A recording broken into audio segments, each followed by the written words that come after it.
Chỉ bết thôi, đơn giản, đơn thuần bết đến từ vị trí của Primi ở trong giai đoạn đầu ngày hôm nay thôi. Và Thi mới đang là người gọi là bắn chính, gọi là cày kill chính trong bên phía của Talon. Nongsim họ không có khả năng gọi là đọc bài quá hay ở trong ngày hôm nay. Rõ ràng là nhìn thấy là hạ Spy gần như là lần nào cũng thành công.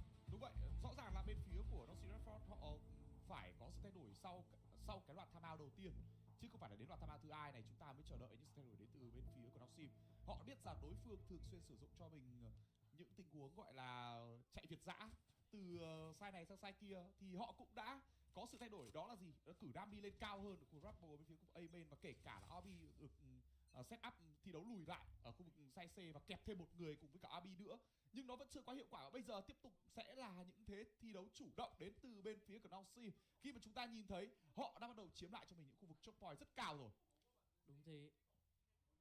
Và liệu lần này thì bên phía của Talon họ có một lần nào đó đi vào họng súng bên phía của NonK hay không đây? Chúng ta đang nhìn thấy là vị trí của Killua. Như vậy là phá ngay lập tức rồi. Killua sẽ có thông tin trả về cho những người đồng đội của mình. Và đội hình bên phía của NonK thì họ không phải là một đội hình thời điểm hiện tại có được đầy đủ sự tự tin. Chắc chắn họ sẽ có pick. Nào, bây giờ thì tiếp tục là Privy đang được cắt cử đi để tìm cho mình cái tế đàn, và chúng ta chờ đợi những tín hiệu đến từ Privy. Còn lại thì có lẽ bây giờ vẫn sẽ là một thế đánh chậm dành cho bên phía Talon mà thôi. Họ hiểu rằng sau đó timeout vừa rồi thì NonK phần nào đó cũng đã có những thay đổi, và đây hiến tế thành công cho mình Privy với hai thành viên còn lại ở bên phía trong khu vực side C. Liệu rằng là NonK có phải đối mặt với một pha tấn công từ bên phía Talon hay không? Nhưng bây giờ thì trái Spy đang được mang về lại khu vực side A. Trái Spy đang được mang về ngược lại khu vực bom side A. Và thì liệu vị trí của Ivy có vẻ như là cũng đã có thông tin. Thì đây sẽ là một bài đánh split sang B đến từ bên phía của Talon chăng, khi mà họ đang cắt lại một người, đó là anh chàng Killua. Ngay lập tức một chiêu cuối được dã ra, đọc được bài đến từ bên phía của NonK nha. Nhưng người gặp khó đang là vị trí của anh chàng Killua. Những người đồng đội của Killua thì đang ập vào rồi, nhưng nó có là kịp hay không đây? Câu trả lời là không. Nhưng Killua thì vẫn chạy được.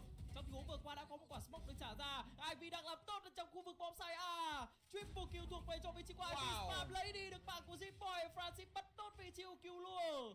Một mình Ivy gần như là làm hết ở trong tình huống vừa qua. Nhưng cũng phải nói đến đó là một cái chiêu cuối rất đẹp đến từ vị trí của Francis, để khiến cho các thành viên bên phía Talon không thể nào đẩy vào khu vực bom B được. Rõ ràng là như vậy. Round thi đấu vừa rồi công rất lớn thuộc về vị trí của Ivy. Cái anh chàng này bắt lại được cho mình crew, xin lỗi, gọi là Primi rất sớm ở khu vực Grapple, và tạo ra một thế cho những người đồng đội của anh chàng này thi đấu thoải mái với khu vực side B cũng như là side C. Và sau đó thì cũng chính anh chàng này đứng ở trong khu vực side A và bắt đi lại các thành viên của Talon đẩy vào. Ủa? Còn đứng ngắm ạ, trời. Tôi tưởng là đứng như vậy là đợi cho gọi là đổi súng xong đã, vâng, đúng rồi, đổi súng xong đã. Bởi vì lúc nãy nhìn không nhầm thì trong đội bên Pace round to just run Talon out of time. I mean, Ivy has just been electric for them. Needs, I was going to say more of that, but realistically just needs the rest of the team to start stepping it up and playing alongside him a bit more. Maybe a breath of fresh air here for them, a breath or a sigh of relief. Still have 4 ultimates to try to work with. Still some slower pacing here for Talon on the attacking side. Op out for Primi. Push forward. And oh, Camby's just bouncing around like a madman. He's able to avoid the shot. I've seen that in the outback. I've seen kangaroos running around like that. Unreal. Well, he does get hit on the follow-up, so now he's down to 28 HP. So that does end up costing them potentially a bit. Ping's now coming down, and RB, as he hears contact, looks to go ahead and immediately try to invest this pit, but they could just try to overwhelm him because they do have a showstopper. Gonna pivot the front B instead, meet up with the fade. Hello em nha, hello Tuấn nha. Showstopper now does go out. See if they're going to be able to avoid it. Seems like with how deep Ty's been going, yeah, no one's likely to get caught by this. Have secured waterfall control though, and now they're going to pivot straight into C. RB reading this very smartly though. He's positioned himself over on Mound, but look at Cruz's position. Fully circumnavigating this pit to get themselves into the C site, and Cruz, with that op in hand, has a very casual shot to take down Francis, and now NonK have to be worried. You got one guy who's just left abandoned inside of a pillar of green smoke, and the rest are cut off. Thế có khi nào tụi NS này bị lội luôn chưa? Confirm off presence. One shot remaining here in the magazine. The Nightfall is going to be committed to this one. Connects on the 2, but I believe the Vice is going to be avoided. Oh boy! Oh, you landed right in front of him. He's got fire. Persia going to be able to find one here on the back end. Primi with that Vandal having swapped over. Get the pop flash in and a quick shot to Persia's face. 8-2. Talon still continuing to look so damn clean. They're just looking phenomenal Ngoại NS này bị lội luôn. Tính ra Talon này nó sợ mấy mấy cái team dạng như kiểu sao nhỉ, vừa vừa vừa dạng kiểu bắn kiểu hổ báo nhiều ấy, như là Paper Red ấy, thì Talon nó mới sợ. Ui, Remy làm đôi ốp luôn à.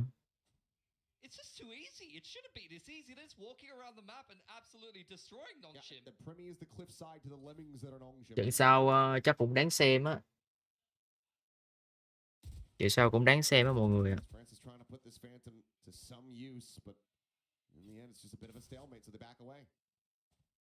RB needs to go huge here, but nothing but a sheriff in hand. Got a snake bite to be dropping. Cruz spotting out RB on the site. Now they're going to turn their attention towards him, and he's just going to get folded relatively routinely yet again. Thai, an easy entry into the site from him. Just not much more to say. France is going to be good for one. The spike not yet planted. Aftershock could come in to try to... Never mind. As it's just going to be Ivy left alive. I mean, 4 targets. They've avoided him well this round. A third 4K, perhaps. We'll take it on the exits. We'll get closer to a nightfall, but that's where the good news is going to end. Heading into the final round and a half. This is just domination from Talent. They're getting out macroed. They're getting out microed. And I think I know what's going on. I think I understand it. Okay, what's your theory? I think that NonK have also just accepted the red light green. Sợ có sẹo hả? So they're coming in. Là sao? Sợ có sẹo là sao? They're just guaranteed to lose. Whereas you need to just realize that all of these things are silly, and that you need to just ignore the curses and all of the mumbo jumbo surrounding it, right. and play your own game. Oh, Ivy even cleaned up on the exit there. NonK, little bit superstitious perhaps, dating based on star signs, things like this. I didn't ask you what yours was. Are we compatible to cast together? I don't know actually. Sao mà cứ dạt ra pick chay liên tục thế nhỉ? Yeah, we're chilling. I understood very little of what I just said. Ok. Thế cũng được nữa hả? Thế cũng được. Thế cũng được. Ông kia cầm ốp rồi tới ông này cầm outlaw 12 luôn. Sao bị rep bố láo cộng một sẹo. Thực ra thì Paper Red nó bắn theo kiểu láo lắm. Tụi ta lâu này bắn cũng láo, nhưng mà thằng Something với là 4 second thì vậy kiểu bắn không bao giờ sợ chết ấy. Kiểu vậy. Nó bắn cái lối bắn của nó không bao giờ sợ chết. Mẹ mày chết tao bắn tiếp. Tao bắn cho nào nó bắt được thì thôi. Kiểu vậy ấy, bắn cho nó chết. Còn mấy tụi Hàn Quốc này bắn mà thua tay cái là sợ liền.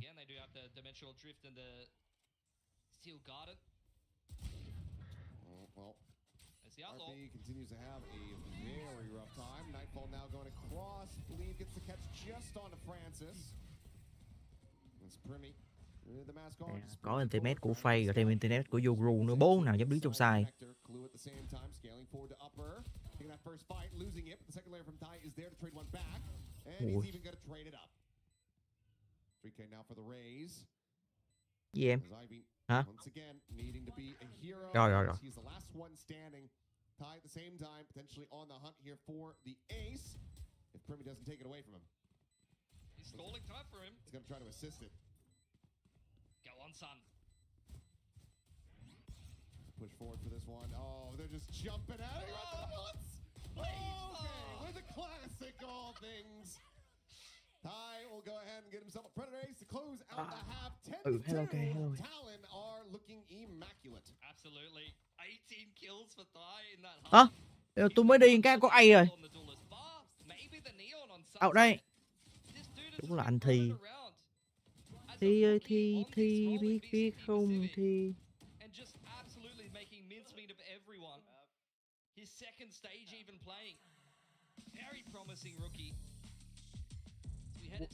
Mới trận đầu tiên quốc cho 12. Đánh đấm gì nữa?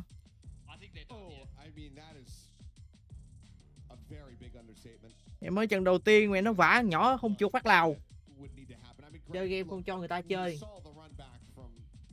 Chơi game kiểu trên đầu trên cổ, cửa trên đầu trên cổ nhỏ.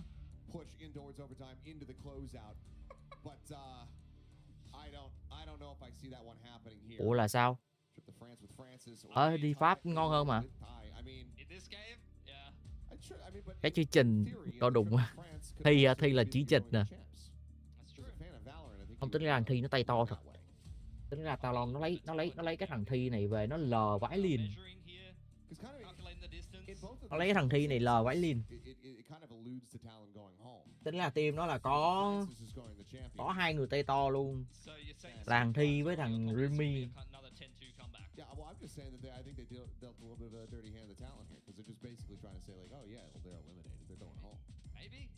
Maybe it's after. I'd love to see it. I would get much more excitement out of that happening than what we're getting currently out of this game. I didn't get to see what that said. Said something about the UK though. Yeah, look, it's never anything positive when mentioning the UK. That's Talon, true. first in pistols here, 16 wins, 7 losses. If they win the pistol, this game's probably done. Oh, absolutely. Let's see if they're going to be able to find anything here. As it's just going to be a 5. Móc one way luôn. Đeo dám đẩy luôn. Đẩy luôn.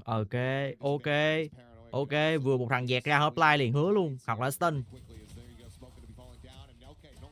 Ok. Tính ra quả stun nó stun dính hết à. Wow. Đen nhờ. Omen chưa kịp like hay sao ấy. Tính ra tụi cái thằng Brit này nó hay ấy. Là nó không stun trước. Tại vì nếu như mà nó stun trước thì nó sẽ bị đối phương counter lại kỹ năng. Cho nên quyết định là tắt smoke, sau đó đấu tay.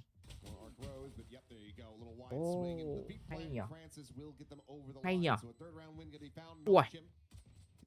Ui, lừa trong lừa luôn anh em ạ. Lừa trong lừa luôn. Lừa trong lừa luôn. Là nó sẽ không stun trước. Tại vì khi mà nó stun trước thì nó sẽ bị counter lại kỹ năng khác. Cho nên là nó quyết định là nó không dùng đồ trước.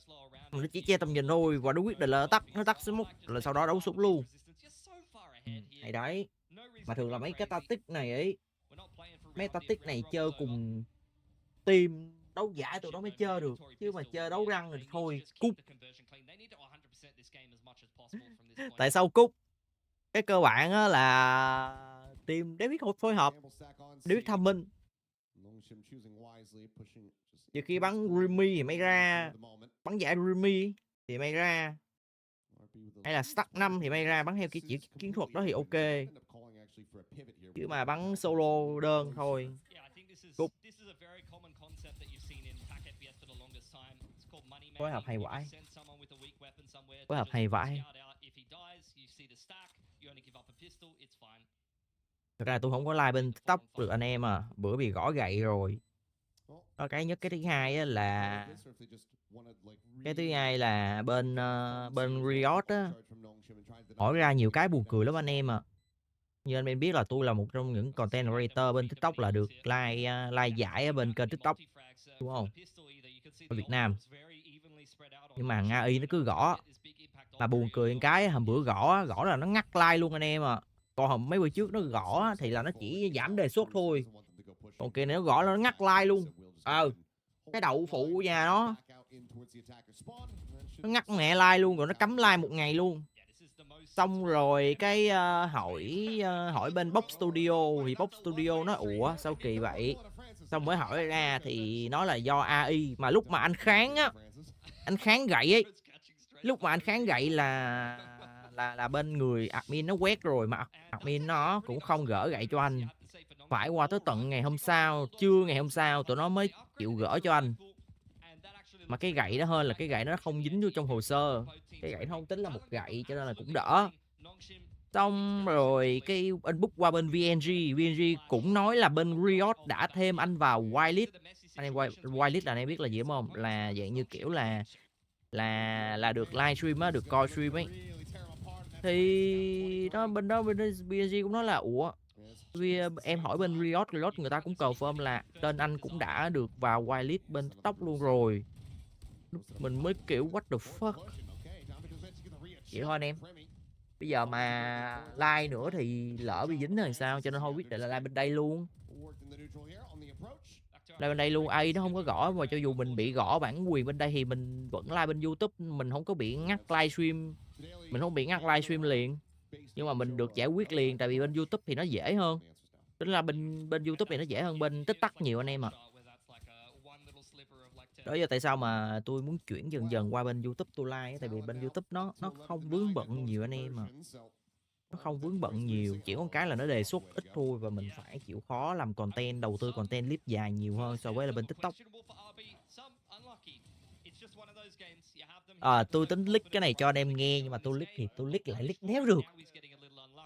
Tôi muốn click cái này cho anh em nghe lắm luôn ấy, mà tôi click lại đéo được. Click là coi như là tôi mai mốt bị ban luôn. Tôi click một cái quan trọng nhất sắp tới. Anh biết sắp tới, anh em biết sắp tới là có cái gì đúng không? Ấy mà tôi click đéo được. Sorry anh em.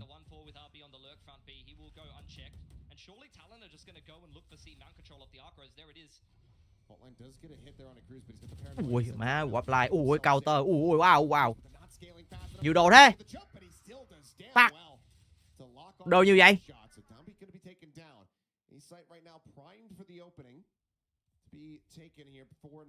Thôi thì thôi đợi nha anh em, ráng đợi đi. Còn mà mấy thông tin click mà tôi gom góp từ ở đâu được, ở trên Twitter ấy. Trên Twitter ấy. Twitter ấy thì tôi click ở trên TikTok nha, tại vì người ta click xong tôi đem về tôi làm cho anh em chứ không phải là do tôi. Đấy. Chứ mà bây giờ no hop anh em à. Đỡ thôi. Ui mắt rồi. Remy nó ngồi nó dẹt ra là một mồm. Đấm đéo gì. Chơi game tay to đéo tả được.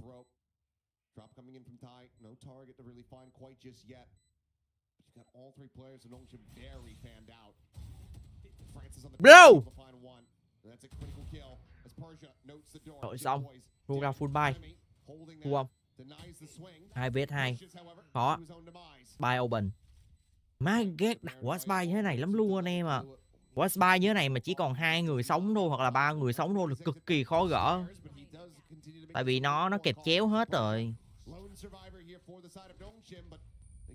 Cái quả spy này cực kỳ khó defuse luôn. Cực kỳ khó gỡ luôn.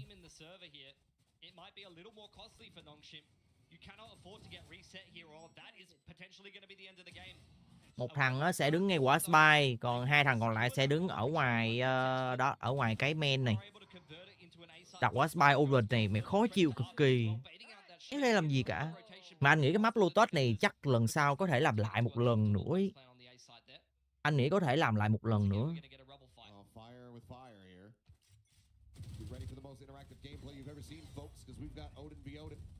Nhưng mà nói thì cái map Lotus này nó setup đồ, setup kỹ năng khá là hay. Mẹ nó setup đồ rồi, ui setup đồ rồi. 2 thằng dưới đây rồi, không ra được. Tinh. Xong rồi. Mắt boy anh em. Mắt boy à. Đéo để chạy đâu được. Map Corot. Ủa. Ê. Hình như cái này bích map cho nhau. Ủa tôi nhớ Talon đâu có chơi map Corot đâu nhờ. Đúng không? Tôi nhớ Talon đâu có chơi map Corot đâu. Đâu chơi map muối này đâu. Mà thằng chơi map muối đó là thằng NS nó chơi map muối chứ. Còn một máu đấm đéo gì nữa. Một máu đấm đéo nữa nó qua băng thôi cũng cút. Đấy cho xin một like anh em. Một máu đấm đéo nữa, một máu.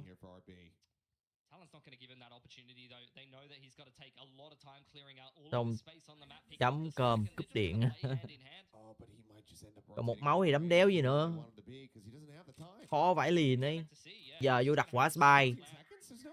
Đéo kịp luôn. Đéo kịp đặt spy luôn. Không kịp. 3 giây rồi. Đấy. Quá dài. Quá xa. Đi về B còn may ra, chứ đi về C thì no hop. Hoặc là pha đó chạy thẳng vào A luôn may ra. Mà cầm quả spy mình chạy về C thì no hấp. Ui, hai thanh niên kia yếu máu. Hai thanh niên kia yếu máu rồi anh em ạ. Ủa free transfer à, hay thế. Hai thanh niên đó yếu máu rồi, bị ném qua net ở đầu rao đấu rồi, cho nên là Body Hunter là cút luôn mà. Map đầu dành cho tụi ta lo rồi. Ê, cái chiến thuật này đéo khác gì chiến thuật của tụi Paper Red cả. Cái chiến thuật này quăng quả smoke ở trên đây, quăng con mắt ra, chiến thuật y chang của tụi Paper Red luôn. Tính ra tụi này Paper Red nó học được gì á, nó có nhiều bài bị mấy team khác khai thác nhiều vải liền đấy. Một bài đầu tiên là bài này nè, là smoke ở đây xong rồi quăng con mắt ra hay là stun hay gì á, Ray sẽ bay lên đây. Cái bài tiếp theo á là quăng con mắt trên đây rồi sẽ bay, Ray sẽ bay vào trong smoke. Đấy, smoke ở đây này. Dễ thế. Mẹ bắn như bố với con luôn à. Bắn như bố với con luôn. Chịu. Bắn như bố với con luôn, đúng nghĩa bố với con luôn. Ê, sao mẹ NS cũng làm mưa làm gió ở ngoài vòng bảng lắm mà sao vào lay up mẹ sao hiền thế. Hay là do tụi ta lâu nó hay thật, hay là do tụi NS này.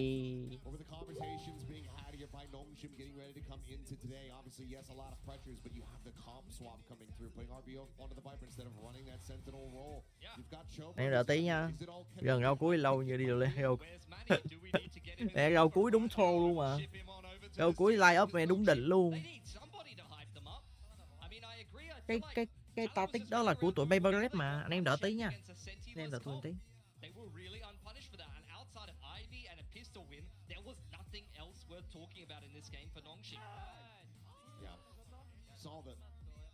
The vestiges of a potential spark in the team there after they got over onto the attack, but not being able to convert a bonus.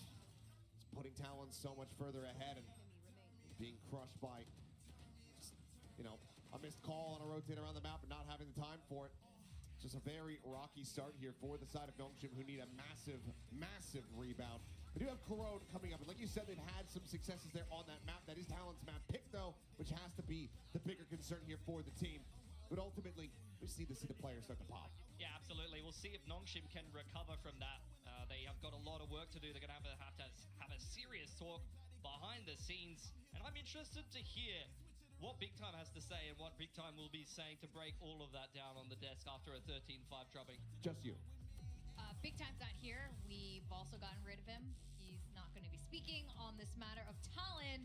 Absolutely being comfortable on this map and very comfortably dominating NonK on their map pick of Lotus. I'm just kidding, Big Time. It's all lies. I am here. How can I miss a game like this? So dominant from Talon, especially that first half, 10-2. Absolutely cooked them. NonK could not find any footing here at all, but especially in that first half, Quack. I mean, you see the number of first kills that Talon just racked up throughout this entire first half. I mean, the post plants alone kind of tell the story as well. Every single round the first half, Talon managed to get the spike down. That's insane.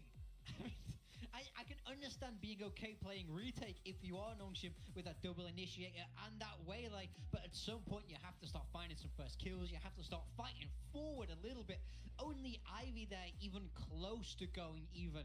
Very underwhelming performance from NonK in terms of firepower, in terms of macro. This is not the team that we saw at the end of the group stage. The one consolation that I can kind of pick off is just the fact that Dambi is still somewhat fragging us the waylay. I kind of like that. But apart from that, what happened? Yeah. Well, I think there was something you guys had pointed out. RB changing his role on this map, and having no Sentinel on this comp might have cost them. Yeah, he moved across from the Cypher to that Viper and just didn't really be able to hold anything. I mean, I think there's a lot to be said there, to be honest, but I felt like everything kind of broke down for NonK. Yeah, in fact, we have a couple of unfortunate lowlights for RB, but you know what? I think this is because Talon knew exactly what was up, and they used this to their advantage. So let's have a look at what was happening with RB. Yeah, so the big thing was Talon realized he was weak and he was playing solo towards this C site so many times. So what was their game plan on attack? It's find RB, let's run him down and let's give him no space to be able to play. Every time they ended on C so many times, and RB very, very rarely managed to get anything done against the speed and power of Talon. Just see it's happening so many freaking times. So this was my most favorite one as well, though. I mean, the mid-round they wrapped calling, around? yeah, from Nice. B all the way to the back of C after RB deployed the Viper's Pit. I mean, calls like that from teams like, you know, players like Cruz really put NonK in a bit of a dizzy spell. Like, you're just not sure how to recover off of that. Like, do I stay in my pit? Do I come back and help my teammates to retake C? You don't know. Yeah, also, I mean, this is just a very, very effective strat that you see all the way throughout pro play. If you do your scouting, you do your anti-strat, and you think, I think this player is particularly weak, you just go, let's find him. Let's run him. Yeah. We're going to make his day terrible. And that's what Talon decided they were going to do today. I mean, it's usually one or the other. The strongest. I've heard of people hunting for Meteor or Munchkin. In this case, they were looking for RB, who, you know, had no trips or anything to stop them from coming in. Now, you know, we got low lights, but we also got thigh lights. So let's have a look at some of the magnificent plays by this. Man, was he cooking. He was going crazy here, putting up insane numbers for Talon. We highlighted him in the pre-show here, talking about how good he's been since this move to Duelist, but he's looking sharper and sharper and just got so much done for Talon here. You talked about how he would kind of go in more aggressively than Primi before in the past as this Duelist, and on this raise you can clearly see why. Just double satcheling into sites, whether it's C or B sometimes, and even being able to control with paint shells, especially around A, on that defensive half of there. So Thigh definitely putting up a lot of big numbers, but I think the favorite one that you kind of definitely have to call out is the fact that he picked up this ace. His team was kind of giving it to him at the same time. You just know the comms are like, let him get it, let him get it. I'm jumping on him, I'm jumping on him. Flash for him, dude. Crazy to see that from Brewing. But this last round as well, just to close out the game, what a little cheeky 3K there up onto the box. I mean, you can tell they're really starting to play around Thigh as a key player, and it's not just Primi anymore. This kid is going crazy, and he's trying to send Talon all the way through this bracket. And if he keeps playing like this, I think they have a good shot. I can't believe Frost called him Mini Primi. I feel like he's just... I think he's Primi's his a own- mini Thigh. Put some respect on the Thigh name. Oh Yeah. my god. Yeah, I think Thigh is really showing exactly why they picked him up and why the coaches were so excited to put this academy player onto their team. I think he was really critical actually end of last year. They're scrimming their academy team a lot to try to make improvements for their team, and that's how they spotted this guy. So yeah, this is massively paying off. You could just see it happening over the course of the months. What they were trying to achieve with this Talon squad. And you can see the discipline happening across the board. Now, all of us have picked Jemkin as our duelist.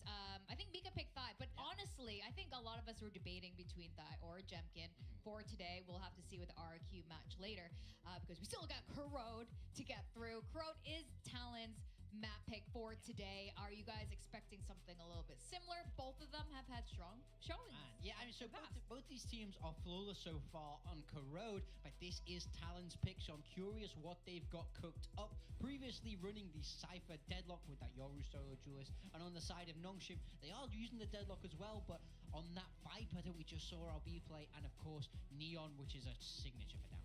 Yeah, and that's where things might get a little bit troublesome for NonK as well. We just saw how the Viper performed on Lotus. I get a little bit worried seeing that RB's still going to be on this Viper onto a map like Corrode. It's a very pivotal role because you're needing to control middle a lot, especially with the toxic screen. And if you're down really early on, that could be the whole site already. Yeah, very much so. I mean, I do think the Viper adds a lot in around mid, but I do think holding those sides can be a little bit tougher, and that means a lot of work for the Deadlock to do. Over on the side of Talon, Thigh will be playing that Yoru most likely, and we just saw how great he was map 1, so it's about, is he able to snowball this performance, really take over this series? But I need to see NonK wake up. That's not the NonK that we were used to seeing. We were singing their praises before this game about how good they've started to look, going back to their old style, how much better it seemed to be with Francis Agielling, but none of that was present in that map 1. I mean, they looked lost. Yeah, frankly, that was surprising. It was very surprising to see NonK perform this way, but this isn't the first time, if they end up losing, that they've been defeated by Talon. Again, Talon has done it 3 times already, Well- and in the most critical matches. I will say every single match between NonK and Talon have won 2-1. So it's always gone the distance. So if that's to be believed, then who knows? Maybe NonK find some resurgence here in map 2. But I don't know. I think it might be a big uphill battle for them from here. Primi is also going on the deadlock roll for this map if they continue to keep the comps the same, and also really dangerous guy. He always hits with his ults. Oh, yeah. Every time. Really fantastic, and both of you guys have him on your build diff. You got it. It's Primi. I mean, he's such a historically great fragger. To not pick Primi seems ridiculous. I mean, we saw him warm up a little bit in the second half of that map, but now he's going across onto that deadlock, and that's where I think he's actually at his best, to be honest. I think he'll be excited by the chance to be able to sit that little bit further back, bait his teammates a little bit more, and hit those shots. Yeah, he does perform really well in that position there, and here are the comps. Has anything changed? I don't really see No. anything different. Very standard on the side of Talon, like we said, running that Cypher deadlock. Thigh has been popping off on this Yoru, so look for him to really steamroll this forward. Over on the side of NonK, no changes as well, Far. Yeah, none whatsoever. I mean, it's going to be quite important for Dambi to be able to break past Primi or Jit Boys at certain times, but apart from that, I mean, you really need to see the entire team of NonK step up. Yeah, I need to see them start playing Valorant. I mean, they weren't even awake in that game. You got to wake up. You got to realize that if you lose this, you're dropping down to that lower bracket, and that's where it gets really scary. I hope that it's not because of pizza before the game. The food combo Oh, hits don't do that. really hard. We're going to send it back to our casters, Achilleos and Pilsky. What are you talking about? Food coma. Pete? Who's Pizza? Pizza. Never heard of him. I've never. It's Pizza beef. does not give you a food coma. That is a food of champions. And you should eat a whole pizza before going on a run. You know. No, I see you regularly put down a whole pizza before you start a cast. Yeah. So, Food of I don't know. champions. Seems to be going okay for you. At least for NonK though. They need to get out of whatever kind of coma that was in the first map. That was some playoffs nerves. That was definitely not the NonK that you want to be seeing. Once upon a time, we were looking at NonK and thinking Pacific would Essential would just be a stepping stone to get into Pacific. Surely they're going to tussle it with the best. But here in the playoffs, they are looking like a rookie team for sure. And some forward space taken here into mid. Prowler, however, will be enough to spot it out. So Ty will just go ahead and make a very quick little exit. And once again, seems like Talon sticking widely the same game plan, which is just kind of death ball in and look to overwhelm RB. Yeah, run at RB. He does have a little bit of help here. Francis does have the C's to be able to help him out. Snakebite's there at the ready. And we'll just send that one there. On a bit of a timing paranoia. Does get expended here from Talon. And as the shock dart finds just a tiny little touch of damage. Util holding them back. They're just going to have to cancel. They can't get a clean entry back into the site. Would have been a C's to follow up if necessary. Horns back up. Just get him out invested as well. The barrier mesh had been sent over to try to cut off that mid connector. So a decent amount sent out here by Talon, but still some more damage going to be found as Dambi takes a shot. Persia sending out that paranoia. Jit Boys close it up to be able to get the spot, but Dambi finding Die there behind the box. Cleans up two. So player advantage going to be found here for NonK. RB on the Jiggle Peak out. Nearly gets punished, but manages to relocate. 30 seconds Hound down this enemy Omen, but just barely misses the timings. Needs to stay alive. And backside here is completely isolated. They're rotating back to A. Just out into the open. A shot into the shoulder, but Primi surviving and winning out the fight. Gets the headshot, gets the plant here in play. And Talon now in a 3v3. Post-plant situation, looking to be decently favored. Horton Grabnet are back up, but I don't think they're going to get clean connections on those. It's up to Dambi to win duels over on spawn side. And they've got two players stacked here into this position. The Jiggle Peek around the corner is able to spot out the one, but it hasn't seen anybody over at tower, so Lewis spot for now. Completely unscouted. You're not getting in. It's a grab net from Primi and a sonic sensor for Francis. Every angle being watched. Dambi, able to win out that fight. Yeah, a little bit whiffy from Kahlua. So kill ends up coming through. As Dambi comes up with 4, and Francis gets the other. But And how NonK have done this? you cannot let them get back in there. That is ludicrous. Dambi survives with 1 HP, comes up with a 4K, and that's going to be NonK finding another pistol win for themselves. Look, they've needed a couple of edges. Let's be honest. That was Talon falling asleep a little bit. They had many different situations where they needed to convert duels. This was a nice play from NonK in the mid-round, actually, and this is something that you're going to continue to see on Sunset. You already see it from the best Sunset teams that understand that this is a traditional 3-lane TAC FPS map. Hitting necessitates the defense to be aggressive in the mid round when nothing is happening, or make a play on one of the extremities. So I love the mid crunch there on the pistol from NonK, with just a couple of key pieces of utility. Worked an absolute treat. A little bit of a run and gun there on that last kill. He's learned his lesson. Yep, just need to quickly back away. Rely on the util. It's the best way to get it done against the anti-eco. It looks like Groundhog Day here. We're going to run back into the mid stack maybe. No, back to A. Yeah, Barry Mesh is there, but team effort can just try to break this one down, have a couple people watching in case Ivy goes with this counter swing. Last NonK game on Corrode, Ivy was the standout. He won the last couple of rounds with this A-hold. He's very good in this position. He's still holding on to the net as well, so if he hears them continuing to try to scale forward, could just send that one out, but again, it's going to be Talon now looking to pivot, but back over in towards mid. Nice. The zombie finds the one, and Ivy spraying frantically into the smoke, comes up with a kill on the Jit boys. Things looking very good for NonK. Let's get the overdrive going. Danby is quite close to it. Wouldn't mind him seeing going for a little bit of a hunt on the ecos. Does seem like they're going to try to pick Ivy here and see if they can sneak a plant on B, but RB's got his feet firmly planted in B main. And you know that he just has a stinger. And as RB, seeing the one, will just be the fight going through, but Persia out wide here from Yard is able to go ahead and collect these 2 kills. And now you widely know exactly where Clue is at, and he needs to die. Fire the cannons, mate.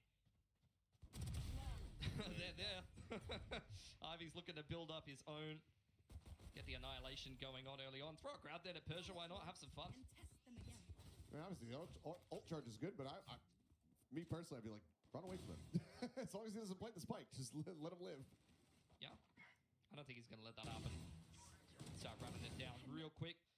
You're going to see this reactive utility continue to be impactful. You've already seen it in the pistol and the anti-eco. The snake bite slowed down the pistol as well as the C's. That time you saw the grab net in the A choke. These are the kind of things Talon has to be very cognizant of and play around well. Net up over the top, looking for a catch on somebody over by connector. None there to receive it, but it's going to be damage exchanged here in the mid, but Crew's definitely getting the worst of it. Anything but a Spectre there, that's 100% an opening pick for NonK. Yeah, I mean, the fact that he was able to get that with the Spectre from that range is actually still pretty incredible. Primi forced out. There's the mid retake for NonK off the back of the paranoia. Tried to catch Talon on a little bit of a default into middle. Now we're going to go back towards A. Crew's better than Bruise, but still strong enough to break down the barrier mesh here and pull the rotation back across for NonK. Persia now joins Ivy on the A site. Shock Dart doesn't get the clear there, so Sonic Sensor's still going to be set up. Quick little recall and a reposition of it. Prowler going to confirm the lurk. Full forces working their way over here as RB could just set out the fight there on that timing. Instead just slides back behind the box here as Francis causes some distraction and continues to weave a couple shots in. Needs a good amount of damage though in response. Barrier mesh dealt with before the side exec even gets kicked off here. Seize Bite now going to be thrown in. Tide teleporting forward. It's the annihilation at the ready. Sent, but no grab, and they're just pushing forward through these walls. As Francis guns down 3. Damn near flawless. Down be the only casualty. NonK get a bonus conversion. The Spectre's looking dangerous inside of the B site, man. And Talon, I mean, picked apart the timing. I was saying it just before. They need to get clean execute timing through this reactive utility, and they just weren't able to do that. The snake bite holds Talon at bay for long enough for a big rotation to come in. You had Ivy, RB, and Francis all at the ready to fight inside of the site with Danby on the quick rotation as well. That was just not the clean site execute and the timing that Talon was looking for at all. And that's going to be a very early timeout call here after dropping the anti-bonus. Frost and Jovi wanted to get involved, try to course correct. Because, I mean, in addition to dropping that one, having the economy into a wonky spot and having the NonK economy balloon up, also committed an ult in. Yeah, that's probably the first time in ages I've seen Primi miss an annihilation. This dude is unreal with that ult. I've seen him rebound it off the heaven on split heaven, off the ceiling and hit somebody running back to spawn. This guy is crazy. He's trigonometry in that. See how he go on the Sova. I'd love to see him with the shock darts. Well, in the past I'd say, you know what, Talon might just have him play Sova. When they were playing a little bit of musical chairs with the agents there, but Yeah. Ends up being a little bit of course. I didn't quite get the notice where he had sent it. I assume that he just tried to. Yeah, he tried to rebound it and catch the player on the rotation in through Link into B. And unfortunately, I think it split the wickets between two. RB choosing to show his presence. He's trying to bait them into the paranoia. Yeah, and that's just. Oh, Downbeat does not check behind. And Clue is going to be able to find one. I thought they had a player on alert. Maybe. I think it was Primi and he TP'd out. I would have been Ty on the TP out, but T, RB able to find one. This is going to be messy. About as messy as our commentary just was this round. As NonK will be able to scoop up this Phantom here. Spike firmly in the hands of NonK. Prowler does clear out spawn side. Dark cover to establish that control. RB very low HP, just trying to tuck his butt in the corner. Play the one and done here. Sliding back, don't want to give over a free kill. Timing though? Yeah, now they're not watching back in towards the spawn. Oh dear. They might have actually completely missed this one. And smoke going to be thrown out, but now, okay, Persia does turn his sights back over here onto the angle. Finds the person. It's going to be an easy cleanup on the cruise. Didn't need to be a headshot. Gets it all the same. NonK maintaining their position here now 4-0. That's what you want to see from Persia. In their ascension run, he really was the second best player on NonK. You know, he had Danby, the ultimate opener, and Persia was the closer. Positionally perfect, never caught off guard. I think in Pacific, he's been a little bit more fallible. Hasn't been the same beast that you've seen in that ascension run in Tier 1 for the most part. But when he's on point, he is just an absolute rock. He's like a Charon. Any of those controllers that you think of have just been absolute monsters in the positional play. Progression cage. Pushing Danby, who has picked up an off the line. Yeah. Similar pacing from Talon. Oh dear. That's a whiff that you don't want to be seeing. Yeah, just past his hit. Boys avoiding catastrophe. It's not falling through the fake here. Util thrown in. That's going to be grab net right there at his feet. RB still able to find one, but Kalua trades it up. As Francis similarly does go down. So advantage now to the side of town as the plant gets ready to come through. Looking a lot more decisive and concise, but Chipboy's going to be caught out in mid. Brings this back into a 3v3. Yeah, juggling guns here. Ivy going to throw the rifle to Danby for the re-entry back into the site. Sonic Sensor's going to make NonK life incredibly difficult back on in here. Just on the outside of the smoke here, which will now dissipate. Check, Cruz. Couple shots in as Paranoia goes across, connecting on the hidden tower, but not under any pressure, and that net does not go deep enough to actually get the grab. Downbeat just here below, bounding forward, somehow planting his feet and winning the fight. Falls down to 30. Pretty at the same time, gets a turn back to look up. I was just thinking thinking, the enemy neon, and now the operator has to be saved. Primi on that B side, you know, he's good for a clip there every single time. Even with someone scaling out heaven, jumping straight on top of his head, he's going to clean up 3. 1 off the Annihilation now. And the op picked up to bring Talon their first round. Might be his second Annihilation of this half already. Ivy's just now trying to get up to that He's first. only got 4 kills. He must be planting a lot and farming those orbs. It's just been racking them up very quickly here, but that's going to be a sigh of relief here for the coaching staff at Talon. The timeout. Not able to find a Thrifty, but gets them this full buy round.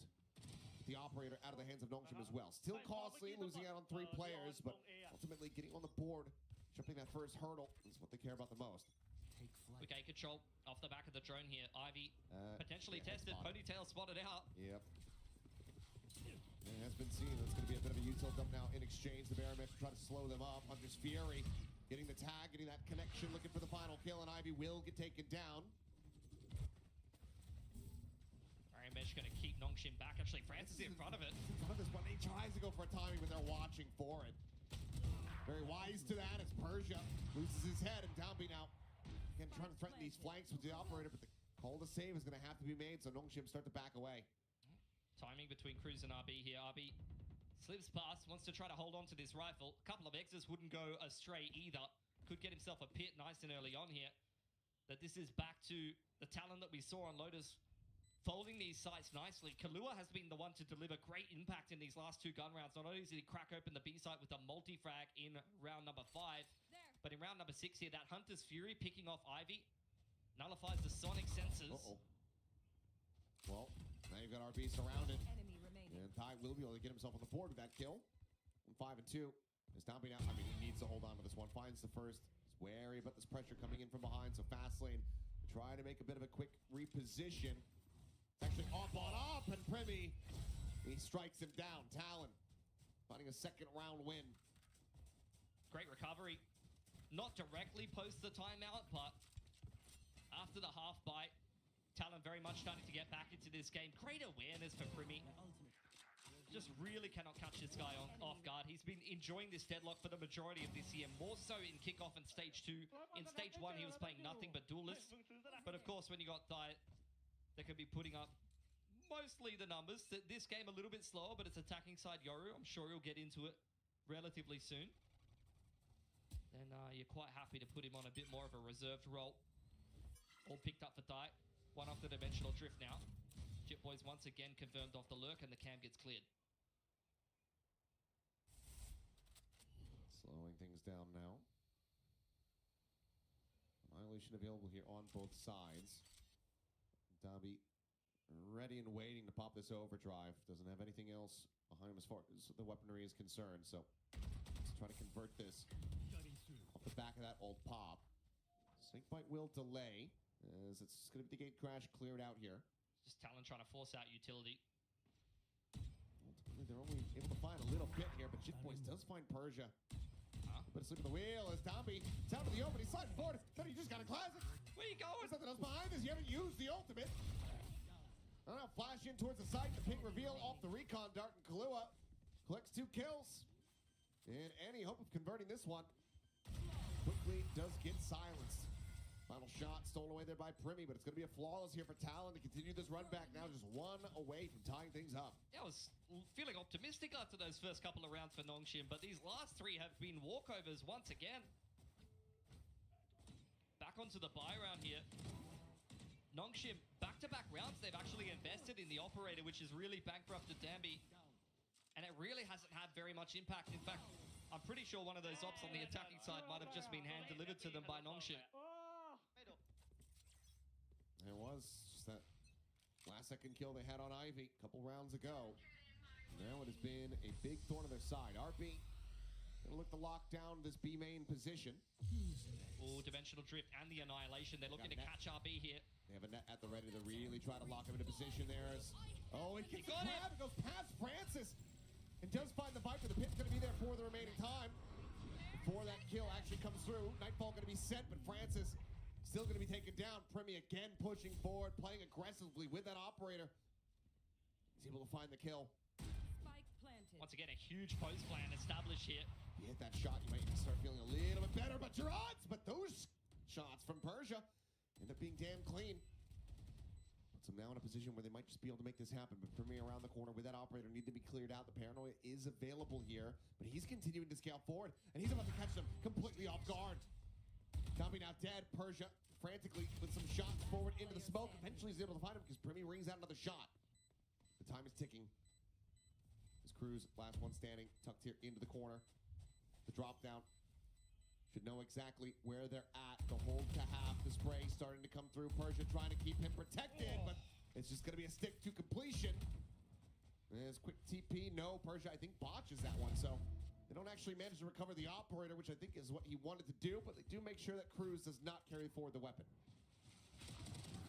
Genius play there for Francis, really baiting RB quite heavily inside of the pit, able to come away with one, but it's really Persia. Once again, positional multi-frag up on Heaven side. Primi keeps things interesting at least, and NonK secure the retake nonetheless. Really scrapping their way into this game, trying to keep things nice and competitive, continue to front run. Similar approach in the opening part of this round once again for Talon. Big bully in towards A main. TP into spawn from Cruz. Doesn't finish it. Yeah, it's going to be a very quick hit here, it would seem, though. Still thrown into the back corner. And TP forward, and RP is there, primed and waiting. Immediately finds the shutdown there on the Thigh. It's again the counter utility in the choke. Thigh goes in, but nobody can support him. The only person on this comp who has any dive potential is Cruz. And Jip Boys just gets caught on the fadeaway. Now just looking for some spam here in the mid. The wall going to be falling, but Dabi still holding his own. Finds a quick kill, tucks around the corner, gets the spot out here onto Kahlua. I think they thought they had him blinded up. They do not, but either way, they're still able to find the kill here. As RB will be brought down on the flank, but Primi has his work cut out. This is a guy that you cannot face into one after the other. And they do manage to overwhelm them there at the end. But for a second, I was starting to get a little bit concerned that we were going to have a Primi moment. It's going to pull a clutch out, but NonK now getting up to 6. I mean, even getting one exit there is, I believe, his third annihilation of the half. Now, only 8 rounds in. He's still got a third of the half left to play. Could go for 4. I don't think Ivy's used his. If he did, like Zeta Division, apparently wasn't memorable. I can't believe you would say something like that. That's crazy. Oh, man. That's wild. That was also very out of context, I will say.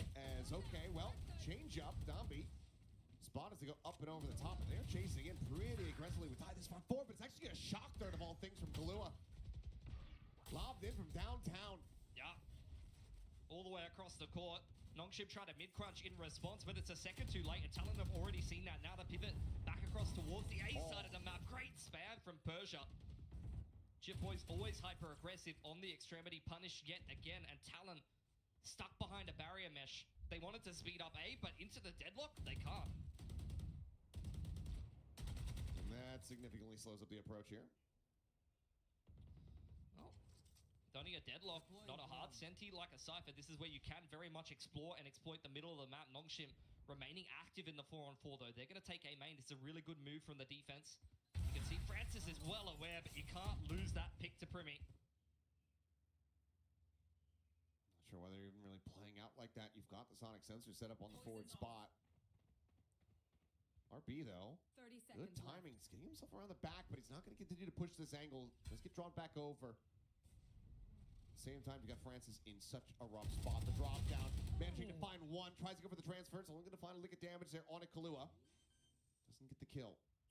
Tapping the plant though, and now time is starting to get away from them here. And it's looking for the grab, and this time it ends up going a little bit wide. RB not grabbed, but Primi again.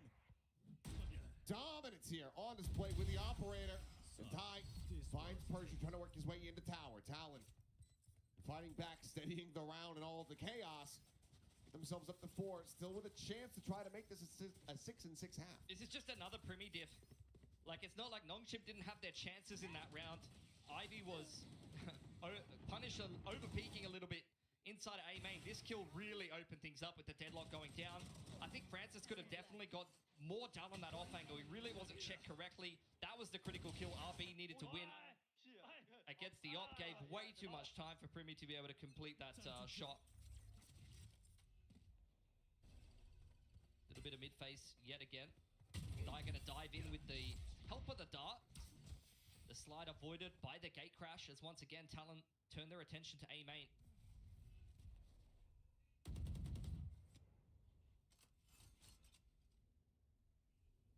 That's still at the ready here, Ivy. Any more noise could just chuck that one out.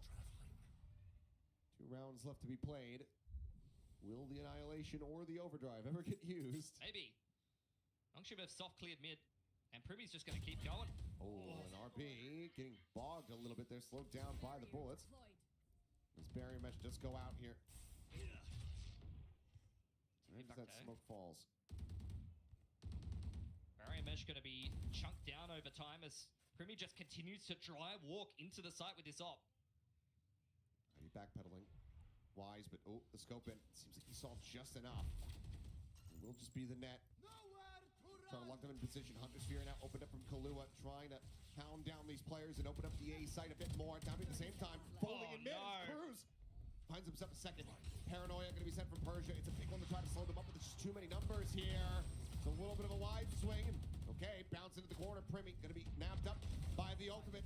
They maybe look to try to clear him out. And they are able to do so. Tries to draw to short. He still falls, but now it's all on RB. Finds the first spike now planted. Double disconnect back in towards yard. Sends out the fight to try to open up some space here for himself. But he knows that these players are going to be low on HP. 76 between the 2 of them. Just 85 on RB. Cruz dialed in on the angle. Swings off it for a moment. Peeks back in, and RB, he just has no idea where Jit Boys is going to be on the approach from. Turns back, and he cannot fire fast enough. Jit Boys. It bails him out of a bad situation. As they continue to run this back, Talon looking for that tied up scoreline at the half. Again, just small missed opportunities for NonK. I mean, 2 players unable to clear up Cruz in middle there. And then this was actually sick. They break, whoever this was in the cocoon, they broke Primi out of the cocoon, which wasted Ivy's last 6 to 8 bullets, and then they just run him down after that. It's a small detail, but it actually does enable them to get the trade that puts them in that 2-on-1 they're able to convert. Oh, why is this rearing its ugly head again? I love the music as well. It's like, Yeah, oh it's no. So ominous. Oh well. Well, once we get word as to what this is, we will relay that, of course, over to you guys and hopefully get through it pretty quickly again. I'm sure someone in the chat, we've got some experts of many different disciplines there in the chat. I'm sure there's tech experts, there's experts on playing Valorant. You know, I've seen advice on, you know, dating and things like that. Oh yeah. You can go to the chat for anything, guys. They'll solve all your problems. Yeah, it's like it's like the chat is basically just Google. They know everything. Yeah. It's crazy. Chat GPT, that's what it is, right? Being told that it's a gear issue, so should hopefully be just unplug it, plug it back in type thing real quick. Yeah, turn it on and off again. I mean, I've heard that I've seen a common sentiment that various players are on the gear, but you know, not going to be happening this time. I squinted that, but the keyboard and mouse, of course. yes, Is what we're talking about. Peripherals. Well, there's the telltale sign of getting back into game. The fist bumps come through. Talent, see if they're going to be able to make this happen, get that 6-6, because right now you've got NonK on a very, very weak bye. Obviously, Dombey's still holding on to the overdrive. Could have that one come to play here in the round. You can tell he wanted to run it down with the overdrive, but he's denied by the counter utility there. First time we've seen Deadlock actually over towards his B side of the map as the barrier mesh goes down. Primi looking for someone to make a mistake, someone to give him anything in mid. But right now he's just staring at a green screen. Little TP there is, shot does connect and puts Dombey down low, 10 HP remaining. Just goes backpedaling here with that overdrive, re-peaks and eventually will fall, but does find a good amount of damage for his life. Weapons, however, not going to be recoverable here for NonK as Jid Boy's on a nice timing. Just uses that recon as bait, swings in, takes Persia's head off. Very consistently has been able to open up these extremities. Flank coming in for NonK will be checked by the trip here, and Primi's already posted up.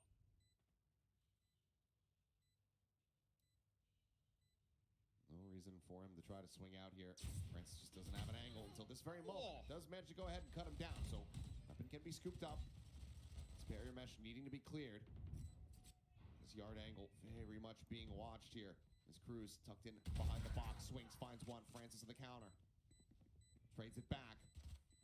2v2, but time starting to work against him, but Francis is absolutely incredible with the 4K to secure the lead of the half here for NonK. Yeah, Francis 4K just rolls off the tongue. Alliteration, time and time again. I think Texture's scared for his title at this point. Switching sides. That's promising for NonK though. Able to be quite competitive in this half. Still a couple of touch or go moments, has to be said. And it's not the kind of half that is going to fill you with a ton of confidence, especially attacking into Deadlock Cypher. That could definitely be problematic as we head back onto that attacking side. But I think NonK are playing their quintessential style. They are playing that Deadlock in with the Neon. They've been doing this for years, going back to Ascension. Prowler goes on in. Danby is quite happy to play around that Initiator util thrown by Francis. They just need to execute that style. They need to be able to make it work on this newer map in the pool, on a bit more of a traditional kind of 3-lane map. Which, to be fair, they have been able to do recently. I've been quite surprised by their ascent, actually.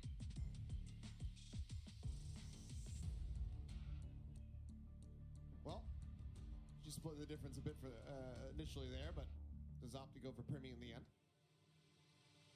He's a shooter, although Thai's been incredible today, especially that first map.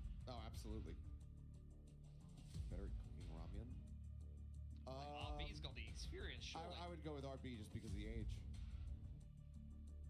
It's not even something that I got good at until somewhat recently. It's crazy though that RB is still so young. He started so young. I mean, a lot of these Korean players, to be fair, do start in their late teens. Yeah. So by the time you get veteran experience at the level of RB, you're what, like 23, 24 or something like that? It's kind of ridiculous. He's still got many years left in him. Oh yeah. And it has been great to have him back. Especially now that Francis is actually Oh, look, let's not go into that. They're back playing their quintessential style, which is what we want to be seeing. It's a 4-1 here. A little bit of pressure with the Viper Wall on the A side of the map, courtesy of a one-man fake thrown by Francis. Yeah, and they're looking to just go ahead and completely overwhelm him, and they shout. That Just created taken down, and now... Okay, well, he can't even complete the teleport. Jitboys has killed him before that can even come through. The races here is trying to close the gap and just come up with two there. Is Dombey with that frenzy in hand, but he cannot make it happen. RB now left to his own devices in a 1v4. Just the classic. And yeah, we'll just swing out into the open. That's going to be him taken down, and Talon taking that first step towards tying things up and gaining a lead for themselves. Go 1-for-1 on pistols here on Corrode. I guess that that has to be an anti-strat. That's the only explanation for it, that you've seen Talon in previous pistols play inside of the site on defense, because I have no idea why Persia's gone for the fancy double TP into heaven there, knowing that Talon is playing retake. Like, you've comped here as Francis, there's at least 2 or 3 people over on that side of the map. You haven't seen anyone on the site entry into B, but you're still double TPing up into heaven. Like, it just has to be a set play that you've already pre-planned that's just gone completely amiss. And that's just another example of these kind of questionable moments we've seen today from NonK that just don't quite hit the mark, unfortunately. Just the one sheriff here in the hands of Dombey. And so much util. Double sentinel set up here on this B site. Looking to make NonK's lives a living hell on this approach. As, yep, there's the tripwire, does get cleared. Primi swings out from backside to find that elimination. Jitboy's holding his own. Swaps over to the classic, and whoo boy, is so quick to get the shutdown there. Spike is in position to try to go for a plant, but Primi swinging in around the back on the hunt, and he has found his prey. So flawless here in the anti-eco. Talon now tie at 7-7. They give themselves a decent chance of trying to convert this bonus. Just trying to run through a brick wall. Small detail for those that don't know, nice little floor trip there for Jitboys. We might even get to see it here. You see, Dabby runs into that trip, and the point of those floor trips is just to avoid the Prowlers. When you only have the fade as the init, the Prowlers will just fly straight over the top of these floor trips, and then the Neon is going to run into the site and just get absolutely obliterated, exactly like that.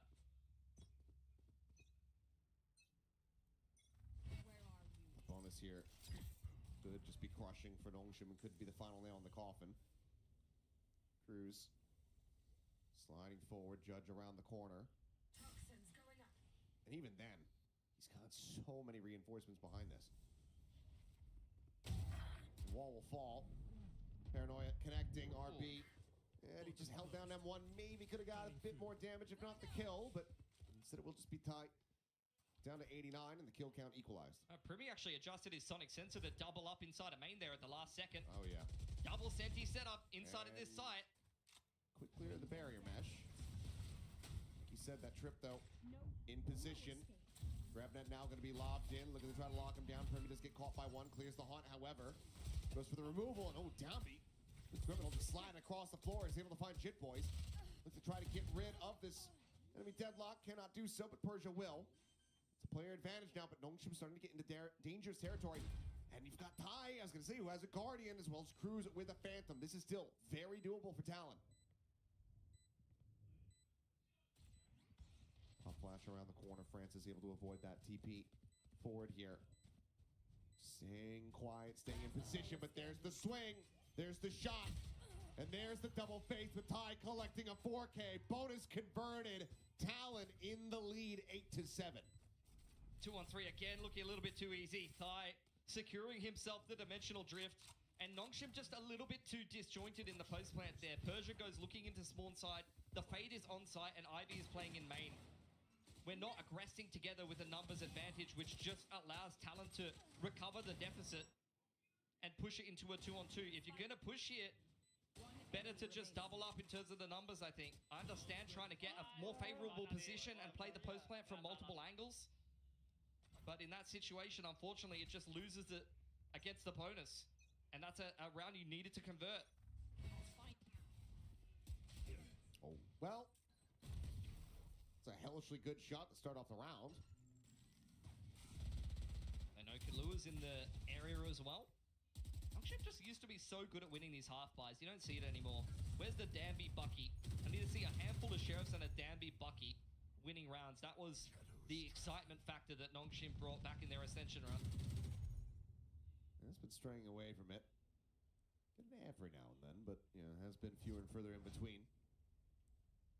And now pushing forward and into the more heavily stacked site. Granted, Thai here does just have the 5 HP, so should swiftly be dealt with.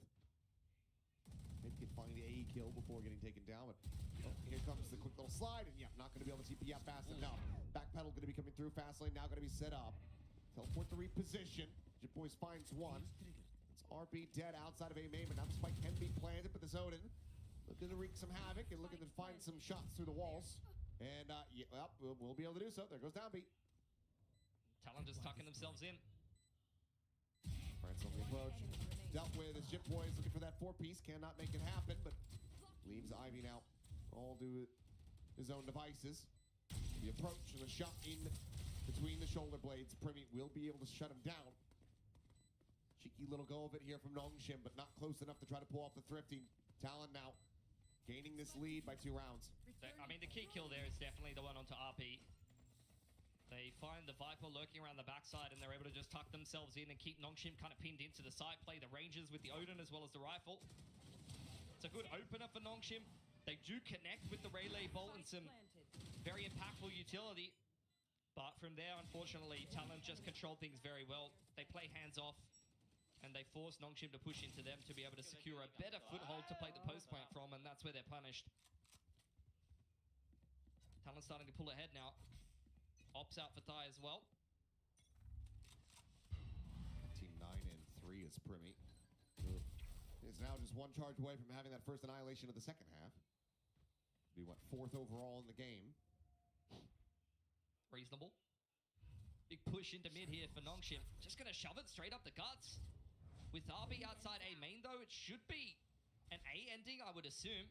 You have this pivot back, though, and Premi's already good enough to take point and find that first kill, but now you've also got this operator in behind this as he's playing a pixel angle, but it's one that Francis actually displaces him from. But how do you get rid of this? Yep, flick is going to be good. You don't. How to find the kill. Quick little reposition, and that is the door being slammed shut here on this B site. NonK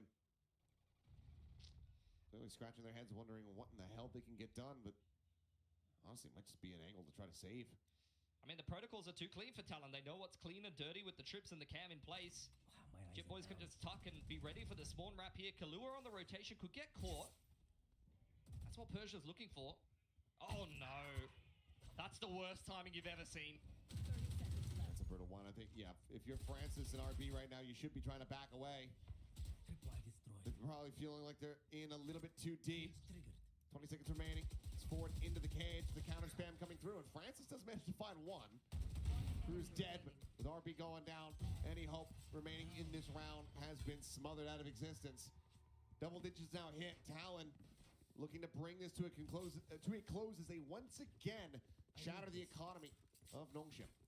Surely you need to get a timeout here. I mean, the narrative for NonK was that they had RB come into the IGL and they started to play very slow, very structured, very like old DRX-esque. Then we were quite happy to see Francis back on the IGL role and them start to play faster in their last 2 games of the group stage.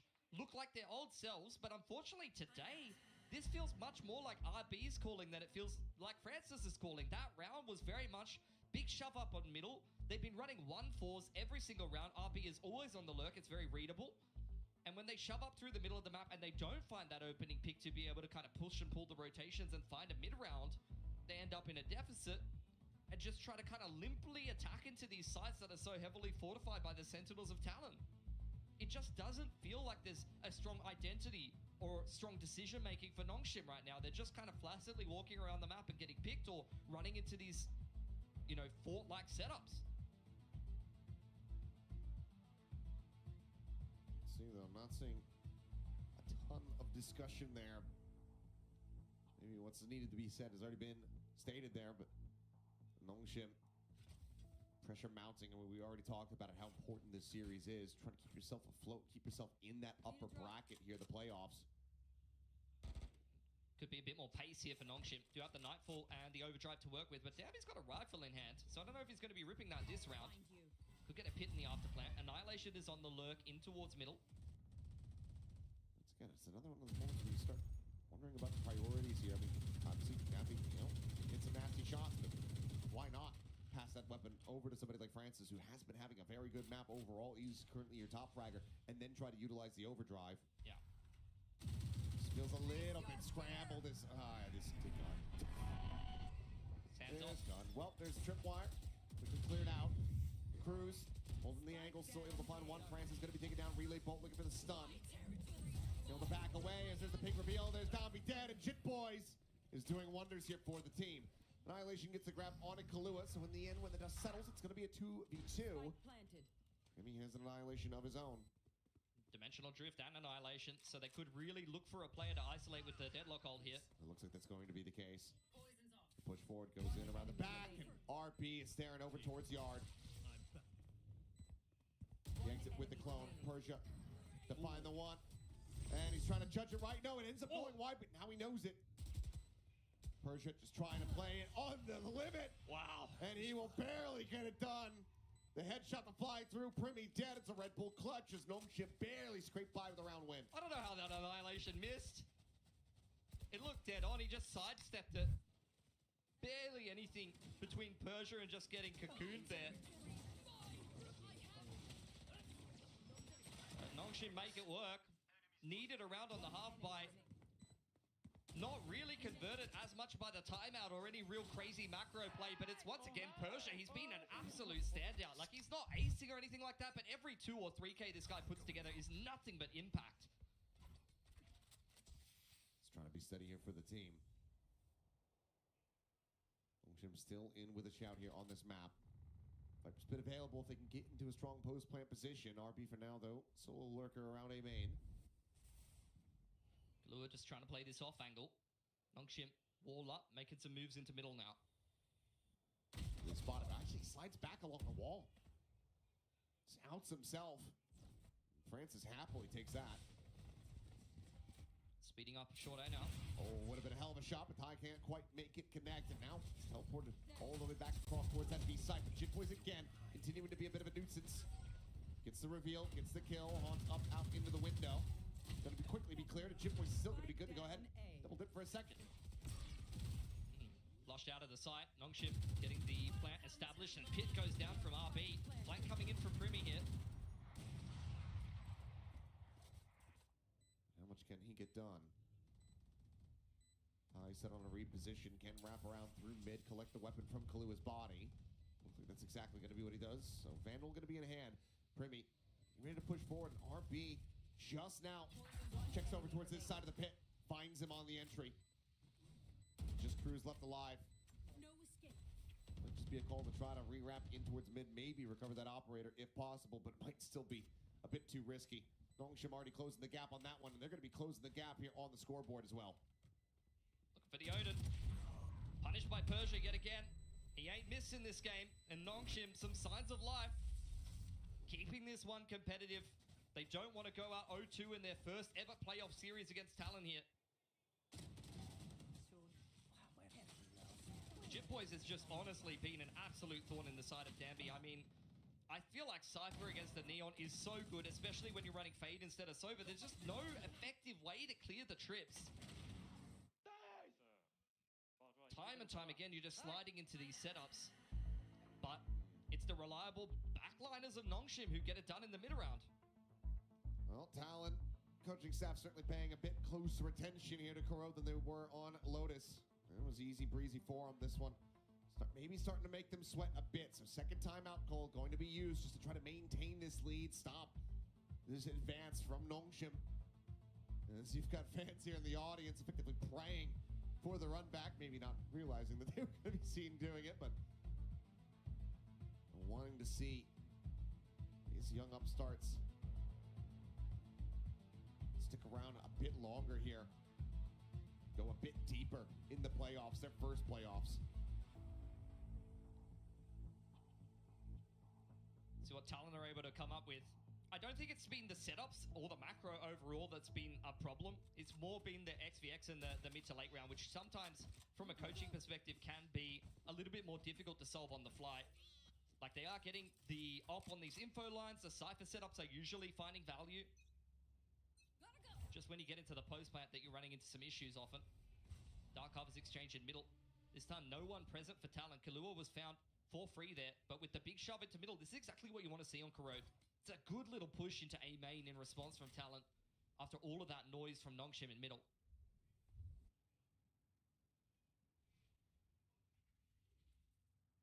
Silence across the map here for the moment. Just a bit of a fan out here from NonK trying to get a sense of what Talon have set up.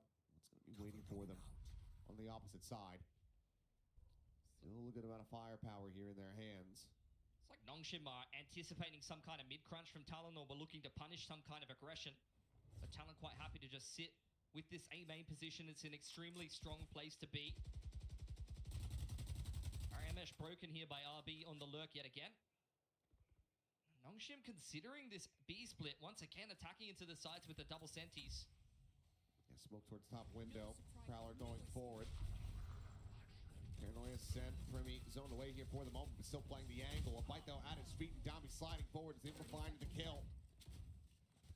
Ushering the rest of the team now into the B site. Still 2 players on the approach, but they have to re-clear mid, so the drone is even going out.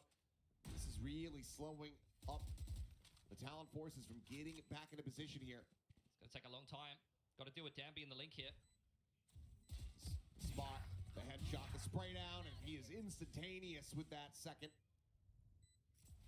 3K for him overall. As Chit Boys continuing to put up some flashy plays here for the team, but a good damage, but no kill found there from Cruz with that Stinger. We tied at 10-10. NonK looking to send this to a third and final map. Yeah, lovely little bait set up in the corner there for RB to close things out, but the entry was even better. That's quintessential Danby. He's sliding past you and you're just catching strays. Better execution from NonK getting into these sites. Despite the fact that they're attacking into Cypher deadlock, the mid-control that they're able to get allows them enough kind of angles to be able to kind of crunch into the site and not run into the brunt of the Sentinel util. Another buy here for Talon. Despite the fact they really didn't have much money to work with, the loss bonus is giving them a Bulldog and a Guardian.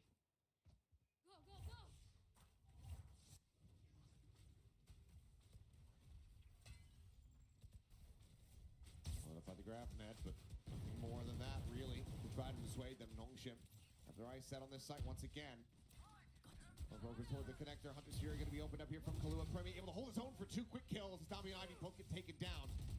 Spike planted. Boys needing a little bit of friendly fire just to try to peek the angle. Can't see much more there as Persia, considering going for a TP as Francis, going to be noted. He is in such a bad spot. Persia, however, holds the line, tries to lock off access from here, but does he realize how many more players are on this approach to swing in, and Kahlua is able to dispatch him, and that leaves RB now alone.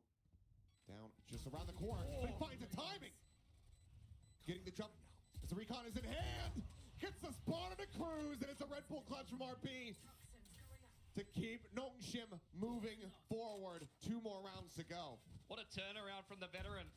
He was a certified liability at the start of Lotus, and now he is clutching up impact rounds for NonK in a game where you could barely split the difference between these 2 teams. Another huge multi-frag from Persia, exactly when it's needed. Kahlua caught pants down, unfortunate. It's a disjointed 2-on-1 attempt from Talon that is heavily punished.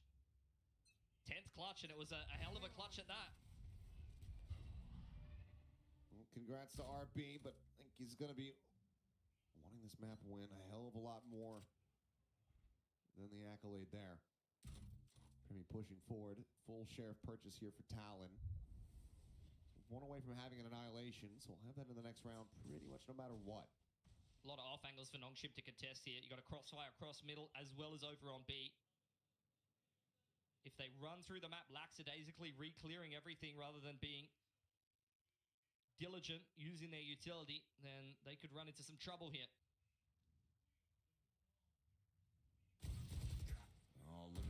jump there onto RB, but they don't catch him asleep. He's able to go ahead and turn around. His tie is just a hair off on the timing. Can't find it. Chip Boy's dead. And now it's just Kahlua and Ty to try to see if they can get any kind of damage dealt, but RB is still out there hunting. They are wary about that. Want to see the kills go the way of the Viper or the Fade here. In fact, the Death, although it gives a rifle over to Talon, does get RB closer to his pit.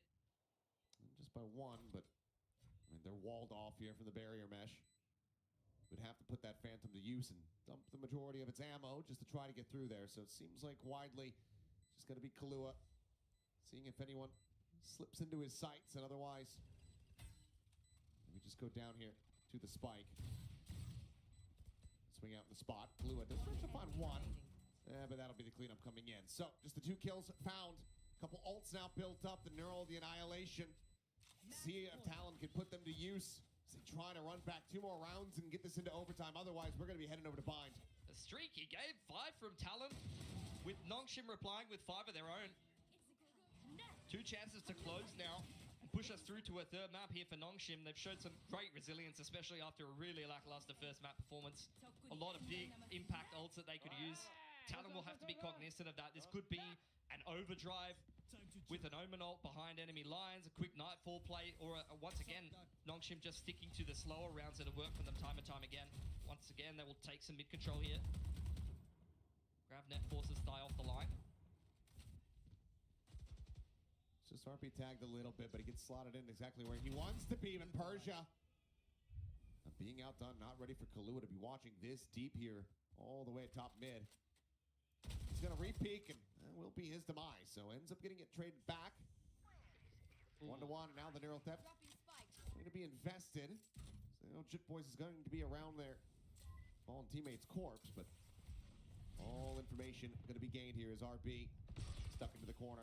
Some spam to take him lower. And he looks to try to pull off a bit of a hero play, but cannot make it happen. Nightfall goes across over towards that B site, whereas face in over towards Yard, and Ivy, he's able to find 2. Spike now ready to be planted, but France is fully disconnected, and that leaves Ivy now to his own devices to try to make this happen. He only has 30 HP. He's got some sonic sensors and a GravNet to work with, as well as the Annihilation, but probably needs to take a duel on one of these off angles to get a quick headshot to convert it into the one-on-one. He needs to try to get one, and then maybe just send the Annihilation off a tap at the defuse. I don't think they're going to be expecting him this deep on the flank here. Potentially not. Sensor destroyed. Sensor down. Clears him out. Sees the one, sees them both. Pull them to their grave. He's going to be trying to make a play for this one, but he does not get the diffuser. That's just Primmy gone. He's going to try to swing out, but cannot do so fast enough. They get the clear? No. Primmy still will die. It's still going to be some damage dumping into the economy, but NonK, the map win, continuing to elude them. I respect this from Persia, though. Like, you're hoping this deep into the half as well, when you've conditioned so much mid-control into splits, you're hoping that Talon are just going to play sides, maybe think about a change-up, especially with the overdrive as well as the Omen ult and the Nightfall online. You're expecting maybe a quicker sight pop. So I like the fact that they try to throw a Hail Mary, get Persia inserted at top middle. Unfortunately, it doesn't work out that round. But another chance to close here for NonK. One off the pit. Dimensional Drift and Annihilation could still be a great combo for the retake here on Talon. NonK taking A main control, but will fall back and re-clear mid with their pit. Or the wall, rather.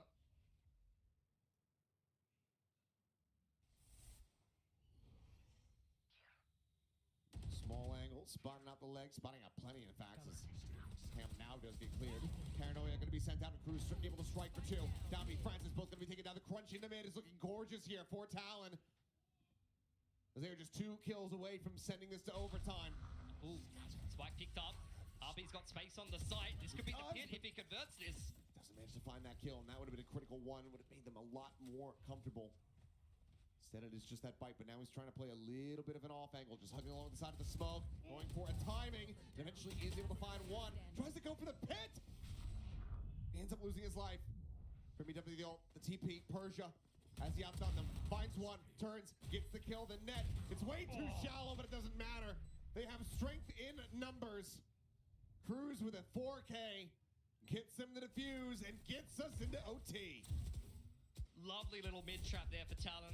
Off the back of the camp, Paranoia with the blind side to follow up. NonK caught completely pants down.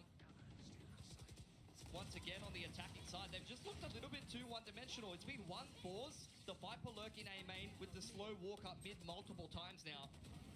Last round they punished Persia on the top mid peak. This round, a lovely trap off the back of the camp.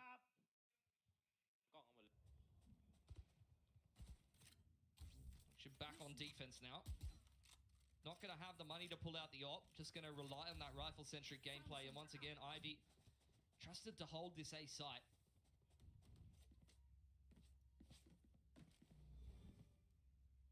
Barrier's ready to drop. We'll see who can draw that first blood. Cover going out.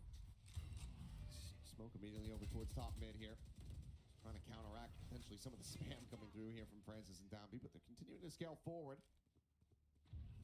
Prowler re-clears mid. They've inserted Danby on towards the off angle. You can tell NonK were thinking about the mid crouch. Barrier breach now cleaned up by Talent, who still haven't decided exactly where they want to be going just yet. NonK on some of these pesky off angles with still a fair bit of utility in the back pocket could make their life difficult if they try to re-clear mid or try to shove into these sites late into the round. Smoke to his yard. Patron going forward. Kahlua wanting to try to scout this position, and he's going to be able to do so. So Downbeat, ping revealed. It's such a rough spot, but is actually able to back away. Persia at the same time is coming to the rescue. He quickly finds 2 kills. Ty and Cruz both going to be taken down. Boys trying to bait out the sonic sensor. Persia now in on the rotation. This man's everywhere.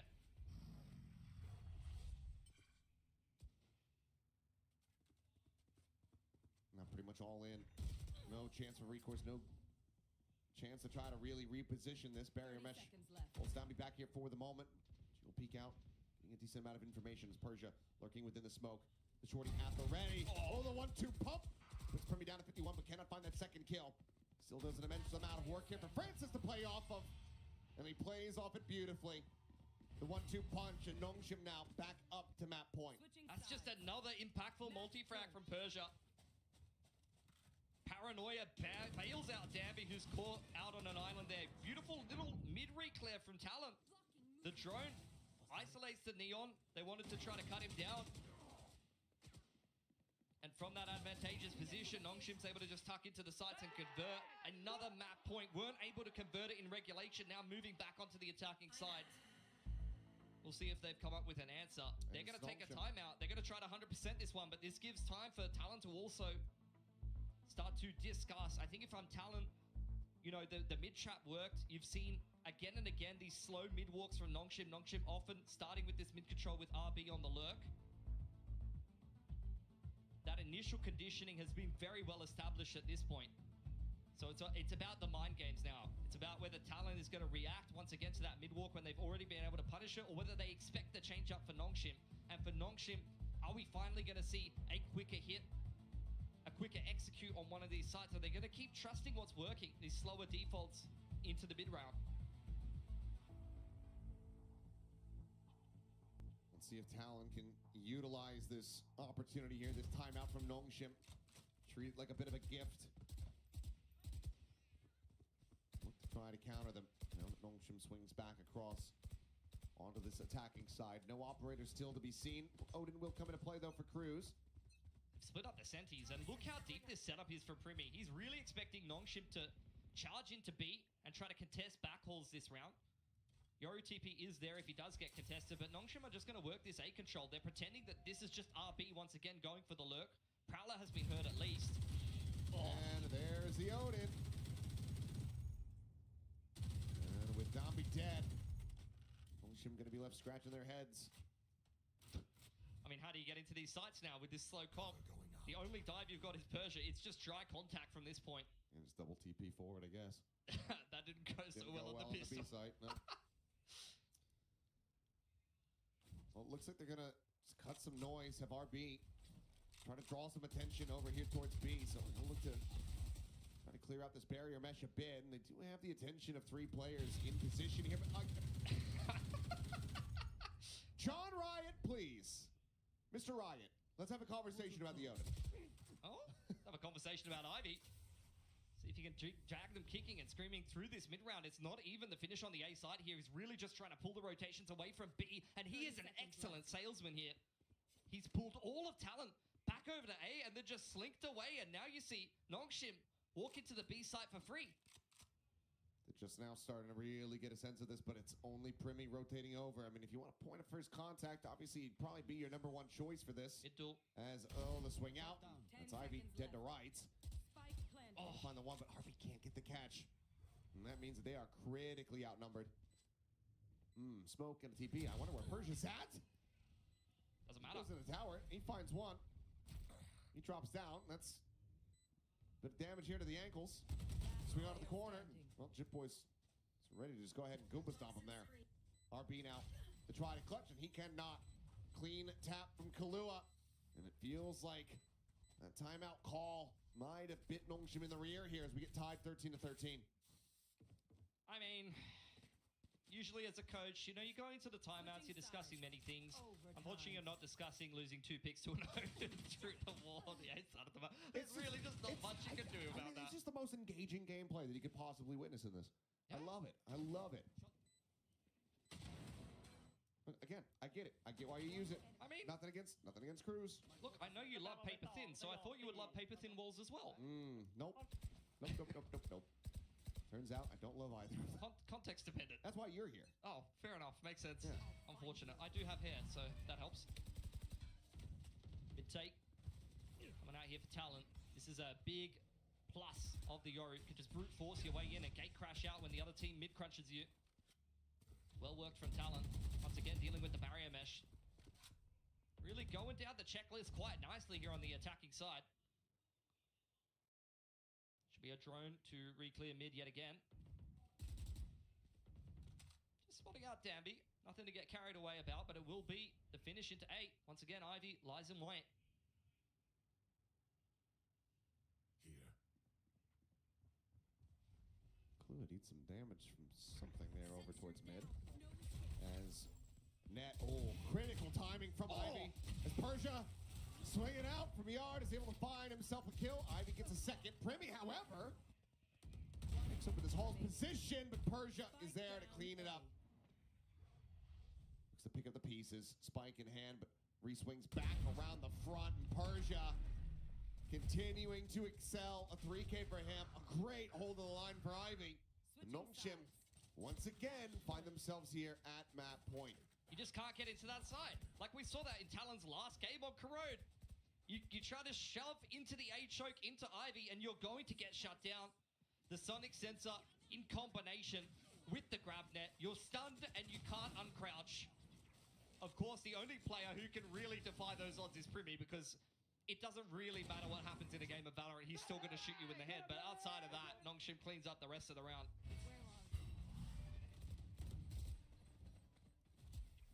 Well, this time around, quick, aggressive pressure in towards mid leaves Kahlua down to 75. As Paranoia on the tie. Ships him back over to the defending spawn. NonK are looking for a very pacey hit here onto this. How? This should be illegal! Arrest this man! Oh, Kahlua with a quick little peek. Tap the plant. Cruz looking for a third, and yeah, of course he's gonna get it. Got the garden hose out. Sprays everybody down on 4K. He gets a 4K! It's a reset! It's a flawless! Why? Overtime. Oh, no. Oh, it's gonna be so frustrating. So last attacking round, we've lost 2 to the Odin on the A side of the map. Good. What should we do? Should we go A? Sorry, man, go ahead. Yeah. Let's go ahead. He's not going to do that again. What are the odds? He's going to double it up this time. There's no way he kills 2 of us again. Well, he didn't, to be fair. We're right. Timeout for Talon here. I think this is Frost maybe disciplining Cruz a little bit for his bad behavior. Perhaps. I could only hope. No, again, can't blame him for going for it. When the map's architecture ends up leaning in towards that being very, very valuable. It's well done by Cruz overall. How long can we continue this back and forth? Talon looking to try to win out this next one, take that lead, make this a 16-14. I mean, it's worth mentioning, you don't often see the Odin purchase by the Smokes player as much. It did kind of rise to popularity over on Lotus inside of Tree and Door. But I think the big thing is that you got to remember, Cruz is the IGL. He's the one that goes through all these VODs. He knows the pacing of NonK. He knows how and the way that they're going to go and take this A main control. So if he knows those timings and he can just spam you through a wall, he's going to know when to do it. Well, doesn't have it here for the attack. It's a full push, but already NonK, they're getting their way out in towards mid. Some quick peeks around, so it's going to be a little bit of info gather for them. Contact this time. Shock dart going to be lobbed in. Persia blinded, sends out a paranoia, but he gets ping revealed. The recon from Kahlua absolutely being his undoing. That's the Clutchmeister gone here from the side of NonK. Is Ivy. It's joined in here alongside Dambi, but it's going to be very quickly overwhelmed as Dambi gets taken down. And look at the timeout call. This time here for Talon. Might just be working a treat. Francis managing to find 2 quick kills here in reply. He himself, though, down to 10 HP, avoids the shock dart. Lobs the C's, RB finding 1, but now it's all down to Francis. 10 health. Primy damn near full on it. He'll get decayed down a little bit lower. Doesn't have a prowler. Holds the haunt, a shallow one. It gets cleared. Can't find him with the timing. Looks to try to get that swing, but Primy holds his own. And Talon now are up to match point. That's just one of those awkward exchanges, whereas Francis, you see him invest the Nightfall. They're both using Phantoms. You almost want to see him follow up on all of that decay damage. But these 1v1 clutch situations are just so tense, unfortunately. Especially when you know you have to peek into Primy in a 1v1. No one wants to do that. So good effort for Francis. But Talon also not learning their mistake, but instead capitalizing on it, doing it a little bit better. The dry contact stops that reactive utility from being as effective. The paranoia and the grab net not connecting as cleanly. Op out on attack here. Going to be harder for NonK to get in on the hard entry.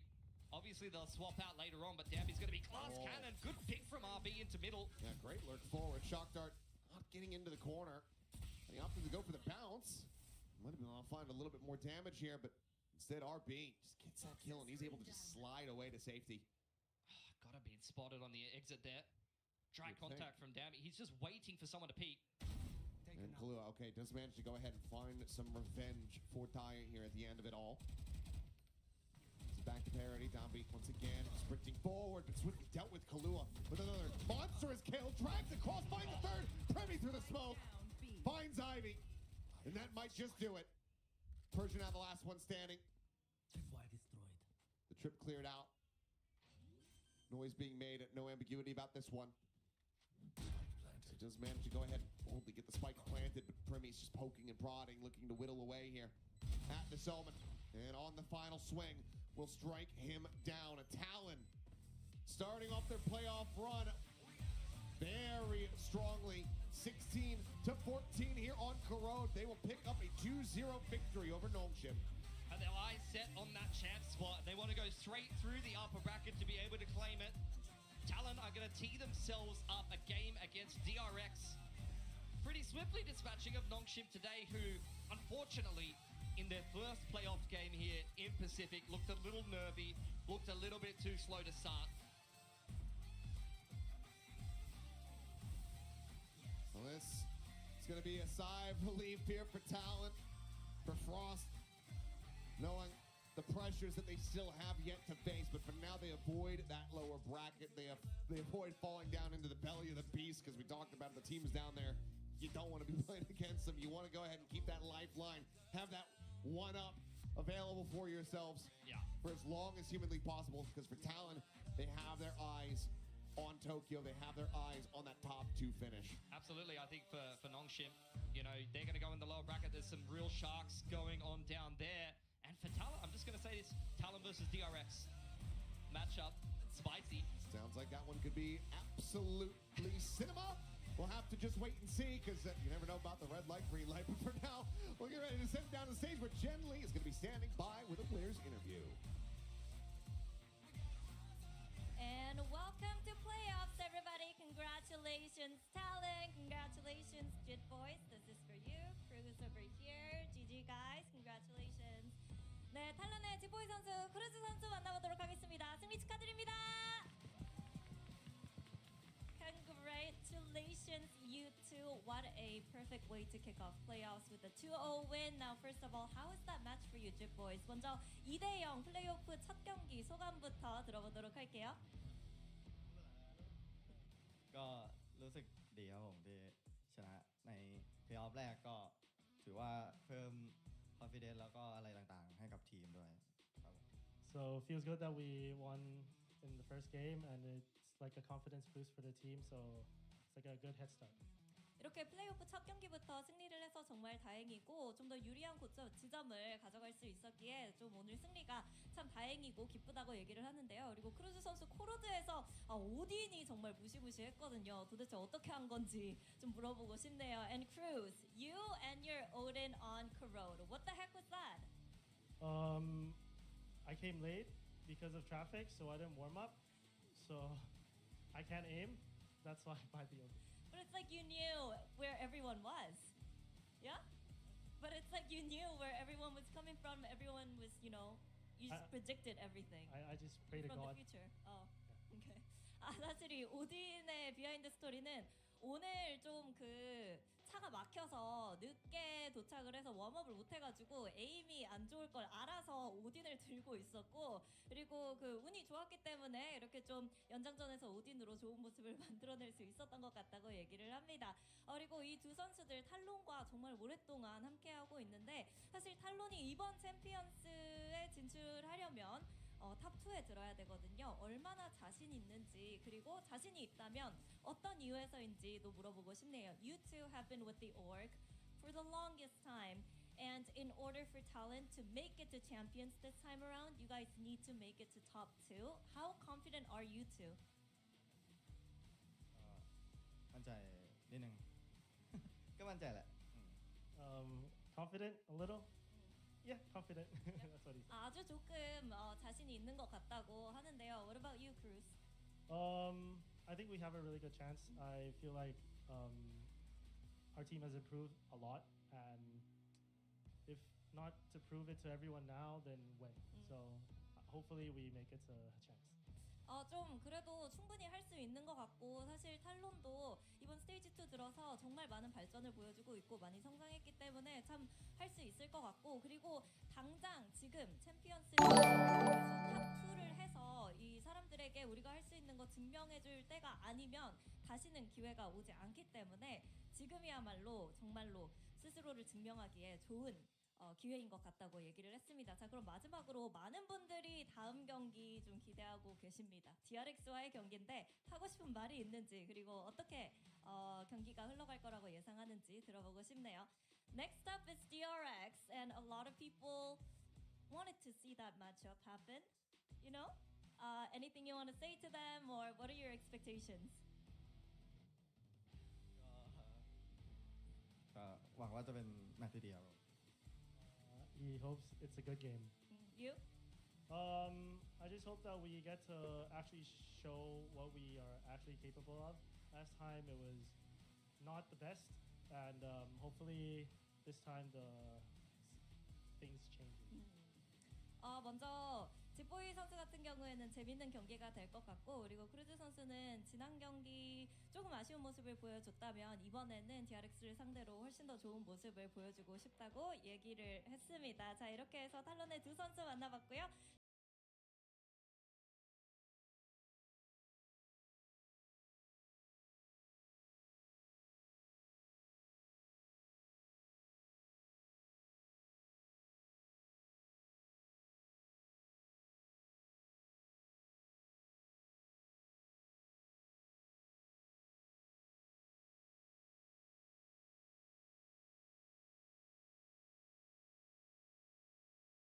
And we have Talon securing their very first playoffs win today against NonK in a 2-0 fashion. We did go into a full overtime here on Corrode, but Talon just looked very good today. It was a very, very close map too. NonK put up a much better fight than they did in map 1. They made it close.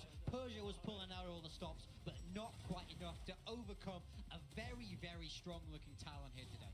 They were incredibly strong. I mean, especially once you went into overtime and you saw we love the Odin here, you know? You definitely have to love it, but I think at the same time, it's also partially due in fact to the fact that NonK did try to go into that A side twice. Đây, anh đây mọi người ơi. It's also because I think the entire team of talent were beginning to read how NonK wanted to operate, how they wanted to, you know, maybe try to go for some baits and then rotate over onto another site. Yeah, I think it's so funny that he said he was using it because he didn't warm up. Yeah. No way. I mean, That's it's true. Not, it's not We've a all bad been tactic. there. We've all been there. Yeah. And of course, Primi dropping 30 as well. It's so classic Primi. I mean, I think there's a lot to be excited for with this talent team moving deeper into the bracket. They will have DRX next. But yeah, a great game from them. NonK Thắng 2-0 luôn. put up a good fight here, but it's too Ôi little, tôi too late. tâm linh thế, tôi nói tụi NS nào có khi nào xuống nhánh thua, ai ngờ xuống nhánh thua thật à. Vô OT à, vô OT nhiêu? 2 lượt hả? Wow.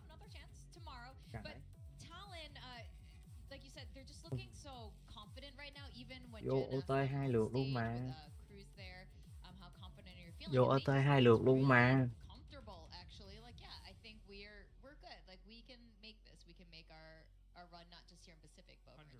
I think, you know, we know it. This is the best iteration that we've ever seen Talon come to be. They know it as well, and that's why they're going to be able to run this all the way through, you know. Vô OT 2 lượt luôn. Wow. And I think it kind of speaks to the game plan that they're holding on to as well. At least for this map, you've got the double sentinel, and that already somewhat puts a big obstacle in front of players like Dambi or even the entire team as a whole. And then apart from that, now you've got Cruz with this Odin on the other side of the map too, and it just makes things a little bit more difficult if you are to even set foot onto site. I mean, that map 1 Thigh obviously went crazy, really got across the line. But in this map 2, we see him down at the bottom of the scoreboard. Textbook Primi's there fragging, but also Jit Boys. We're seeing these other players step up individually, which is very, very good signs. That's what I spoke about this in the pre-game, saying I want to see more from those supportive players if they're going to be able to make deep runs. And I feel like we did see that today. What's really interesting to contrast that is how NonK's stats are. Throughout all of this corrode, their stats have been pretty even actually. You can just tell how consistent each one of these players are, and yet it still wasn't enough to bring them over that line. Yeah, no, I'm not winning against this man. Primi is of course our match MVP. I feel like he always is. Of course, an insane map 2. But even on map 1, when he's on that Yoru, managed to hold his own, get a few key rounds across for Talon. But this guy is a young superstar. He's looking to drag Talon the whole way through this bracket. And let's be real, he has the power, he has the potential to do just that. Yep. That's all I'm hearing is like the same thing about Primi all the time. Do you agree with that? Yeah, okay, you agree with it. You think it's all Primi? He's always really consistent no matter what, unless he kind of has some kind of a weird off day. But he definitely is putting up those numbers. Even on that Euro, he was still kind of providing team that value, and they are definitely moving forward.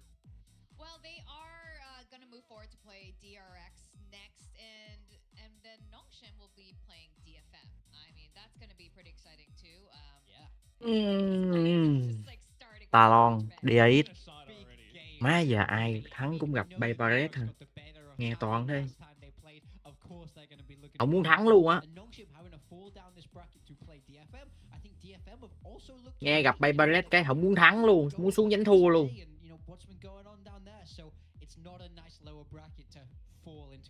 Nghe nói gặp Valorant cái muốn thua luôn, không muốn thắng. Ảo đây. Dambi has to go up against May at the same time, and that's not going to be an easy matchup for sure. Oh, definitely not. Now, while it's NonK and DFM facing off, if it was like a best of 5 1v1, Primi takes everyone. Yeah. I love May. May's top of the charts, but we talk pure mechanics. Primi's the guy. Yeah. Do you agree with that, Quack? No, I don't think so. I think May has a chance. Come on. If it's just 1v1, best of 5, no, May's pretty snappy. Right. You're sleeping on the goat.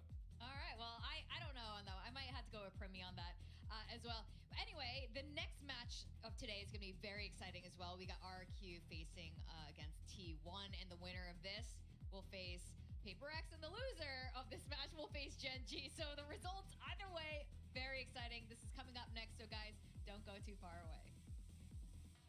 TL mà gặp lại Valorant chắc như mơ thấy ác mộng quá.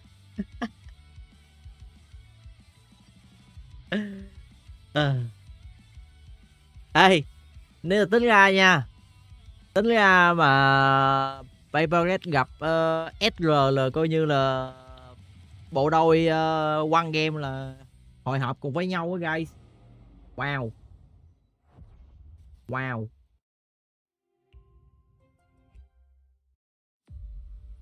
Hội họp luôn á. Nghĩ là cũng hợp lý đấy. Cũng nên va chạm với nhau ấy. Nên va nhẹ. Cũng nên va nhẹ đó. Mà bên đây không có nghe, không có nghe.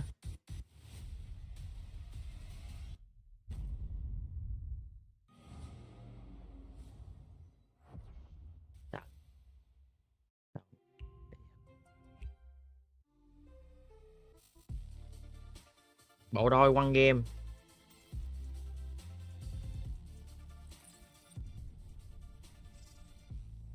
Bộ đôi chúa one game.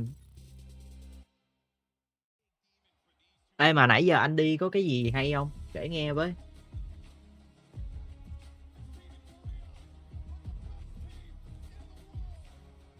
Nãy anh đi chị chủ kênh vô xem mà có cái gì hay không, kể anh nghe với.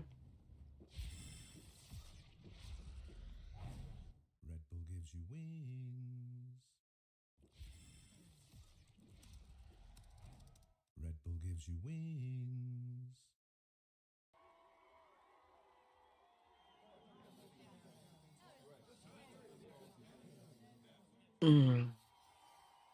Tụi nó có trầm, tụi NS có trầm cảm hay gì không? Gives you wings.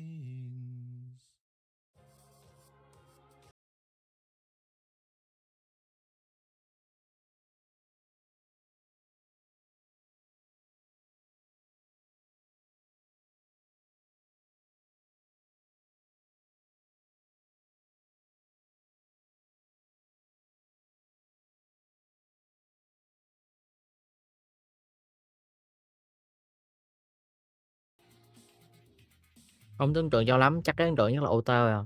Liền vậy thôi bỏ qua rồi. Vậy thôi anh cắt cái gì vậy anh cắt cái gì ta? Anh cắt cái anh cắt cái highlight của upline đó, cái buổi lay off này là cái gì trời? À.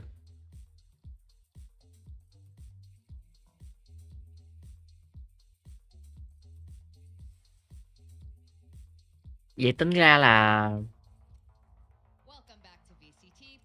tụi NS chỉ làm khó khăn một chút xíu so là gì là kéo vô được OT thôi, chứ map đầu tiên là coi như là thua trắng luôn không? Vậy cái trưởng à. Mấy anh T1 thiệt đánh không có nể nang gì hết á. Mấy anh T1 đánh trận đầu tiên á, đánh 23 năm. Đánh 23 năm. Qua trận 2 đánh 20 mấy mạng. Thiệt quá đáng thực sự.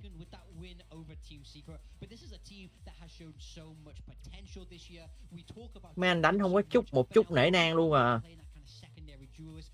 Phải cả trưởng à. Trận 1 kết thúc với tỷ số nhiêu nhỉ?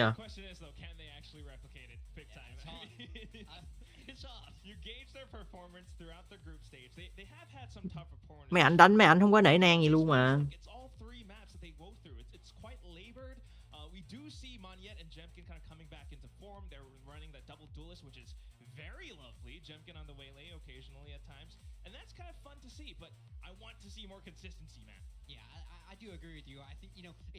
Trời ơi. Rồi kết quả tổng rồi. Trời ơi 23 năm. Trận 1 23 năm. Kuma UC 816.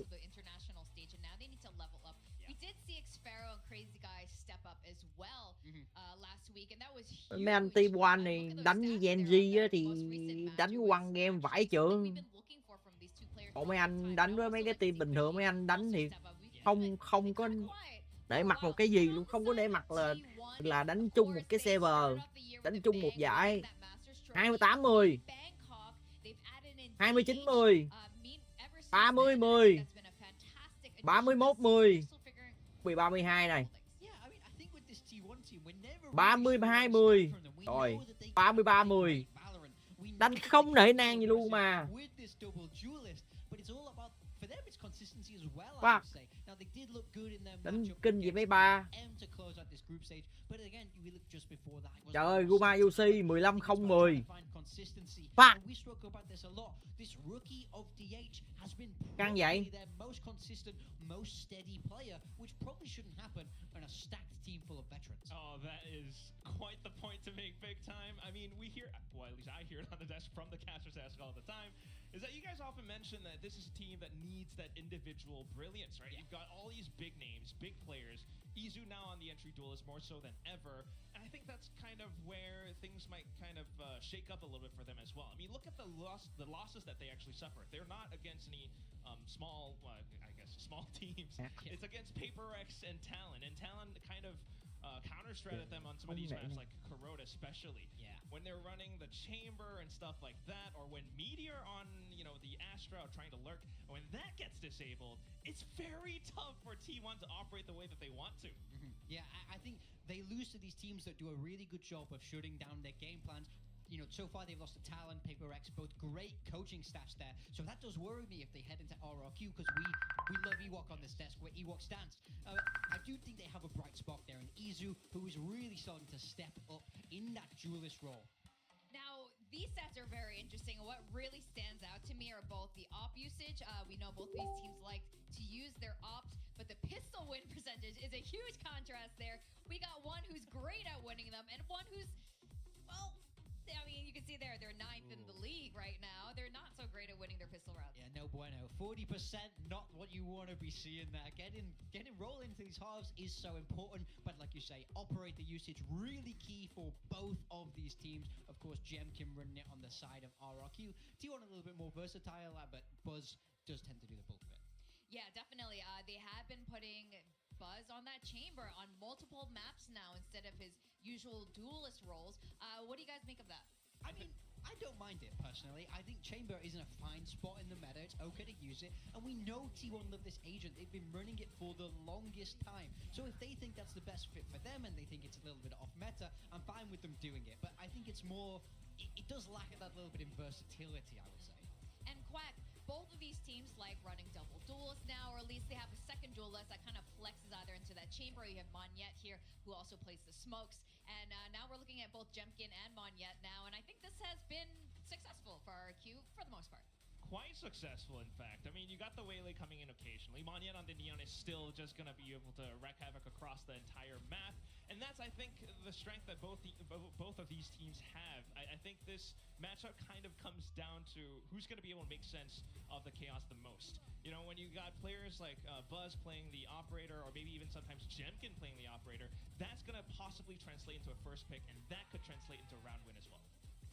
Yeah, and on the other side, we've got Buzz and Izu here kind of flexing in between those duelist roles. This team has kind of shifted their duelists around quite a bit, but it seems like it's mostly these two. Yeah, I mean, these guys have loved the double duelist for the longest time. And like we say, I really think Izu is leveling up in that role. We know that he's an incredibly flexible player. In the past iterations of these rosters, we've seen him on all kinds of roles, but now it's really simplified on the Neon and on the Yoru, and Buzz with the Yoru and the Chamber. So RRQ, a lot broader of style with this double duelist. T1 really know what they like and stick to it. Yeah, and I'm sure this really kind of nailed down once DH joined the roster there, and I think that helps solidify the roles a bit more. Meteor as well. I don't really see him playing on any of these duelist roles anymore, which has helped her build picks quite a bit. And in terms of the map pool, this is a little bit interesting. I think Sunset is almost a certainty given what we've seen. Again, this is only from this group stage, from stage 2 so far, and the only real overlap in success I see is Sunset. Yeah, I mean, both teams flawless on it. It would make a lot of sense naturally for that to come out. Honestly, I'm not too sure which way this veto is going to go, because, you know, for me, for RRQ, I think they've shown potential to pick lots of different things. I want to see their bind again. I love that composition. Give me that. But, you know, they didn't pick it last week, so they might just be taking it in a little bit of a different direction. You never quite know. I think they all also kind of have their own little weaknesses. misses here and there, so there might be some maps that they want to avoid. Yeah, RQ banning that Lotus, and we're going straight into Bind. I think this is going to be very exciting to see how that's going to play. Okay, so this is a T1 pick of Bind, which is interesting. So we haven't seen T1 play Bind since Masters Bangkok. So this is a very deliberate, very targeted pick. I think knowing the type of comp that RRQ are going to want to run, and then RRQ flip it back, picking Haven. We know how good T1 are at Haven. They picked it into DFM last week. It's like we've got this graphic wrong, and then ending on that sunset. I mean, this is a very fun veto. Slight flipperoo for sure, but it also kind of tells you that they might have some stuff prepared. Haven definitely is one of those maps where I think RRQ will be able to kind of figure out how T1 wants to operate, but at the same time, it is T1 with that win against DFM last week. Yeah, I'm very, very surprised to see T1 picking this. To me, this it screams of a perfect anti-strat. To me, it screams that they watched that DRX game and found an obvious weakness. Otherwise, I can't see why else you would deviate from the maps where you are so naturally strong. Well, with that, what are your predictions? I know that we have been fairly split on this. It looks like you predicted for RRQ. Okay. I gotta go with RRQ. I mean, I feel like they're slowly finding their footing again. They're returning to form. Jemkin especially is starting to pop off more and more. We've seen how high the ceiling can be from this team, and I just want them to find that form again, and I think they have everything they need to do it now. Okay. And Quack, make the case for T1. I hear what big time, Supreme Coach has to say, but are you telling me watching RQ flop the 12-3 lead, that's championship form? Are you serious? Are you kidding me? But you look at the two maps after that, it was 13-4, 13-3. Sorry, yeah, 13-4, 13-3. They slapped them, and they should have slapped them map 1. It's just that little bit cleaner, and then they're fine. You don't see T1 doing that, though. You know what I'm saying? I don't think you want to have a team getting so desperate to close out the map that they kind of make the wrong call sometimes. Well, I've gone for T1, and you guys might remember this. Who's the best team in Korea, though? Yeah, they are the best team in Korea, and that's Stacks. Yeah, so this is going to be given out to the audience members when we kind of do those little polls. So if you answer, you're going to get one of these down in the audience, and we're going to watch T1 versus RRQ, former best team in Korea versus the actual best team in Pacific. So let's see how they do.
Team RRQ.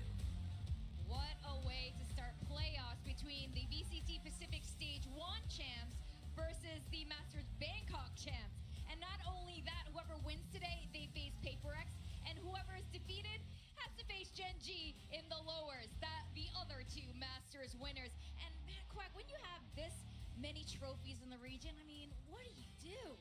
You just keep moving forward. You put one foot in front of the other, and you keep moving forward. That's how RRQ managed to get into this playoff spot in the first place. They managed to clinch it against Team Secret. You can only hope that with this form, they continue to go up and up, especially up against a team like T1.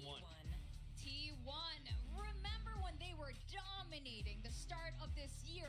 Everyone was talking about this star-studded roster, and now they are coming back into form, finding their fifth and final member, DH, who has definitely been solid throughout. Yeah, it's been a little bit turbulent, but we do know at their best, they're able to beat anybody in the world. And trời ơi, anh quên mở mic Tiến ơi. Fuck. Cậu đây ông Tiến.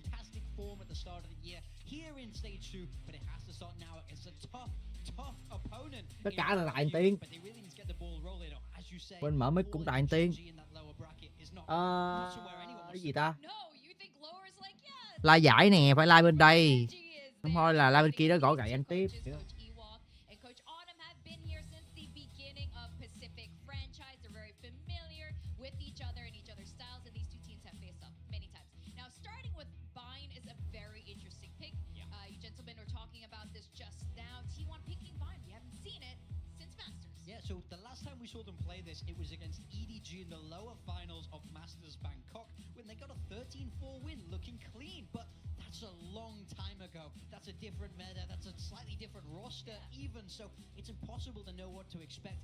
I think it has to be a read that they have on RRQ here. That's the only reason to me it would make sense, because they've been banning this map. They even first banned this map against Boom. So I'm very curious, or maybe this is a whole ploy. Maybe they're just planning to flip their map vetoes heading into the playoffs. I mean, I've seen it happen before, and it can be very effective, because I think RRQ will be surprised by this.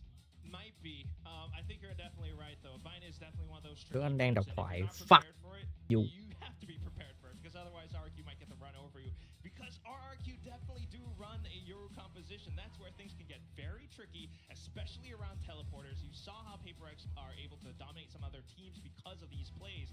And RRQ, they do run a pretty spicy or unique composition when it comes to a map like this.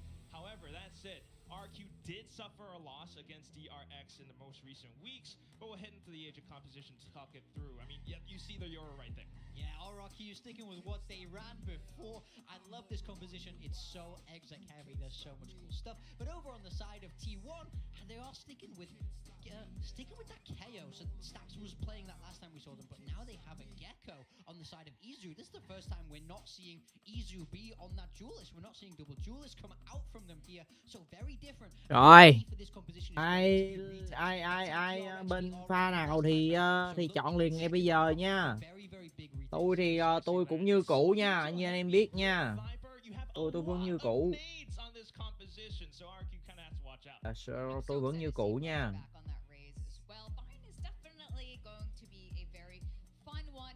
Vẫn như cũ guys.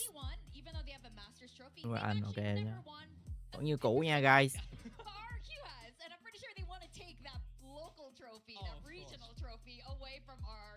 Oh yeah, they're not going to be happy with RRQ keeping that, but RRQ of course going to fight tooth and nail to hold on to it.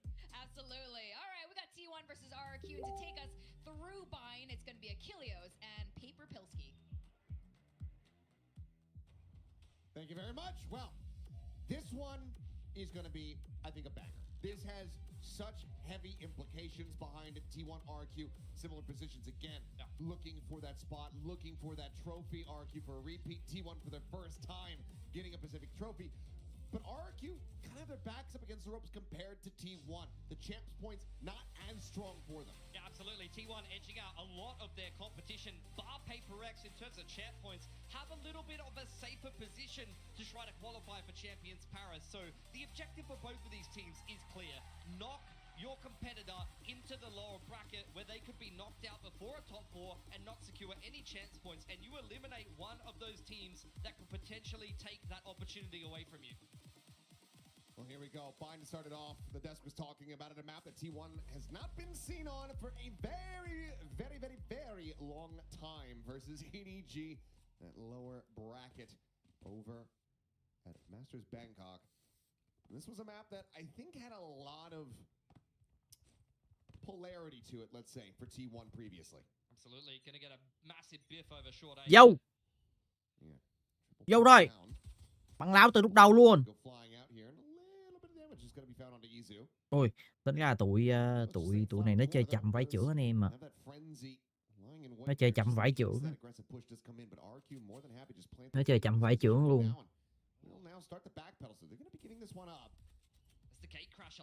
Mà anh em biết cái điểm yếu của AQ là gì không?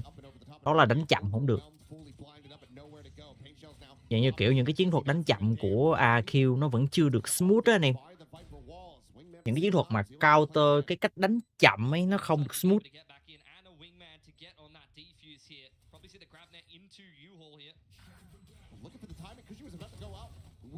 Đấy, chưa gì là thấy sai thăm mình anh em thấy không? Chưa thấy sai thăm mình rồi anh em thấy không? Chưa thấy sai thăm mình một ông rồi đấy. 2 ông luôn.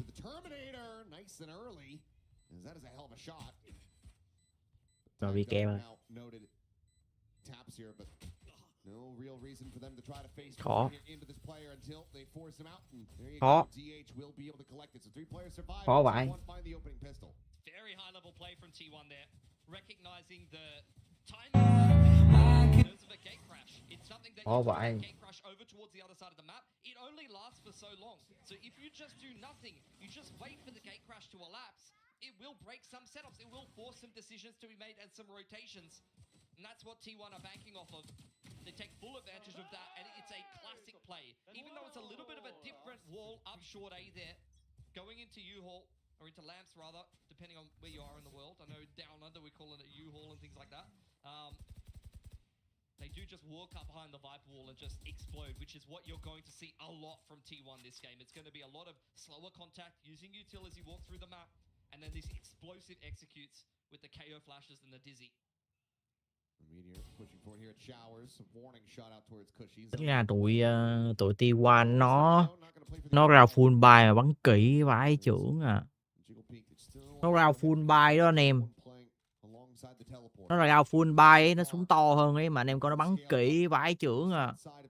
2 Bulldog, 1 Serif, 1 Phantom, 1 Marshall mà bắn kỹ vãi chưởng. Bắn kỹ kinh dị luôn.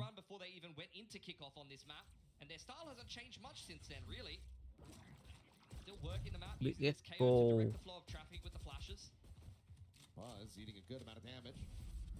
TV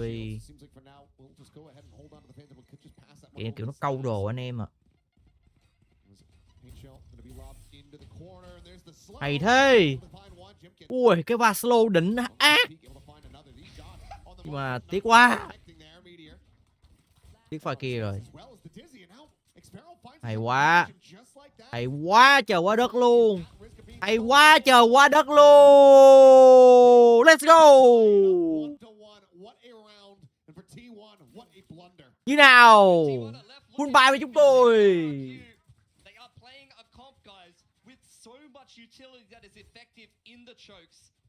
Ui tính ra cái quả slow đỉnh ác. Quả slow đỉnh ác. Quả slow. Quả slow ác thực sự.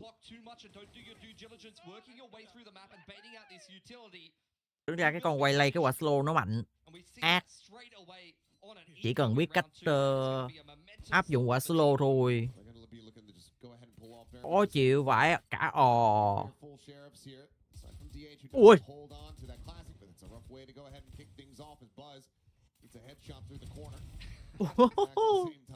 Bắn hụt rồi nhá, stop ui.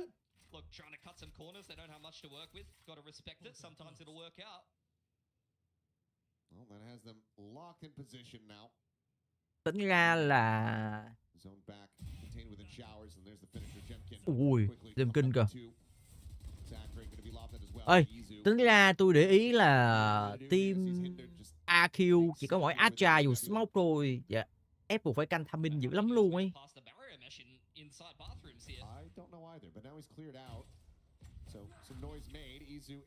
À! Vãi chưởng à. Ác thế. Làm được ổ số rồi. Ê, đừng nói thua lại nha. Đừng đứt 1 vs 1 nha. Đừng vít 1 vs 1 nha. 3 vs 1. Kẹp nó. Nó đang đi săn kìa. Hay. Hay. Early timing for the dimensional drift is always a great tool to work with on the defensive side, either to find info, maybe you're playing an off angle and instead of the gate crash you're able to rip the dimensional drift. You see that with the op at times, or just as a retake tool, especially with the util heavy comp like RRQ has. Dimensional drift is worth its weight in gold. For T1 now, I mean, this is a team that can get hot and heavy sometimes, despite the experience that they do have. We'll see how they're able to recover from that. Thrifty loss, and yeah, the op is out for Jemkin. What the fuck? Like quite a passive angle though, just sitting on that B side, expecting faster pacing into hookah, but it's actually straight into bathrooms because T1. Ông này ông ngồi spam check my video vài cái chữ. Might still yet be rewarded with the potential kill here. Stacks just on the opposite side of that wall. Hugs the box, but for now is not looking to peek. Might just be running the clock down long enough to be able to get himself another 0 point here and maybe try to sell a fake. Fangled for Crazy Guy over on long. Only escape mechanism he has is actually T1 putting up their orb. T1 now out on short. Biết ngay là không có tiếc ở đây mà. Ừ thì ở đây mà. Chứ bên kia là cút. Thầy bay màu rồi. goes looking for info because the barrier mesh was broken by DH. Looking for that push. Xfero setting up a couple smokes here, trying to play both sites. 0.0 flying, plays out. He's actually for a second kill as easy. Cái tết chầu. Cái tết chầu bóp vãi.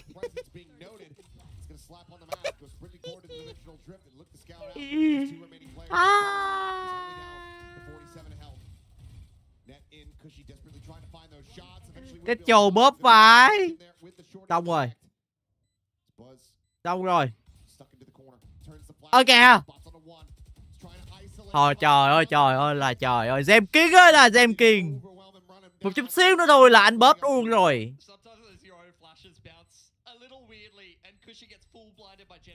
Nhưng không sao. Mẹ tết chồ ác vậy. Thiệt tết chồ cũng đấm nó trong mặt. Nhìn tết chồ không xong rồi muốn đấm nó trong mặt luôn à. Tôi tết chồ kìa.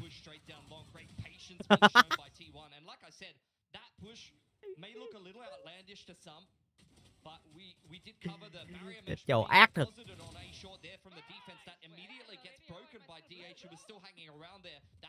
Tết chồ ác vãi chưởng à.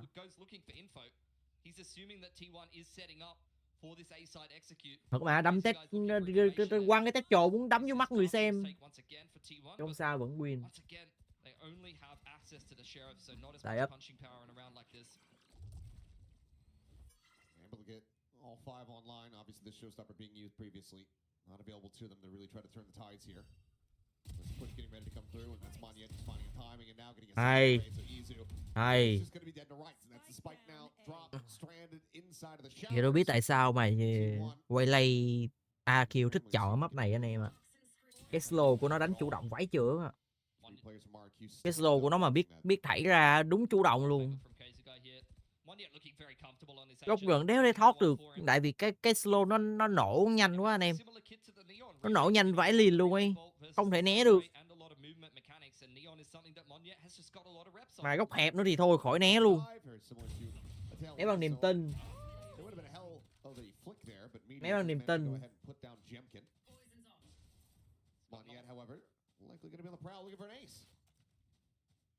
Crazy Guy doesn't make it there first. Oh, he's just going to throw the op out of the map. Bails it. Well, that could end up costing him. Footsteps are going to be heard. Rotating back around Crazy Guy. Does he just take it? Yes, he does. Quá dễ. Quá dễ. Not going to be getting an ace here, at least not in this round. T1 not going to be getting a second round win. T1 though, despite a slow start after losing to Eco, do you have some good tools to work their way back into the game now? Thrash as well as the pit could really help to open up and establish a really strong post plant for T1. But as we've already seen from RRQ, they're going to look to continue to be disruptive with both the Waylay and the Yoru. Can you give me the S anyway? Mau luôn. Mau luôn. Hơi ngợp, hơi ngợp. As we've seen recently on the homegrown documentary. Ngợp quá, ngợp quá. I need OC. I need fucking OC. Cho tôi một OC. Please. Tôi cần OC. There's a savage in the server. Along with the majority of RRQ, all lovely blokes, but when it gets I need OC guys, cho xin một like kìa mềm mà. But T1, let's see what they are going to come up with. There's been a lot of slower defaulty play from them on the attacking side of Bayern. They've really just been taking their time working into this game. To be fair, we haven't even had the opportunity to really see many gun rounds. They've had to double save off the back of losing to the Eco. It really slows down your economy early on like that. opts out on Jemkin. Yeah, he's got plenty of money to be able to afford another one there. I love how timeout win percent first is a negative. There you go. Yeah. Rõ nè. Trừ một ô gì không? Trừ một timeout. Hứa luôn. Trừ một timeout. Bắt hay đấy. Dodge, but the flash forces the gate crash away, which is even just a little bit of info, a little bit of a sound cue to T1. They should know that the Yoru's over on the A side of the map here. Ê, tính ra bây giờ nếu mà chơi deadlock ở map này, nó sợ map sau AQ là bị gì anh em biết không? Bị lất ấy, bị đi lất nhiều. Mẹ thế mà vẫn vá mồm được.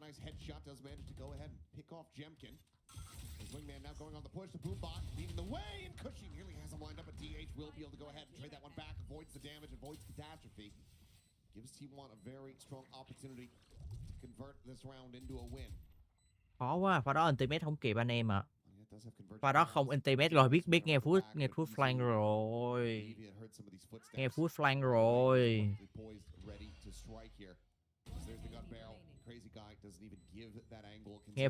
Nghe foot flank rồi.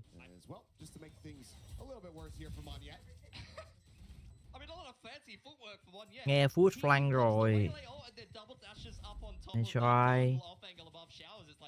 Cái pha đó tại sao anh em biết tại sao không ultimate không? Tại vì đồng đội đang đứng ở trên ultimate rồi, không ultimate được.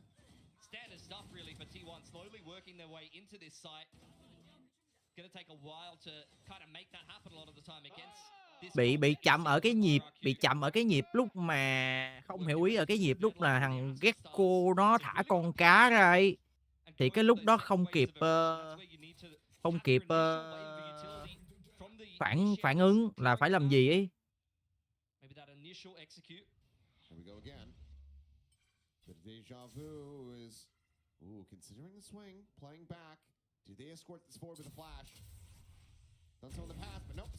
Hay thế. Hay quá, trời quá đất luôn.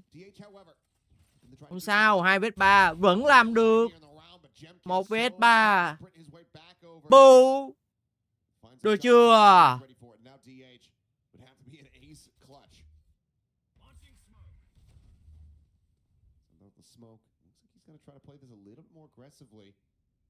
Đây rồi.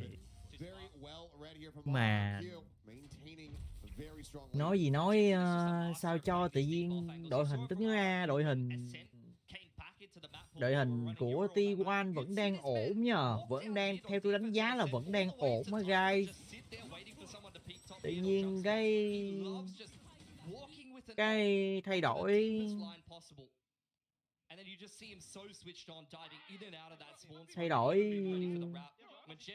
đội hình cái whip luôn.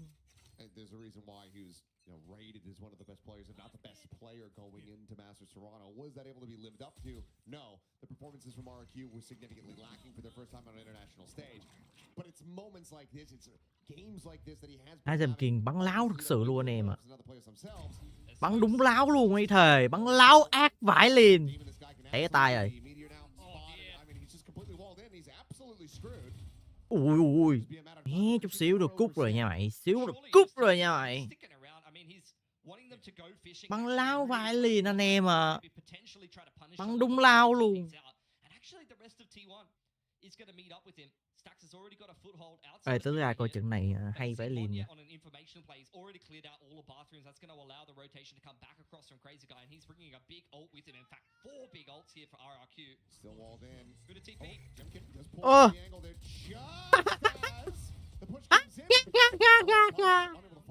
Này thì là whip luôn. Bút nha bút. Sao 3vs2 vẫn làm được. Ơ kìa. 2. Khó rồi, nó chiếm được cái góc city rồi.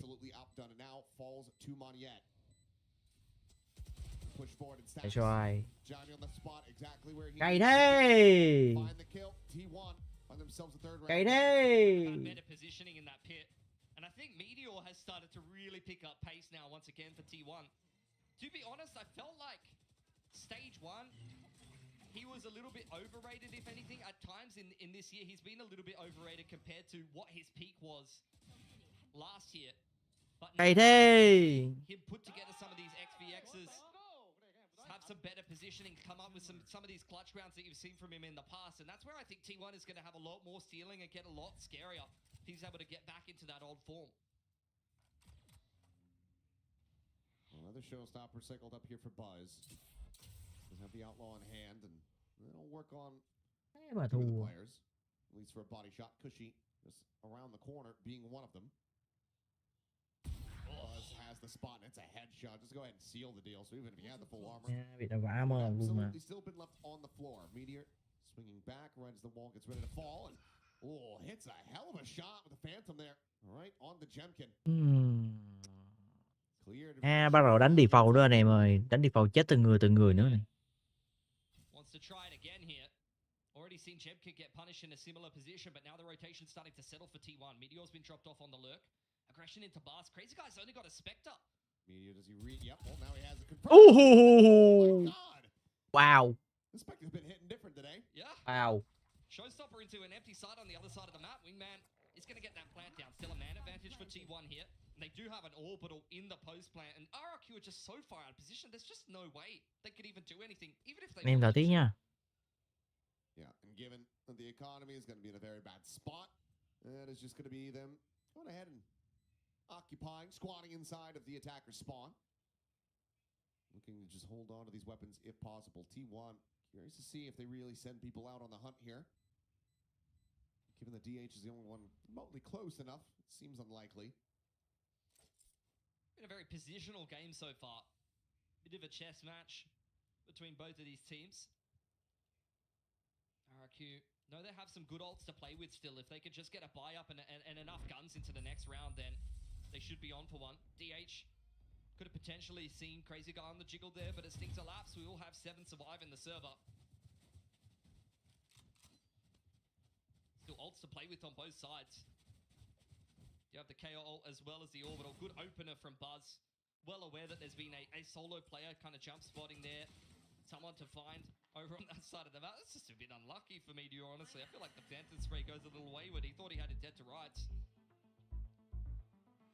A timeout here for RRQ. I think these are the kind of situations where it's a big strength of RRQ's comp that the ults are so strong. There's some comps, especially when you're mixing in Cypher and some of these other agents that really don't have these big impact ults that, you know, love that by the way from Stacks. That was an iconic moment.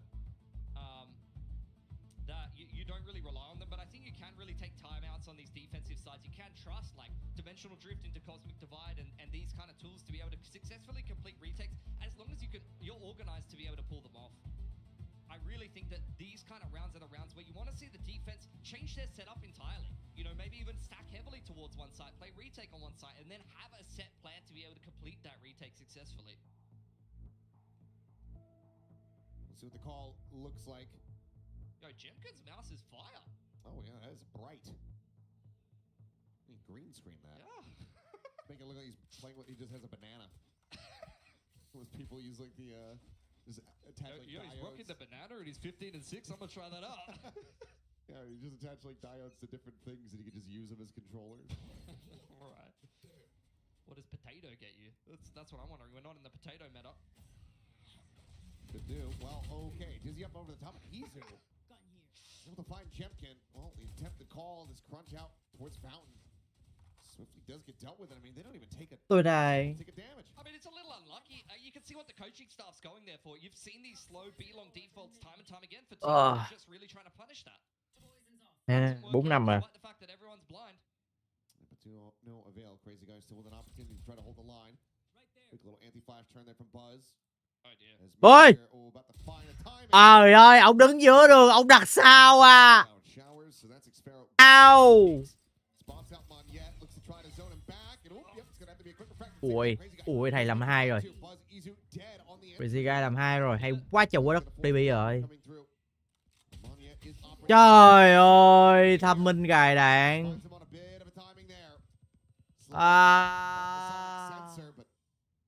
Xong rồi. Get the spike in play. Off angle from DH. Hay quá. Cushy is very switched on to that. Thôi đặt trăm lỗi rồi. Mấy tier nãy giờ nó làm hay quá anh em ơi. Annihilation at the ready. See if Cushy can choose wisely. It does not. Thì biết lỗi luôn rồi.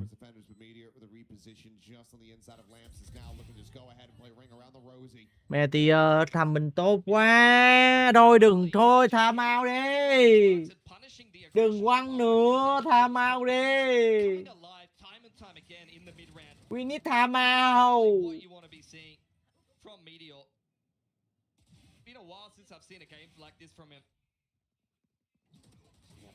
Trời ơi, không tập trung rồi.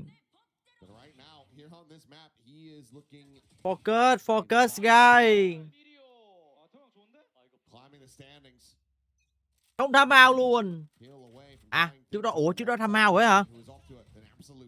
Thì mình mới đi ra đi vô tha mau rồi hả?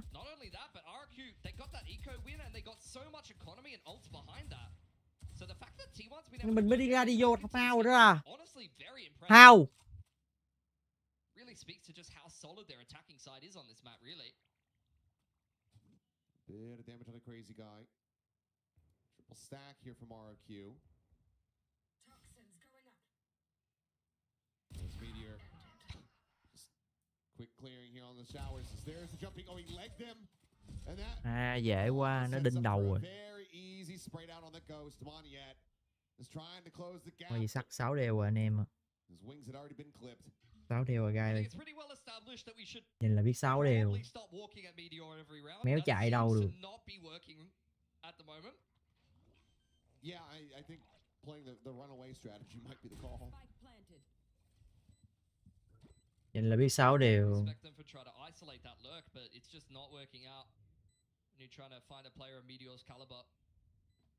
They're trying to get into position to try to just go down to the spike here would seem. Buzz maybe with an opportunity to get the jump on crazy guy there at heaven. Stacks checking out around the back. Nothing noted there, but oh, no, never mind. Crazy guy with a very nice shot, and Jimkin with one as well. His time is already gone, though. Yeah. This crazy guy quickly kills one or two. But nothing spotted out of the dizzy. Izu with a very nice shot. DH doing very much the same. We'll go ahead and secure. Nó vào tay anh em ơi. Tụi nó vào tay rồi. One off the pit here. Meteor just keeps walking up bathrooms. He might be able to get access to that. Thrash and Orbital could really help one of these side executes. How long has Jemkin been holding onto this dimensional drift? I feel like I haven't barely seen him use them very effectively. We use the one. How long he's built up the second eye. Rồi comeback rồi. Prefer them to throw that to Monya and then have some more setups designed around the Yoru flash. 6 đều đi, 6 đều đi, 6 đều là được. Looking for Meteor yet again here. That's going to be the Thrash to try to guide it forward. That's him making his quick little exit, and that allows for Meteor to scale. What? Pretty far forward, huh? I don't know. Either way, Orbital Strike going to be called down. Cushy's going to get cooked to bits as DH finds that kill. Buzz at the same time. He's able to take down Monyad. Jemkin spotting out the heads here, but he doesn't have the opportunity to really take the shot. Six Pharaoh. Be good for one trying to maintain lamps, but is wary about the approach from behind. His Meteor is sliding forward and he's collecting 2 more kills. And Jemkin, yep, the dimensional drift comes into play, but there's 7-5 rồi. Guys. Chỗ nó vào tay rồi.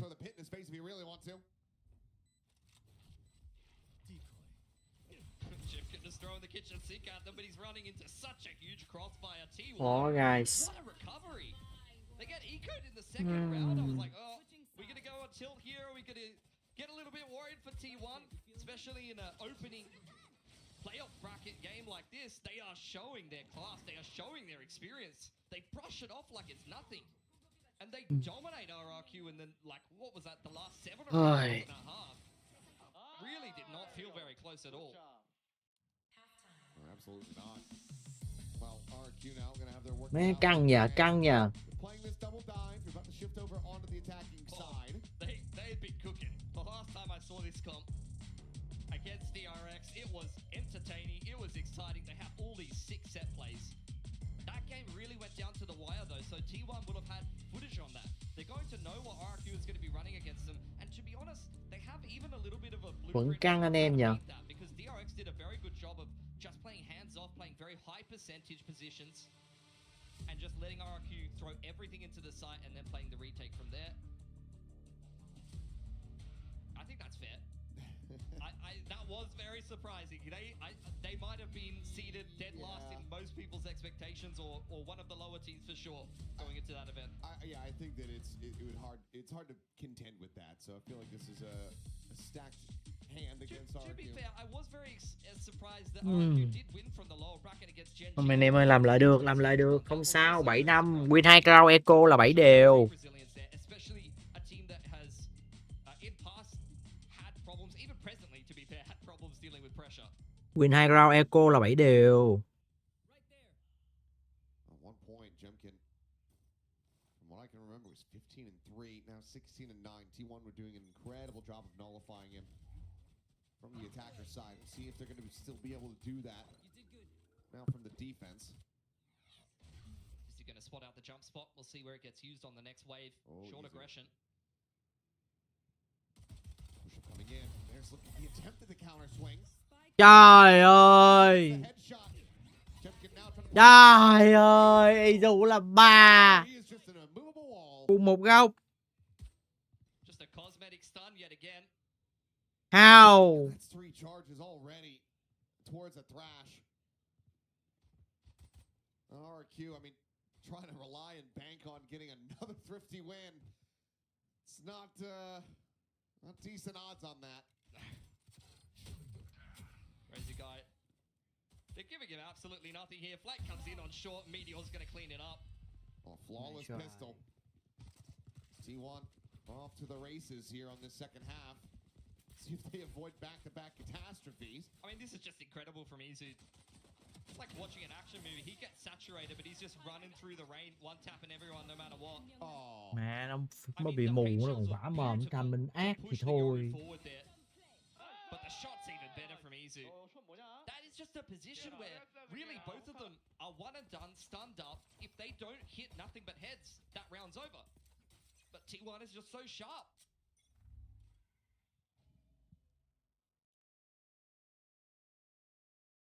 Well, as per usual, full classics here for the side of RRQ. You're anticipating this pressure, and as the pop flash goes through, it's going to be a bite there on the floor. Ảo giác hả?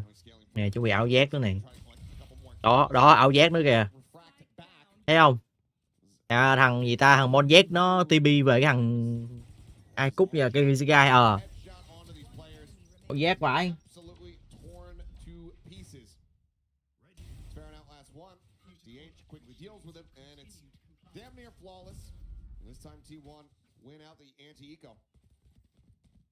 Ảo giác chưa? Ảo giác dữ chưa? Continues to play with confidence. You can tell he's feeling himself. He was not letting anyone into hookah there. Drops the orb with the snake bite behind it and then opts to go forward and fight them in the choke.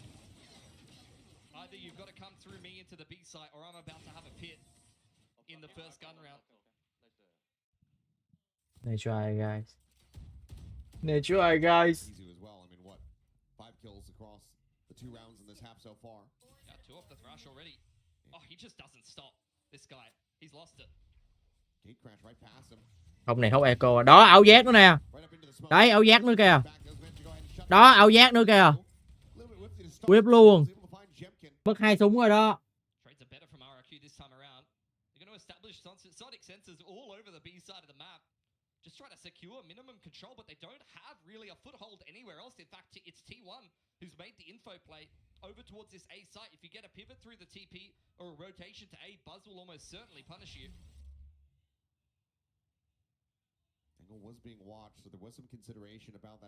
Thằng Bút nó đẩy rồi anh em à. Thằng Bút nó đẩy rồi thì đã có thông tin ở A rồi. Bây giờ Bút nó không dám đẩy ở đây thôi, tại vì nó sợ ở đây có người này. Rồi. Khó rồi.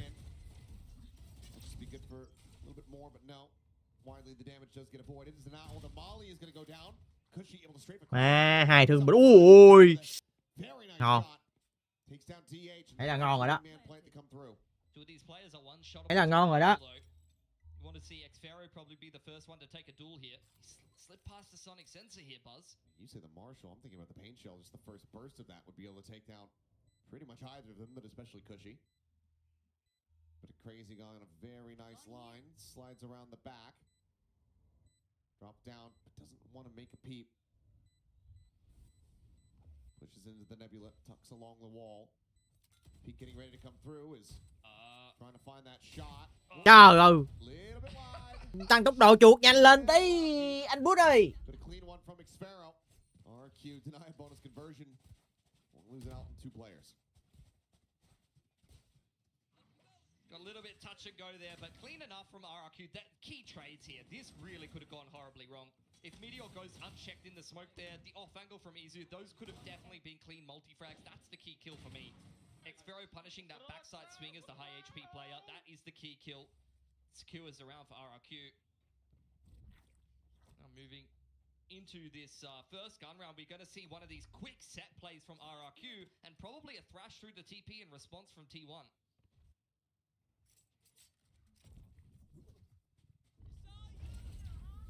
Thrash off the teleporter. Just the clone that it's all going to see.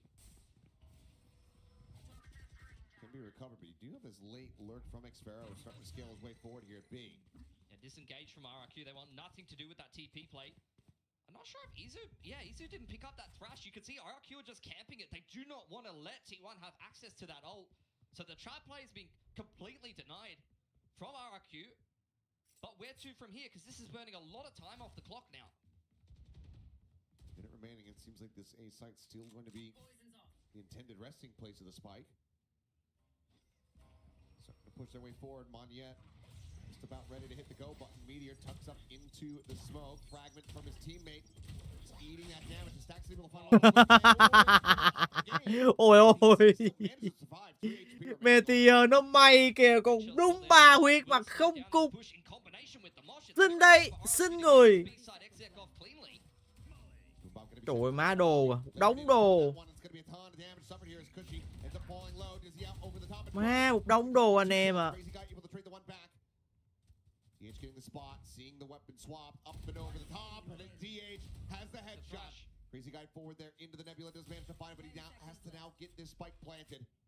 Thôi. Khó vãi liền. Khó vãi liền. Mẹ thế mà thằng Meteor đéo cút. Đéo tin được. Kiểu gì? Bắn về mà nó không cút rồi chơi đấm đeo gì đâu. Đố em anh là ai? Tại cái trưởng à, giờ mày không có hình. Mày cũng không có tên y như là trên TikTok. Rồi mày kêu hỏi là đố anh em là ai? Bố ông nội anh cũng biết nữa. Mày like. Khai không? Không thò là anh ba đấy. To get out onto the site, they want to try to stop you from scaling into the site and cut you down before you're actually able to get that clean execution off that you're looking for. Should be a quick thrash through Hookah here and a fast B execute from RRQ. Yep, are sending that Jemkin just sprinting in after it. Izu at the same time, tucked away and mowing them down. Mà Izu nó vào tay lắm rồi anh em ạ. Trời ơi, nó vào tay. It is right into the sights of Izu, who continues to be absolutely deadly. It's exactly the same thing again.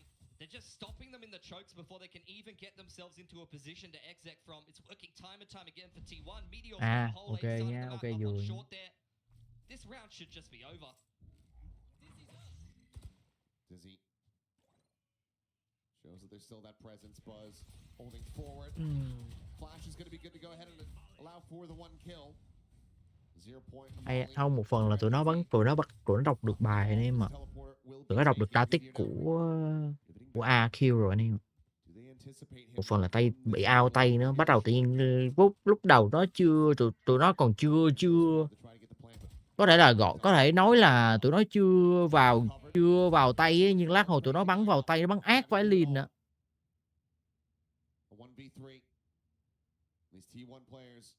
Ép buộc phải check anh em ạ. Không check là không được. Tại vì đặt quả spy là tụi nó sẽ dẹt qua tụi nó pick nè. Nè, bắt đầu dẹt ra pick này. Đấy. Khó vai liền à. Khó vai, thật khó vai. Đéo đây làm được gì pha đó, thật. Chịu á. Nó đọc được bài rồi.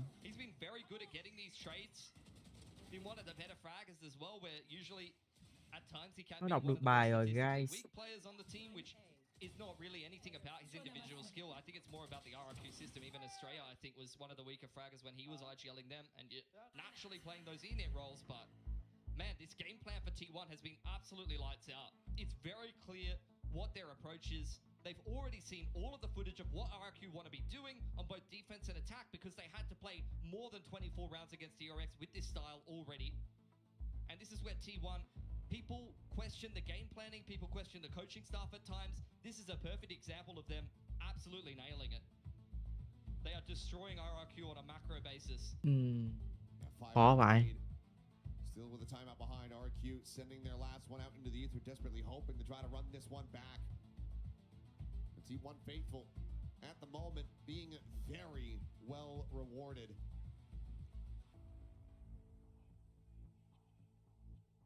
RQ. This could be their opportunity of making it to Tokyo, of making it to Paris. All that hanging in the balance and just slipping right out from within their grasp. They go into the lower bracket here. They are lower than a lot of their counterparts on chance points. They may not make it on points alone. Sao tối không thấy anh like? Mấy nay anh có việc cá nhân nên mà cho anh không like được. Much harder to do in the lower bracket. RRQ prepping this execute that they have planned in the timeout. Buzz. Oh, I was gonna say he's up and over the top. Doesn't find the first goes to stack. Same time, Showstopper gonna be lobbed in. He'll give his life. Oh, crazy guy does get taken down. Monyet trying to chase forward, but he just doesn't have the HP. So even with the hinder, DH is able to hold his own. And now Xpero is completely and utterly surrounded. Em mày tìa là mốc tới nơi rồi. Còn vui ba xong rồi, giải quyết xong rồi em, giải quyết xong rồi.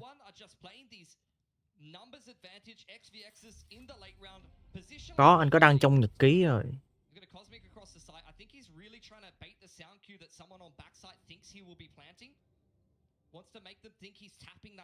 Chắc anh thông báo hơi muộn để ngày mai anh thông báo sớm.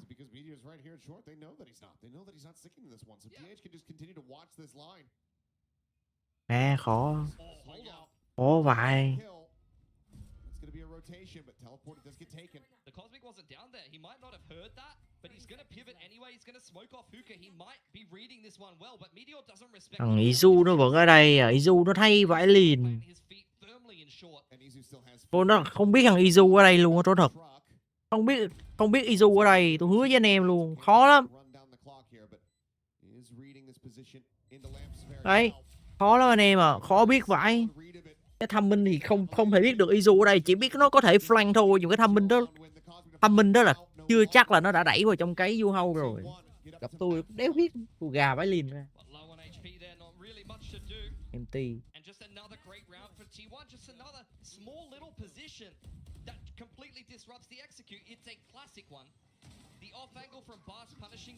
Nice try.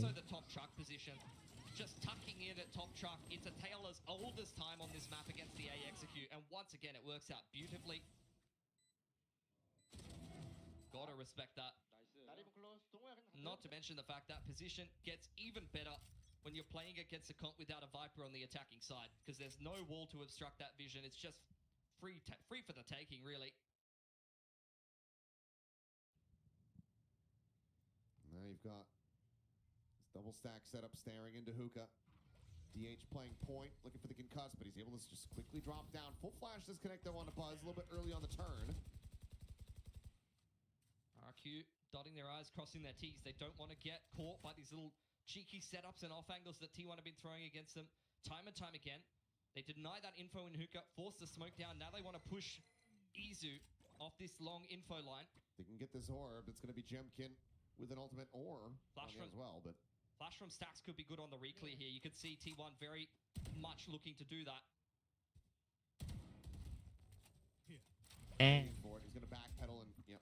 Giác hai duelist ở cái map này nó vẫn chưa hiệu quả nha em nhỉ. Mặc dù là tôi thấy cái gì ta, cái cái bài đánh của AQ rồi, nhưng mà dạng như kiểu nó vẫn chưa thuần thục được ấy. Sends it just to go ahead and try to clear out the remainder of this site. And Sparrow doing well with the one tap to take down Izu. Seems like RQ still yet a bit more fight left in them. 3-on-5. They're gonna try to make a go of this. Hay crazy guy. Yeah, flush money yet back out.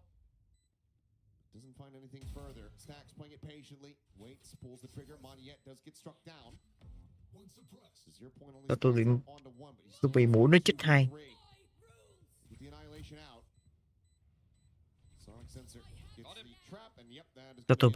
Tôi bị con mũi nó chích hai cái ở cái tai mà tôi không biết gì trời.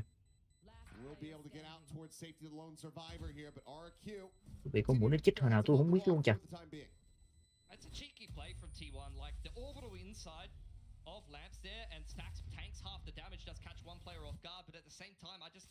I don't know if it's worth investing that in the 3-on-5, especially when you've got this much of a lead. Could definitely find a cleaner round to be able to make that happen. That is an example of Meteor who really has Hay quá mọi người ơi. trying to play with confidence and being punished for it. Anh mới mấy ngày nay ở bên trên cộng đồng Twitter với là Call of Duty đang có một cái drama. Biết anh em biết là gì không? Anh làm video chứ để nhật ký ít ai xem lắm. Anh biết rồi mày không? Chắc để ngày mai để có gì anh sẽ đăng sớm tại vì anh đăng trễ quá.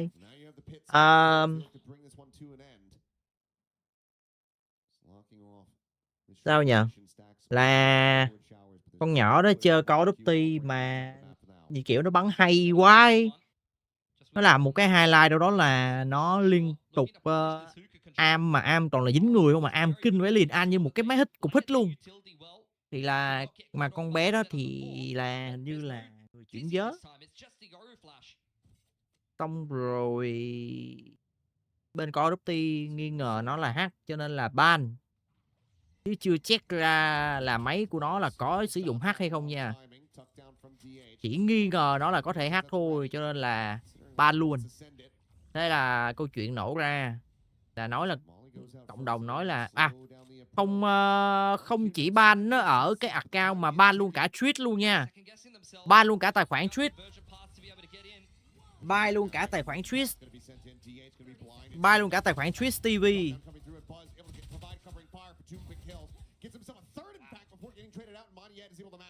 Cho nên là bắt đầu mới nổ ra. Anh biết là mèo.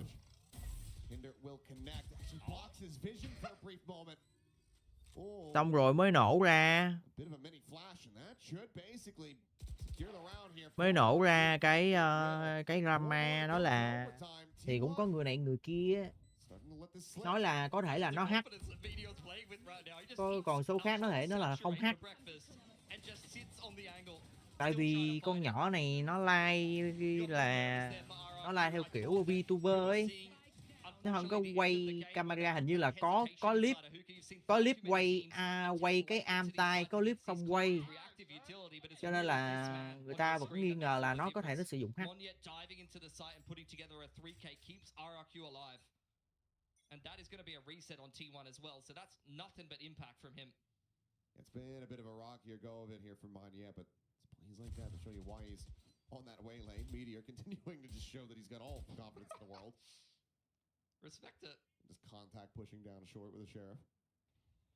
Gemkin, however, the instant headshot into the spray down. That's Buzz gone. Portal closed. Here. Meteor has found the timing to be able to push out. I think he actually might have been spotted here. Well, you've got Xparrow to join in, so yep, perfectly read and counteracted here by RQ. Gặp mấy người mua bình tốt vừa đấm cheat như thường. Cái không, tại vì anh không có chơi mấy cái tụi game đó di chuyển nhiều chỗ là mẹ anh già anh chơi mấy tụi game đó, nhưng mà anh có coi highlight mấy tụi mà tụi nó mua mình nó quay vòng bị bẻ nhức đầu phải liền. Nhưng mà kiểu mẹ kiểu cũng khó nói.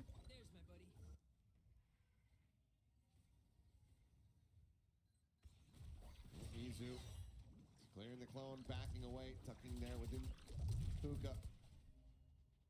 Spike now ready to be planted. Let's see if they get able to find any value here. Sparrow falls down to 5, but kill not found quite just yet. Barrier on spawn. Only so many angles they have to watch now. And that's one of them. Ôi, được nói mẹ So DH vô kéo vô OT luôn nha. see if he can find anything perhaps on the exits. Sprinting forward into the spike explosion. RQ. They're going to make a very serious go of this. Xpharaoh now going to Mẹ have kéo vô OT cười ỉa. Thrash not needing to be used. Two ultimates to work with here. They have the tools. Really, they're coming online as well. They look to try to run this into overtime. And flawless helps Chứ không like thì khó. boost the economy even further. Yeah, I think the shoe's really on the Nhưng mà anh nghe nói đó giờ tụi tụi Battlefield này nó sao nhờ cái chống hack của nó tệ lắm. Chống hack của nó nghe nó tệ lắm. Như là Warzone vậy, chống hack của nó không được tốt. Especially now that the coaches are getting involved, it's something that they will 100% be looking at and be potentially playing around. A timeout for T1. Only have the KO ult to be able to complete a retake here. So we'll see how they want to be doing that. Haven't seen too many of these KO flash plays either. Only the one to kind of re-clear long. Could see an early peek out hookah, for example, with a flash in from the B side to try to disrupt this pacing of RRQ, which, to be fair, has been a little bit slower, so they're going to have to choose the right timing in the round. Also, haven't seen T1 whip out the op yet. Yeah, it has basically, been avoided.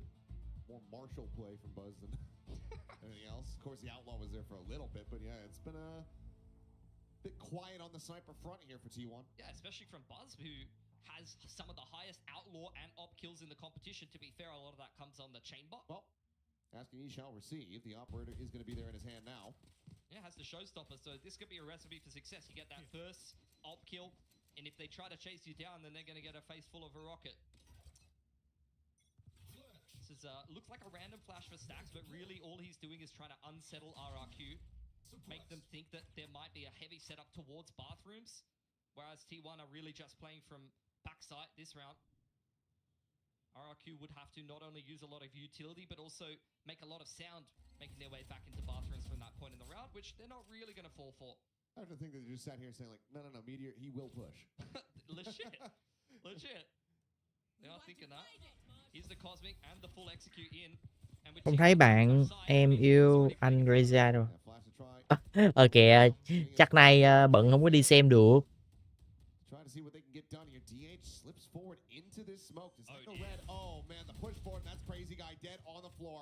Má khó. Ủa mà sao pha đó không sử dụng Wingman để đặt spy nhỉ? Ủa. Sao pha đó Crazy Guy không sử dụng Wingman để đặt spy nhỉ? Hay là có ý định tính phát ta? Nhưng mà phát là phát một nhiều xong chạy ra được mà ta. Xong rồi guys. Nè, thua round. Tạm thế.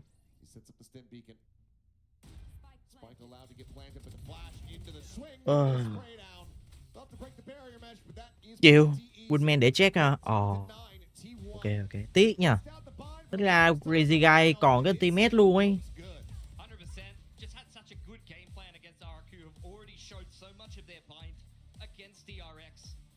This was a T1 coaching staff and IGLing diff. Great prep coming into this map of Bind up against RRQ. And they're just looking better and better as we see them go throughout this season. Had a little bit of a slip up against Talon, but even that Corrode map, I was feeling they were working their way back into it. I think T1, when they have a good read, and particularly when Meteor is playing like this, they're going to look scarier and scarier. But RRQ not out yet.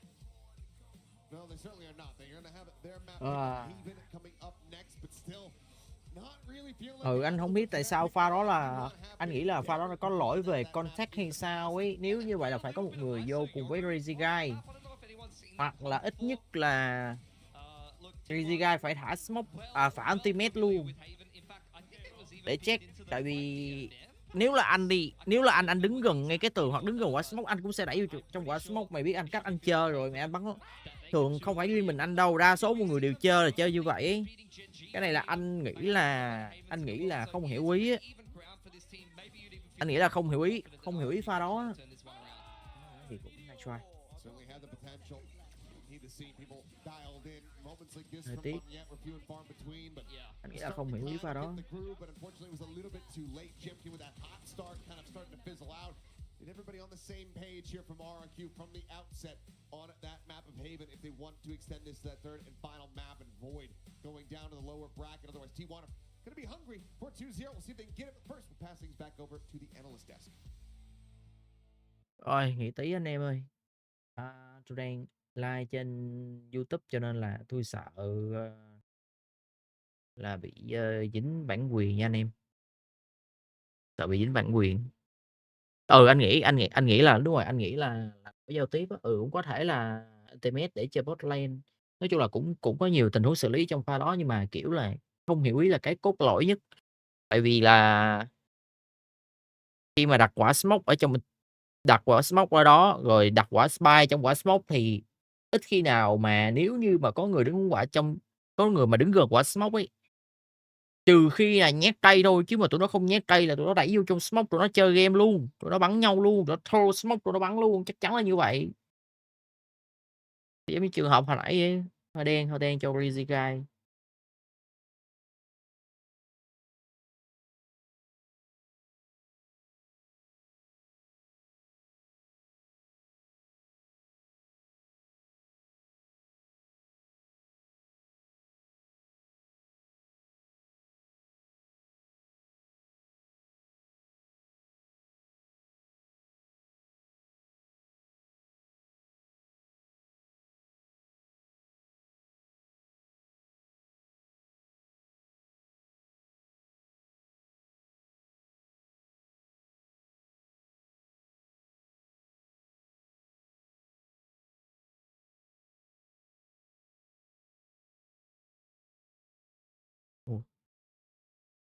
Miếng già. Nghĩ đi. Nhiêu là nghĩ đi. Dưới mặt đi. Dưới mặt đi cho nó gì cái. Hay quả smoke đấy là phải cover hoặc là phát. Thật ra thì anh nghĩ là lỗi giao tiếp á, tại vì cái đó là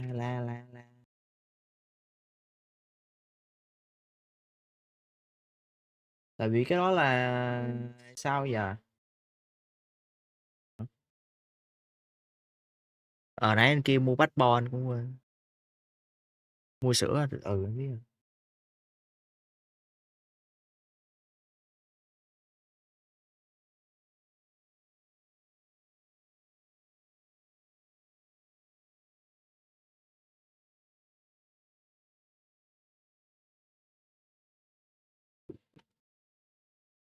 Ừ. Gì? Sao vậy? Đúng rồi, cái đó là quả cơ bản luôn rồi mà, cho nên là anh nghĩ là chỉ lỗi giao tiếp thôi, không ai không biết đâu bé. Nhưng mà anh nghĩ cái lỗi pha đó chắc là tụi anti nó sẽ chửi dữ lắm á. Thật, tụi anti nó chửi chắc phải cả liền luôn ấy, thật. Đây là inland leader, tại sao đặt qua biết là nó đẩy vô trong quả smoke rồi còn đi đặt qua spy. Nó thật luôn ấy. Sẽ nói crazy guy pha đó. For real luôn á.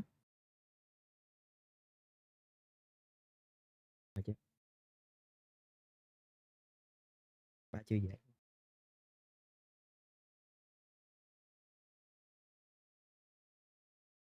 For real luôn anh em ạ. Thế nào cũng sẽ chửi crazy guy pha đó.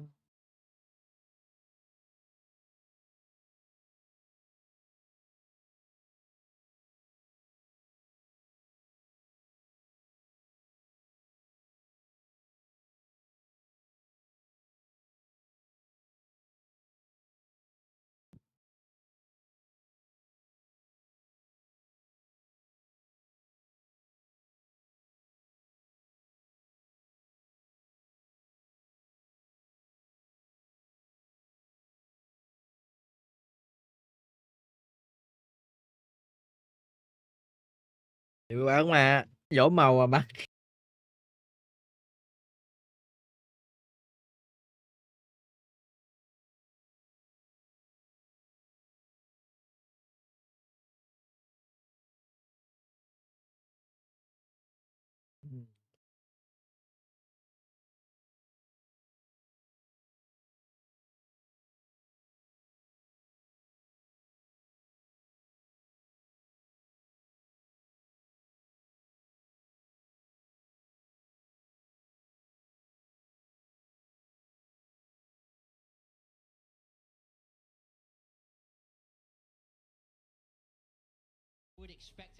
Rồi, map 2. Map này tụi T1 nó bắn cũng kinh lắm đó nha. Đùa nha.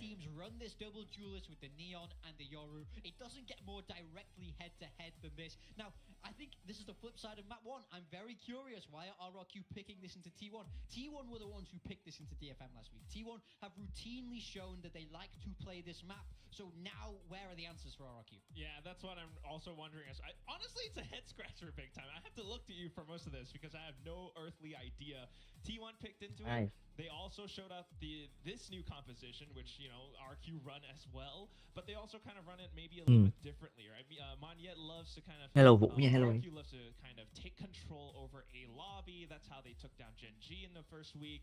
T1 on the other hand against DFM, you know, sometimes they were peeking down mid, but they were also just able to work off the information that they get around C-Long, and that's, you know, really cutting off the legs from DFM. So it's really tough to think because both teams can run this very similarly. Yeah, I mean, I think RRQ are relying on the fact that they've had good wins in this in the past. I think they are very much playing to their own strength, and who knows, maybe they have some kind of read. They, you know, I think this is a comp that's getting more and more common, and this double duelist style is getting more and more common. So I think they must just feel comfortable to play into that. But I think a lot of it is trusting themselves, trusting Jemkin and Monyet to be able to get activated on this map. Now, we do have a super week for playoffs. It's 5 days here. We're going to go straight through Sunday. So for fans who are watching us live in the stadium here in Korea, again, whenever we do those fan cams, you can win one of these, or not even one, you just get it for participating. And we got It does have other sounds. That's Gen G, and that's who if RQ lose today, they're going to be facing that guy again. I mean, you know, I should have thought in my prediction, and I should have predicted T1 because the bracket always gives us RRQ versus Gen G. Yep. Duh. I should have thought ahead. Đưa anh em cái laptop là của hãng nào? I'm learning, I'm sorry. But yeah, I mean, this just sucks, honestly. Whoever is going to be going to lowers to face Gen G, another monstrous team. Tính ra làm MC hoặc làm phân tích viên ngồi trên đây sướng đó anh em à. Đi vòng quanh thế giới luôn. Đi vòng quanh thế giới luôn. And Haven being the second destination, head scratcher like you guys said, are we seeing any changes coming from T1? No, this is very, very standard from both teams. Both teams running this double duelist with the Yoru and the Neon, a perfect mirror here. And I think for RRQ, it's about getting active early, especially Monyet. We saw Jemkin start to fry, but Monyet was far too slow into that first map on that waylay. He loves this Neon. He's so fast with it. So I think if you're RRQ, it's about enabling him. And I have to agree as well. Big Time made a fantastic point with the fact that this comes down to the players themselves and how confident they're going to be. I mean, if T1 just carries these farm over, it's quite likely they're just going to steamroll everything. All right, well, we're going to find out real soon if this is going to end here or if RRQ is going to bring it to a map 3. Let's send it back to our casters, Achilles and Pilski. Thank you very much. Here we go. T1 looking to try to secure a 2-0 victory over RRQ.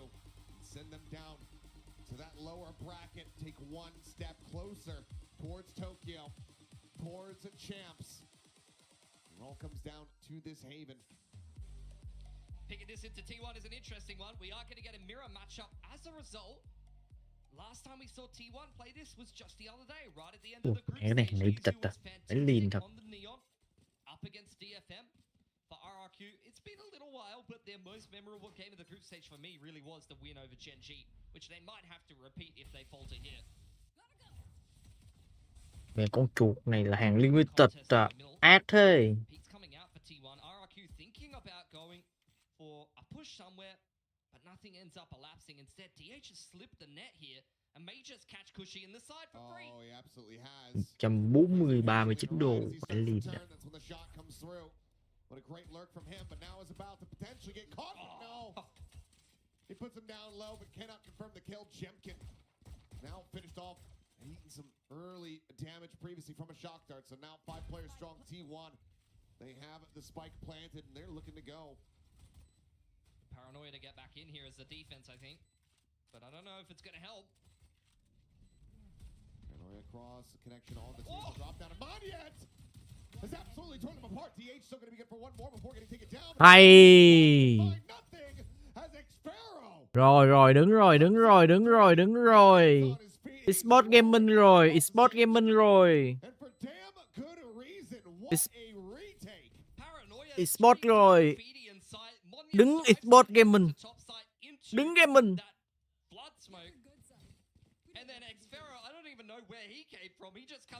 Nhưng không sao, làm được, làm được. Monjet làm được.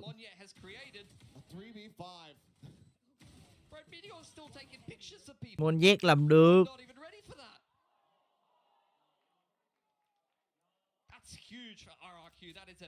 Không sao, không sao. Monjet, tin tưởng Monjet. Em phải tin tưởng Monjet chứ. Bro. And Monya usually goes ballistic on this map with the Neon. Definitely did against Gen G. So if those two are firing up here for RRQ, you're feeling pretty good about moving to a third.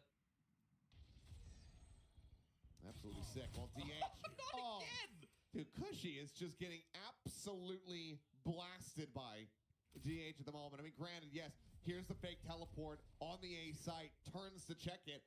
But he loses his life, and that's going to be a Bulldog now scooped up into DH's hands. Bro's getting straight rookie diffed right now. Unlucky. And it's Groundhog Day. T1 straight back into the A site. Rotation heard from Monya. Yep. That should be a freebie. That it is. Quick kill there. Crossing the T's and dotting their I's are RQ. Push forward, stacks. Oh, catching a bit of a straight headshot there.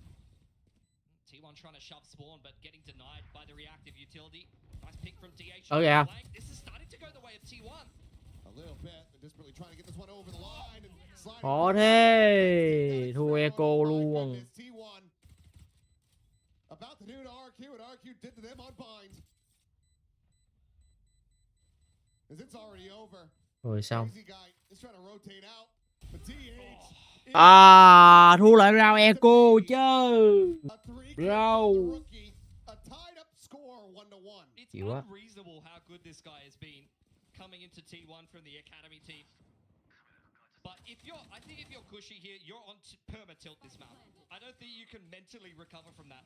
This dude has completely read you and outpositioned you to win the opening duel and crack the entire map open because the Sova is often the solo player on that A side of the map.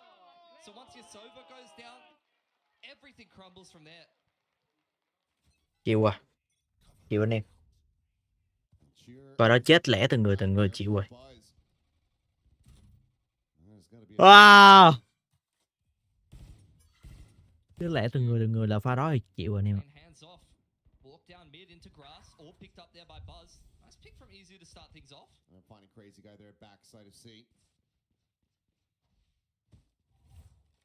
Just bounding around, making plenty of noise here.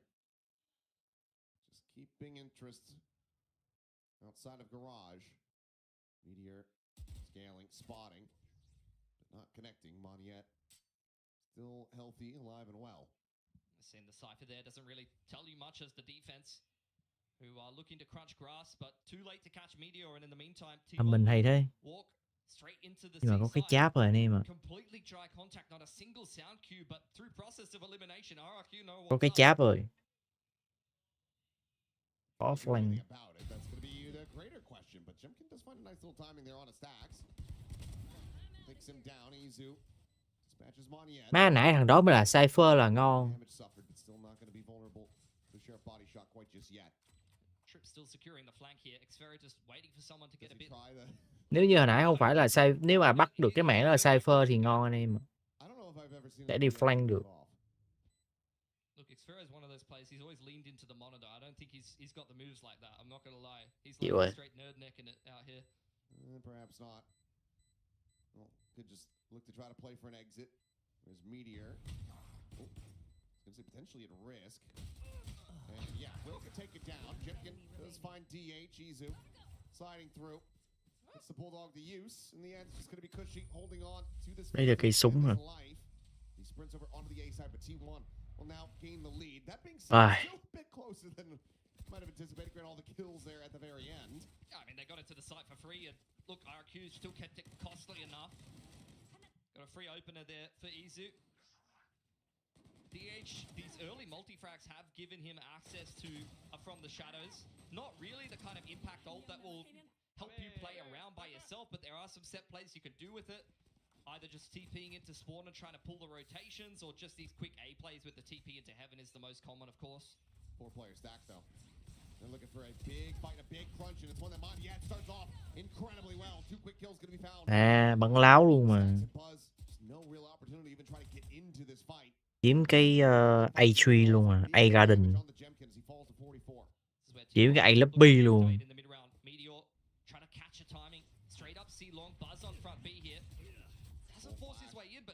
Ủa cái cháp.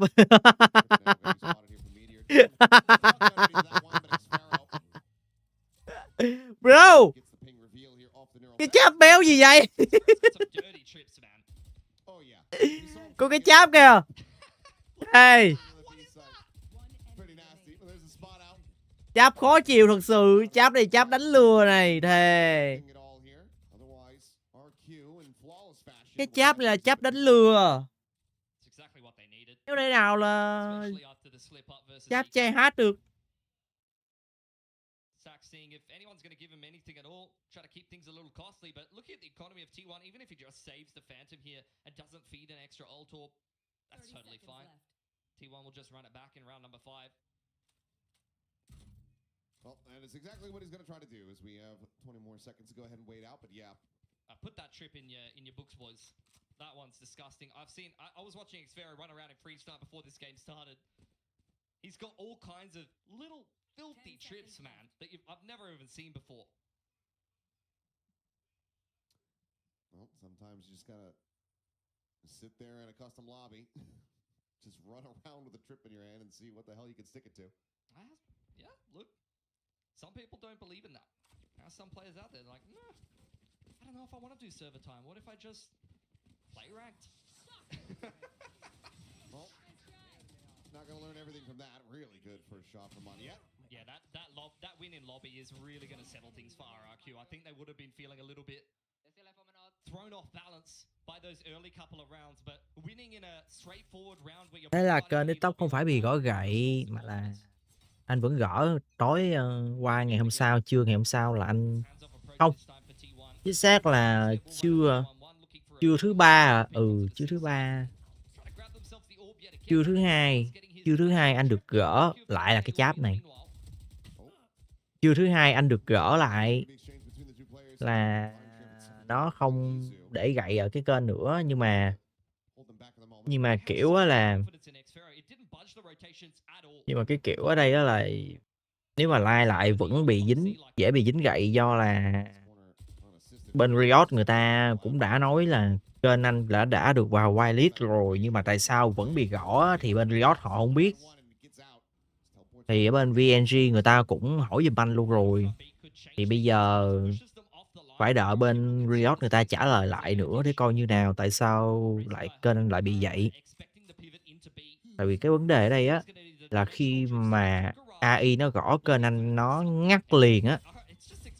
Nó ngắt liền thì khi đó anh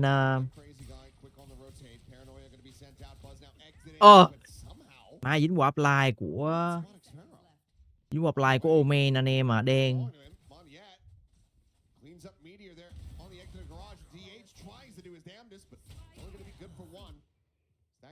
Bây giờ biết đâu rồi, 1 vs 3 bắn từ từ thôi.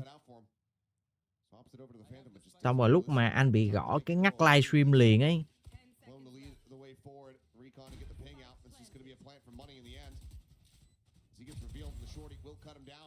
Lúc mà anh bị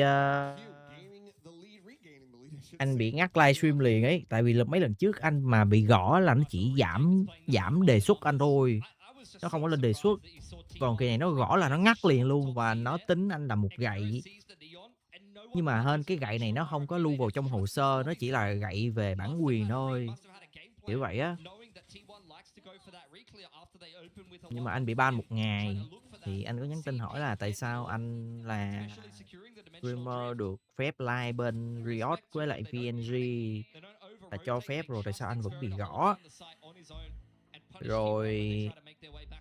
Và anh cũng có làm theo những cái quy tắc như là bên kia nó yêu cầu, đó là cái cam của anh phải to hơn. To đó là mày thấy anh live bên bển cái cam của bên TikTok, khi mà anh coi stream cái cam anh to vãi liền không? Khi đó là AI nó sẽ biết anh là không có ăn cắp bản quyền, AI nó sẽ cho qua. AI nó quét nhưng mà nó biết được là thằng này không phải là ăn cắp bản quyền. Nhưng kỳ này nó gõ là nó bay mẹ lai luôn. Thì khi mà hỏi ra tại sao mà lúc mà anh kháng rồi thì tại vì nó sẽ có 2 lần. Cái lần gõ đầu tiên á là ngắt like là nó sẽ nói mình vi phạm. Lần 2 á mình sẽ được kháng, mình kháng cái lỗi đó coi là thực sự là mình có bị như vậy hay không. Thì cái lúc mà kháng á, người kiểm tra không phải là AI nữa, mà đó là người xét duyệt luôn, là con người luôn á chứ không phải là AI. Mẹ ai biết được, mẹ mình đã kháng cáo lại mà nó vẫn tiếp tục là giữ cái gậy đó, nó không chịu gỡ cho mình. Thì là cái bạn quản lý bên Box Studio nói là anh có bị bên Riot hoặc là VNG report hay không. Cái anh mới nói là anh mới chụp hình cái tin nhắn của bên Zalo ấy cho bên Box, bên cái bạn quản lý Box á, nói là nè, cái tin nhắn của anh nè là bên họ cho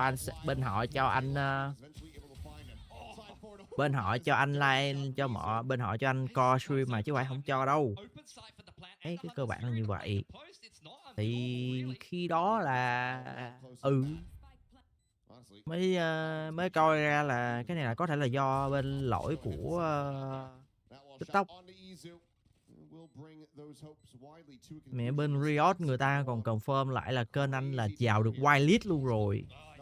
Kênh anh vào được whitelist luôn rồi, là kênh anh là có gọi là sao nhờ, có lệnh bài rồi đấy. Kênh anh là có lệnh bài luôn rồi đấy. Mà thế mà vẫn bị gõ thì bạn đéo hiểu kiểu gì. Mà kháng là còn đéo cho kháng nữa, vẫn giữ cái gậy đó, đéo thể tin được.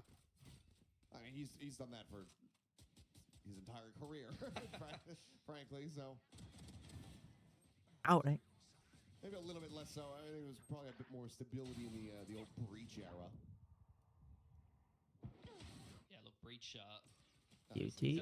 Đó bởi vì mới nói là chịu luôn. Mà để từ từ đi, có thể anh sẽ chuyển từ qua bên Daylight. Chuyển từ từ qua bên đây cũng dễ có thêm một số lúa nữa. Bên đây cũng sẽ có thêm một số lúa nữa. Chứ bên kia không thì hơi đói. Bên đây khổ coi dễ nào. Coi dễ nào cũng như gân gậy. Mà tại vì lúc mà anh hỏi là bên cái bạn quản lý của VNG mà quản lý anh về giải đấu á, mà chuyên về bên gõ gậy nè, coi bản quyền đâu này, thì bạn đó nói bên Riot đó là họ nói là kênh của anh đã vào được whitelist rồi chứ không phải là không vào. Kênh của anh đã được vào rồi. Bé đó còn nói ủa em hỏi bên Riot người ta nói là kênh anh được vào rồi. Anh coi lại là anh chụp lại cái màn hình cắm màn hình ban giúp em với. Mình là kênh đã có được cái lệnh bài rồi, thế đéo nào vẫn bị ban nè. Mà thế đéo nào mình buồn cười đó là mấy kênh kia ấy, anh thấy đa số có những cái kênh trên TikTok nha, cũng đéo có lệnh bài mà đéo bao giờ thấy bị ban. Còn kênh anh thì về có lệnh bài và thế vẫn bị ban, là thấy đéo nào. Buồn cười vãi liền. Mỗi kênh anh bị. Tại vì ở trên TikTok ấy, nếu mà coi về giải á, chỉ có kênh anh thôi. Ở Việt Nam chỉ có một mình, hình như chỉ duy nhất một kênh nó trắng ra là trên TikTok chỉ có một mình anh được duyệt thôi. Kênh anh trên TikTok là coi giải là ở Việt Nam là độc quyền luôn rồi. Coi stream là độc quyền luôn, là ở tại khu vực Việt Nam á.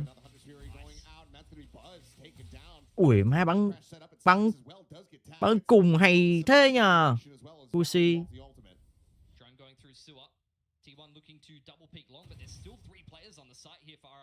Ui thăm mình kìa. Trying to draw some attention, but once again, RQ are staying kind of planted here on this site. DH able to trade one more back, stacks, finding Cushy, stunned up, takes him down, and now they do get themselves into a 2v2, but he's about to be in a 1v2 because Meteor is Họ đợt, tại vì có duy nhất một kênh anh là được duyệt thôi bé. Kênh anh duy nhất là được duyệt thôi em.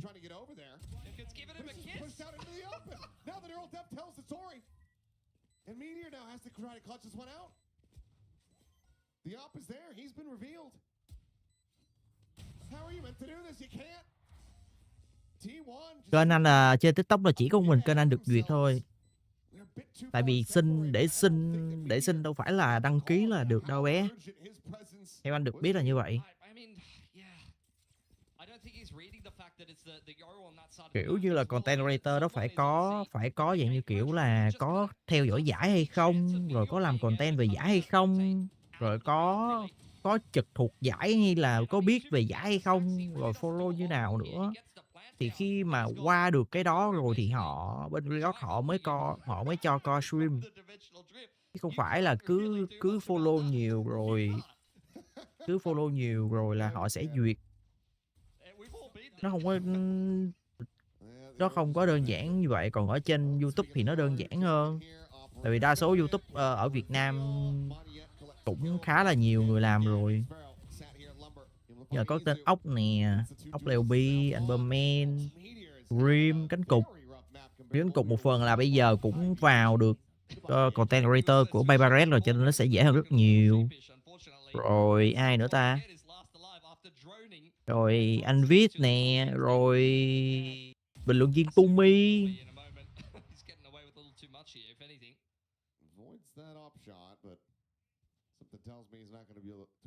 Cho nên là có thể giải chung kết thế giới anh mới có thể like. Chung kết thế giới anh mới like là được chứ. Anh mới nói cái bạn đó nói là thôi chặt thuộc giải á, bạn ấy nói thôi lần này thì thôi like đỡ bên YouTube đi anh. Tại bây giờ trễ quá rồi. Bên Riot họ cũng không có giải quyết được liền cho dù có phát hiện lỗi. Cho dù có phát hiện lỗi thì cũng khá là khó.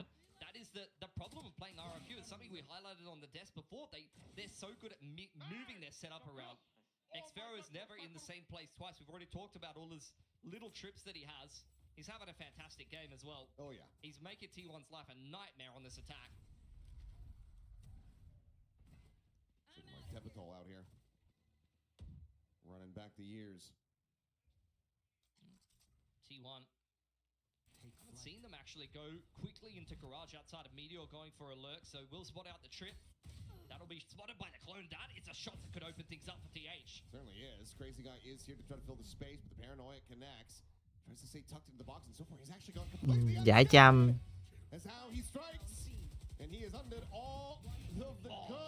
Ui rồi Crazy Guy mà ai cái là anh sĩ hết giải. Crazy Guy mà ảnh ai là anh sĩ hết giải. Đúng rồi. Anh sĩ hết giải luôn. Anh sĩ hết giải luôn. Coi như là mấy anh anti là coi như là hết cãi luôn. Mày ai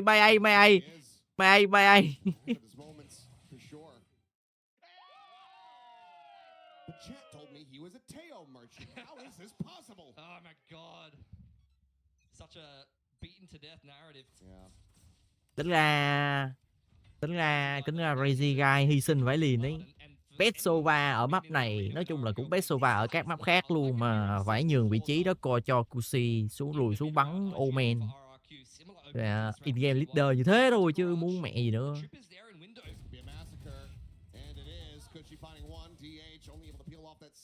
In-game leader như thế thôi.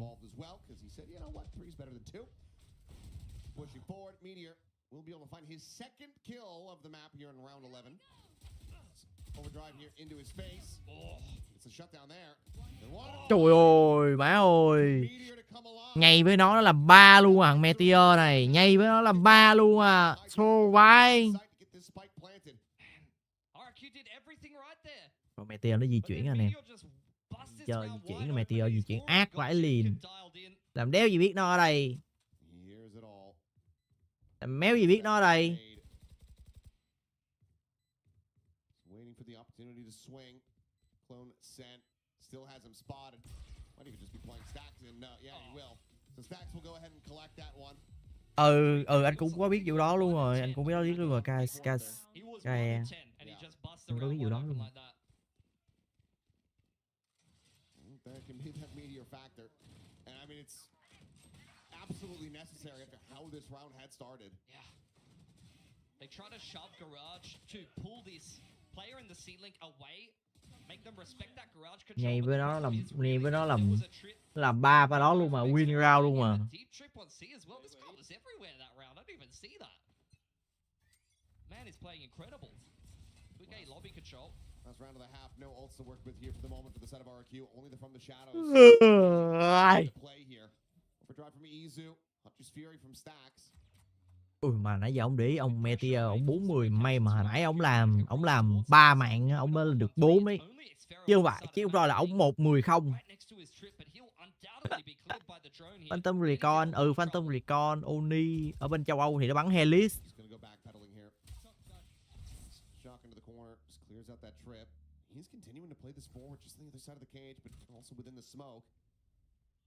Đéo dám đẩy, gặp anh cũng đéo dám đẩy nè, đéo có stun, đéo có flash.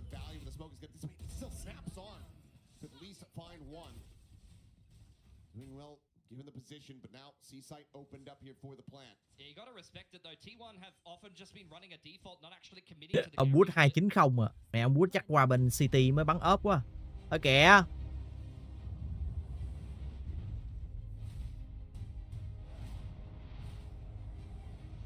Ông Wood qua bên em đợi tí quảng cáo anh em. Ông Wood qua bên City chắc mới bắn ốp quá.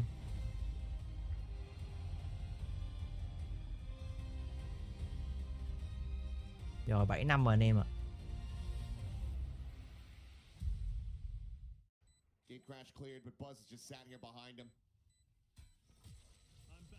Recon sent the spam. Through a 3K from Buzz, a 5th round win here for T1. Down but not yet out. Đấy quả smoke đấy đúng cống hiến cho một màn đi. Now over on the attack where they're going to be needing to look for this pistol. Able to trade out Xpharaoh, the whole Cypher setup goes down. It is one of those things, it's a double-edged sword.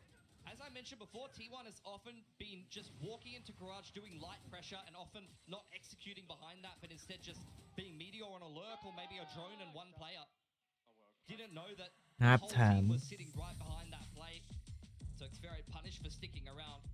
At T1, a couple of shocking starts to some of those rounds, but they really just scraped through a couple of them. Honestly, I think 5 is generous for how their attack looked at times. Get to a stable spot, but not a great one. I mean, the eco win definitely helps as well. Yes, that is true.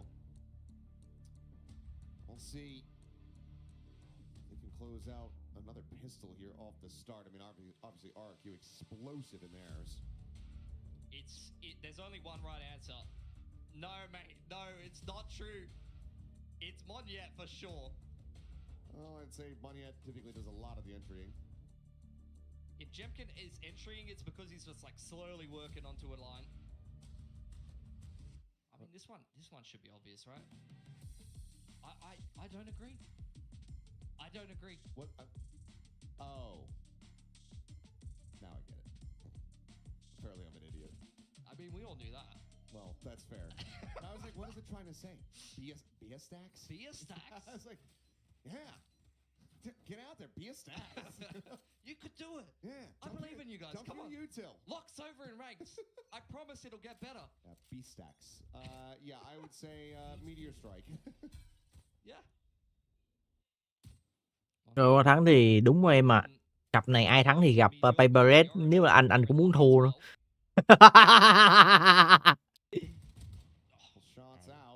Gặp Paper Red khó chơi phải liền.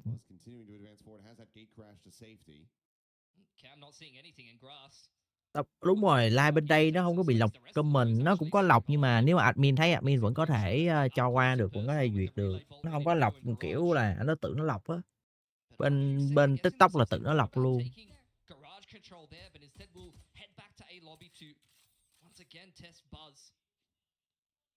Các bạn bên đây để được QR nữa, bên đây để được link donate. Bên kia thì đéo cho để.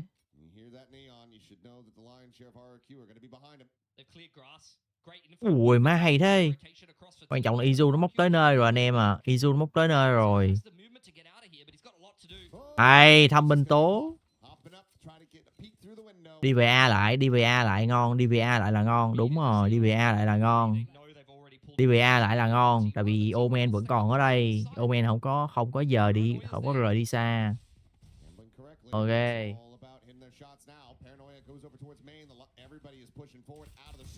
Hay. Ok.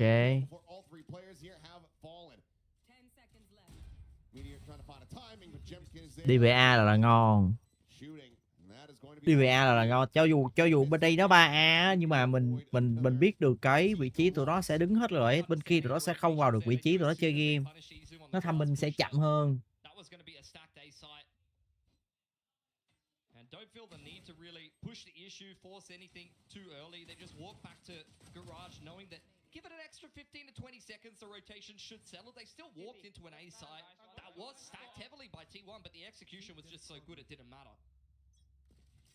Yeah, just death ball it. Speaking of which, T1 are going to be trying to do very much the same here in mid, and we'll be able to find 2 kills. ZH on the peak from garage finds a second, but now Stax is dead. As a Sova player on Haven, I hate Jemkin for that. that is dastardly. Bro's just trying to catch a vibe. He's just trying to get an orb. He had an orb but a classic this round. Poor boy. Well, DH has recovered the Phantom. Ping had come down, so RQ decently aware of where he could be. Obviously, at this point, limited angles of approach. But it looks like DH may just be holding on to his little prize here. Yeah. I mean, it's better to hold on to it here for sure, because if you die and then Jemkin's able to upgrade that, not that they would really probably know this, but the upgrade potential is better for RRQ than it is to kind of throw this away. Plus you want to buy a rifle in the next round anyway, so just good play from DH. Who, for me, to be honest, this split has probably been T1's most consistent player, maybe even their best player. Jenny còn ổn không anh? Anh vẫn thấy ổn mà. Semi trận này mới ổn mà. He's not going to win you the game. It's not their win condition, but he's just so steady. He always gets his. He plays his roles well. Positionally very good. Has 2+ people to coach him how to play Omen. You got Carpe, Sylvan, and Autumn who can all tell you what he need to be doing. He's got all the help he needs. Very true. Yeah, nice little one and done.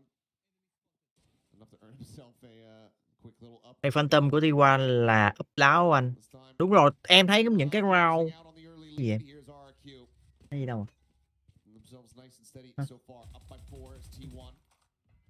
Mẹ. Em thấy là khi mà nếu mà tụi nó thua mà tụi nó còn úp nữa là một là úp láo.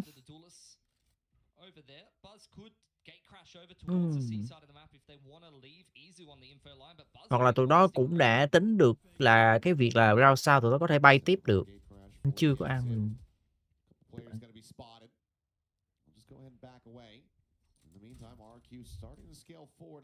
Ăn trưa mà. Nó gọi là ăn trưa mà. Thì ăn tối trưa anh. 3 giờ hay gì? Không.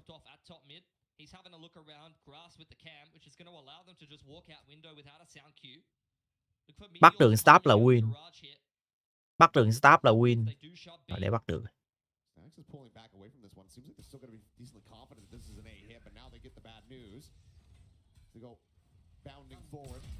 Mà cái scan ác thế. Thêm quả slow đi, thêm quả flash nữa.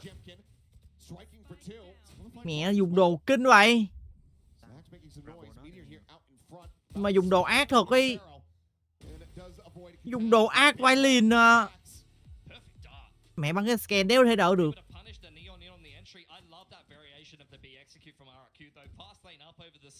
Bắn cái scan nó trên nóc nhà. It's a very fancy execute that gets completely dismantled by a free piece of util. I thought maybe with Jemkin going unnoticed there. that perhaps we would have seen a big turnaround there for the side of RRQ, but T1 doing well to go ahead, play out the anti-bonus. 3 players survive. Ferro's got the Outlaw out. There is no light armors here. Yeah, full buy down to have that full armor in, so you'll be reading this pretty well as far as the tendencies are concerned. It's Jemkin being spotted, about ready to try to swing that corner here. And his orb just looks to be taken here. And Isu does find him, Jemkin down. Not good news for RRQ. Dimensional drift not going to be impactful in this round, unfortunately. Jump spot for DH confirms 2 C long as well. Mẹ, như là lay up luôn mà, lay up chuẩn chỉ luôn mà. Doors closed for RRQ. They're going to look elsewhere. That just ended up being another B hit here for them. Wire still in position. It's all right. Plenty of people to clear that drone. Speaking of which, their own drone to go for it. Stacks, however, smoked off, unable to clear it. Now they're just looking to try to run down. Ấy, cover tốt. Oh, he's outdone man yet. Nhưng pha đó cover ác vai liền này. Nếu thể chê được anh em ạ. Pha đó muốn bắt thằng Cypher nhưng mà ở trên nó còn thằng nữa mà dính ngay quả cháp luôn. Để thể chê được anh em ạ.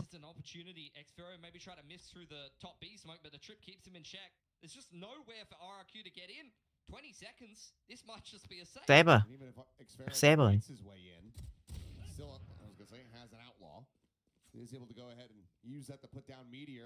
Giờ này còn chưa vào nữa là sếp rồi. Had a lot of rounds like this series where it's just initial exchange and then a heavy save. Definitely less common in Valorant, particularly like other FPS games. You see this kind of play. But Valorant, it's very Đừng có nói thua ngược dòng nữa nha. Tin đấy. Yeah, you do not want to play GG in the lower bracket, especially if you're RRQ. A lot of history there. But we already talked about it as well. Both of these teams are in the running chance points wise to be heading through to the biggest event at the end of the year. They want to knock the other team out of that running, especially if you knock them into Gen G in the lower bracket. There's a good chance of that. And for T1, it widely feels like, you know, you secure this victory here, you're pretty much in. Well, they got to play Paper Rex, don't they? Yes. But just on the points alone.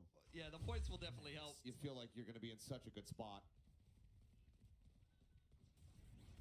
Well, sprinting forward, Bonyet looking for the entry. Cái scan di động mà. Má nó JQ.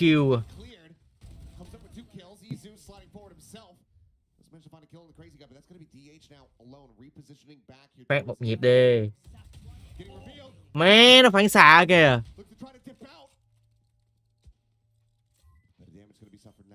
Phản xạ thì thôi rồi. À. DH is going for the drop down. Didn't quite know exactly where Xfero was at. Should have a pretty damn good idea of it now. Hay. Ô mẹ bên kia bị vội. Ô mẹ bên kia bị vội anh em à. À. Nhưng mà cho dù là như vậy cũng phải nhảy xuống. Cho dù là như vậy cũng vẫn phải nhảy xuống. Tại vì nếu như mà pha đó không nhảy xuống thì nó sẽ thăm minh, lúc mà nhảy xuống nó dẹt ra cũng vậy.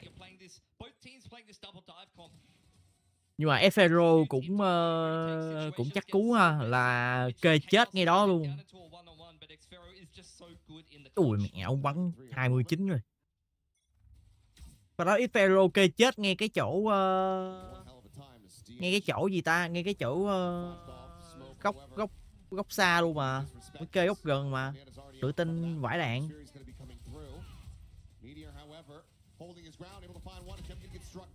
À khó rồi.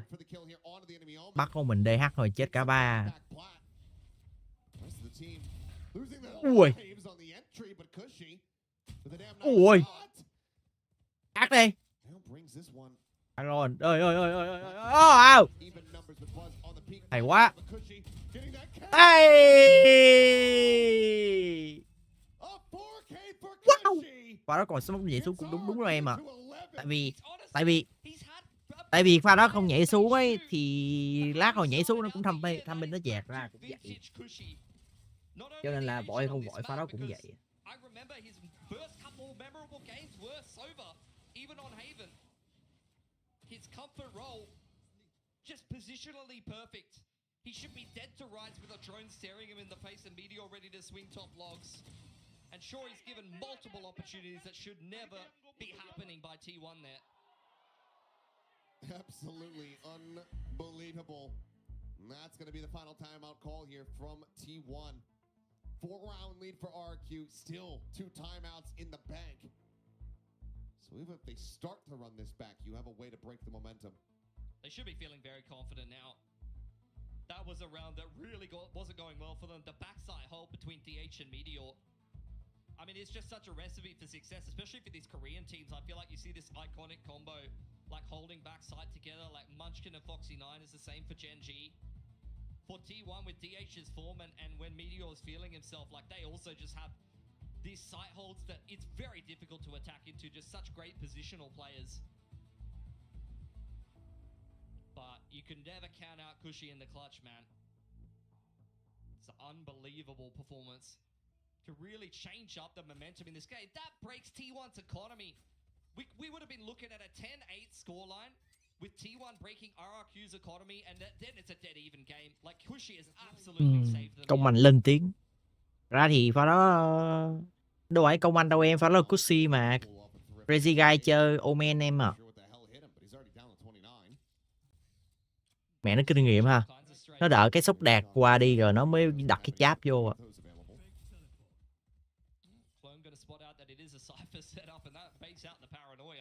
I think if you see that, you're like, there might be a few people on C. Let's not go there. Unfortunately, that's where the good news ends, because you are still heading into Buzz with a gate crash available. And a classic. Okay, I thought he had a sheriff, to be fair. I thought you were just dancing on him. Má cây vãi một vết kìa. Including no HP. Overguard now popped here from Monyet. The quick slide forward, the double turn back. It's a good amount of damage on the stacks. Can't confirm the kill. Izu. Trying to make a go of it. You see that hand roll there, though. Are these professional players? Công em à. Hiểu. Dạ anh mới biết. Sorry. Là công em mà, công em.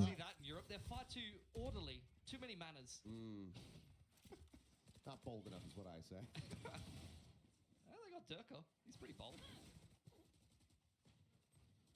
Well, RQ, map point, as they look to take this one the distance. Couldn't get there in the first series, so may as well do so here in this one. So Sunset. Rồi map 3 anh em ạ. Có cái nào thắng 2-1 không? Giống như trận vào lay-up á.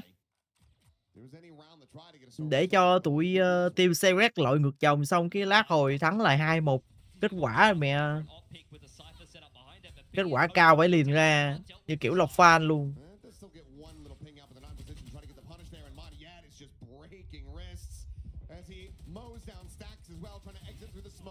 Trời ơi, ông kia ông kinh nghiệm kìa, ông Gem kiếm kinh nghiệm. Ê nãy giờ tính ra Gem King nãy giờ ít quay cái BOV lắm luôn ấy, nhưng mà mẹ 17 phát rồi. Rồi xong. Vậy mà còn ông Bút ông cầm khẩu ốp nữa, 1 vs 3, rồi tới Intimate nữa. Ông Bút nhiêu? 85.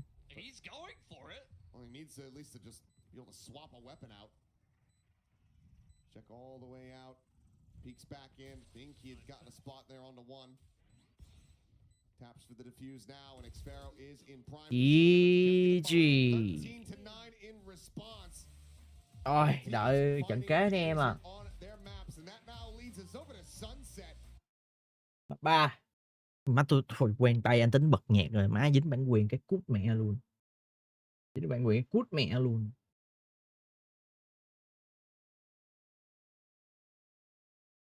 Hơn. Chưa bấm vào. Đợi tí anh em.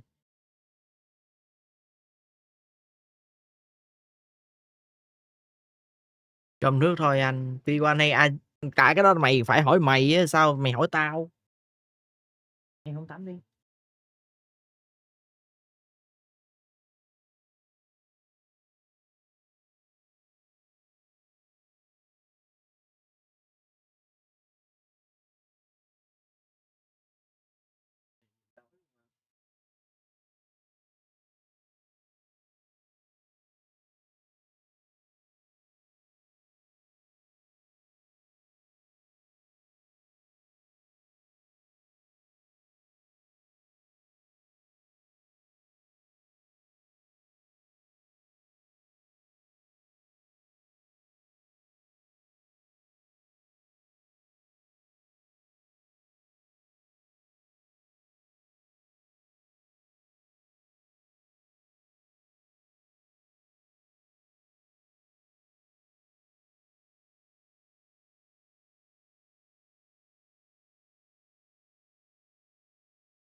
Bin đang đó.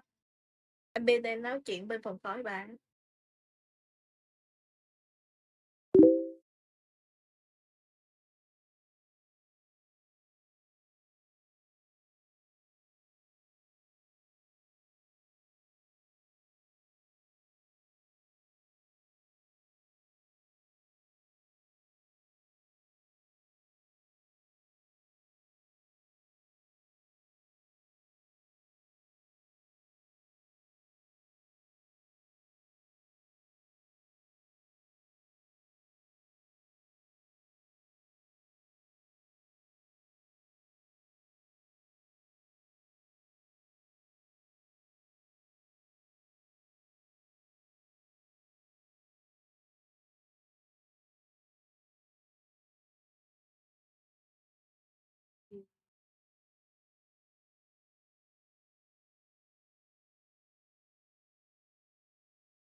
Biết hả? Bữa em nói anh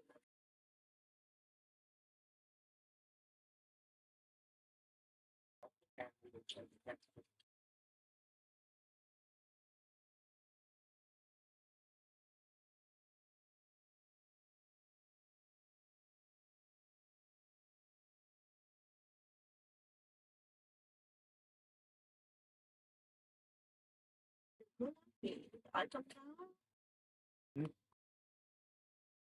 chuyện trong đó có mẹ. Em vô em nói cho biết. Nói gì nhiều.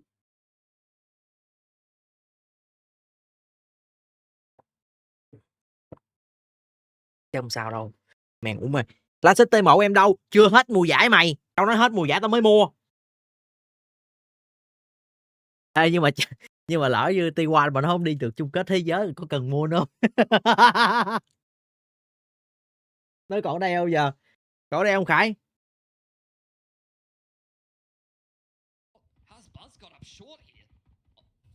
Nó chứ hết gần hết mùa giải anh mua, tại vì anh cũng đâu có chơi thường đâu nhá. Swing the corner, gets the spot out of Monyet as well, who's frantically backpedaling, sends out that paranoia, but does not connect onto Izu. The right clicks from Monyet, however, do man to do so. Eventually, that Monyet going to be overwhelmed, taken down. T1 are off to the races here in this opening pistol as Buzz finds himself a second kill. Crazy guy now dead on the floor.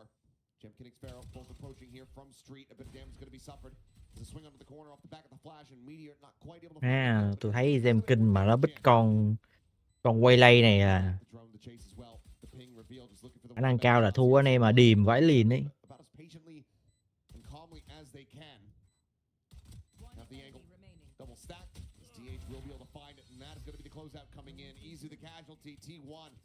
Find the opening pistol here on Sunset. How does this keep happening? Like we've seen it multiple maps in a row now. Someone from T1 has just been able to gap them. I would love for someone to really dig into that. Like, is this an individual player read? Has the coaching staff seen this pistol and been like, okay, there is a gap here. There is a timing you can find here. Is this individual brilliance? Is this pre-planned? Whatever it is getting T1 so many more opportunities than they would otherwise have. A pistol win on the attacking side of Sunset here in the third map decider is huge. They also had a great attack yesterday. Oh, sorry, not yesterday, in their last game at the end of the group stage against DFM. Oh. Well, Buzz says this is my territory. I mean, they're playing double duelists, but they were hyper-aggressive against DFM. They were just hitting that A side of the map over and over again, beating it to death.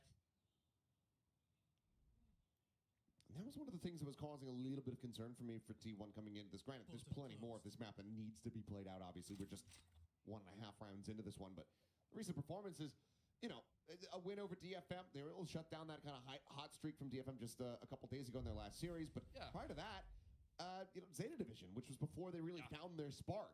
Yeah. I mean, for RRQ, they've had some Mẹ, một khẩu van đồ, một khẩu phantom, một khẩu bulldog. Nó muốn win lắm rồi anh em à.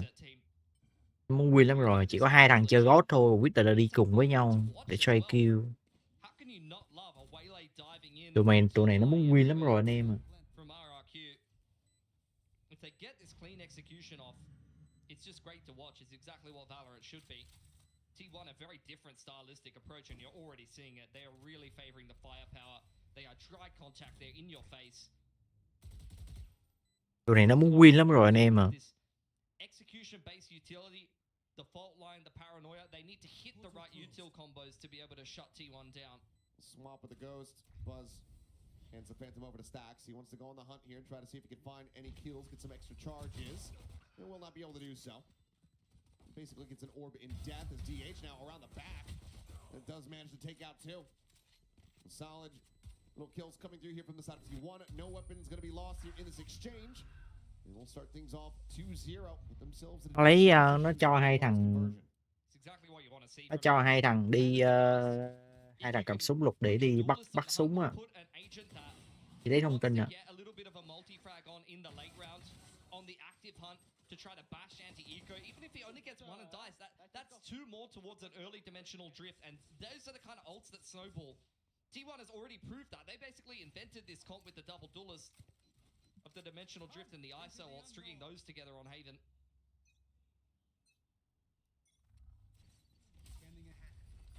Recon in, trying to get the spot, but does get cleared by Moniette. RRQ secure that A control. Immediate pivot from T1. They're not playing any games, straight into this B site. Have to be ready for this tough position. Jemkin does get the counter swing. That's actually enough to save Xfero's life for a little brief moment, but Jemkin now coming up with a second.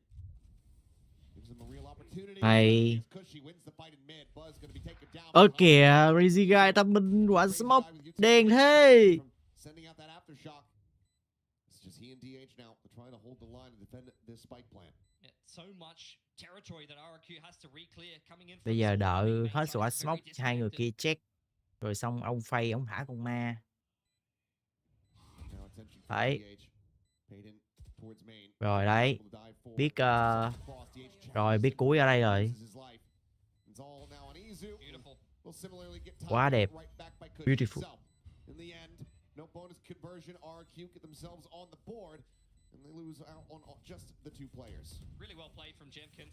Although Xfero gets folded in the site by the market split, I think Jemkin just realizes there's 2 arms of the push here, and if I just shove into B main and kill all of these players, then that's a round-winning position to take advantage of. Really, really well played from him. Not to mention the double dash into the site with the refract back up thanks to the multi-frag was pretty important as well. Able to break that that angle being held from the market cross. That could have been problematic to try to cross back through market to B main again.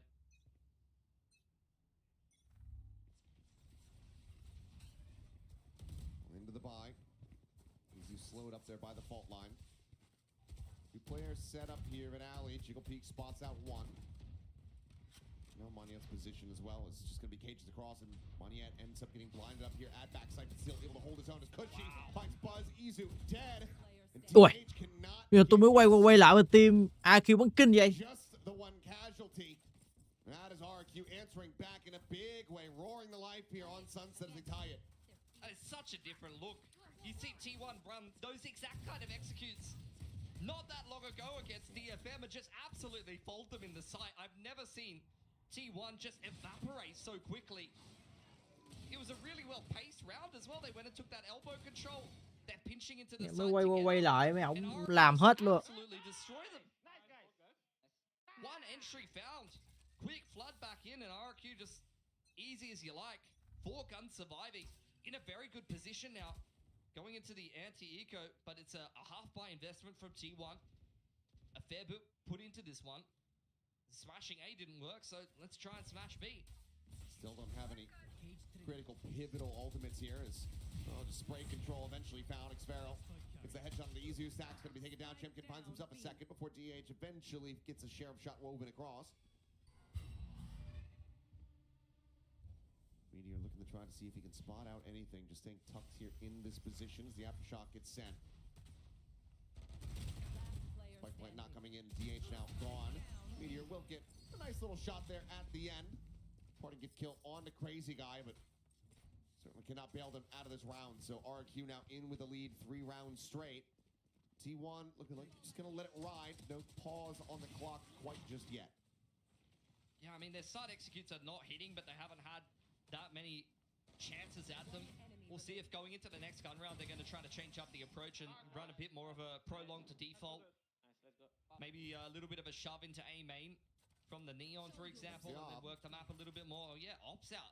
I forgot about this. The refract with the Op is so good. It's, again, the same thing as the Yoru for Jemkin. He can play these really deep off angles. Ôi. What the I wasn't sure if he was going to be able to find that shot, but he absolutely does. And now Buzz gone inside of the smoke bomb, yet able to just go ahead and catch a glimpse, and it's from bad to worse here for T1. These are the rounds that really sting on the attacking side. I mean, a snappy headshot, the kill not to be found. The B side will be. Only 2 players surviving. Drone will clear everything out, so they've very well defined what space they have and what space they don't. They've seen the retake trip as well. Doesn't get the spot on Xfero, though. He plays deep enough in towards market, so Stacks about to just face in, and yep, Xfero just has the advantage. Ui ôi. To the feet plant, and that's Không, tại vì cái đó là HZ cao của em. Trên OBS này không thấy, nhưng mà trên đó thì là nó thấy được cái cánh tay ấy. One pixel ấy. Just an op on a pretty standard line, and then Buzz from the 4-on-5. I don't know if he had gate crash up or not, but he probably, especially seeing the smoke skies, feels a little bit more pressure to make a play. Somebody has to turn this round around. You start to see all of T1 individually walking out on lines. First it's Buzz, then it's Meteor, then it's Stacks, and one by one they fall like dominoes.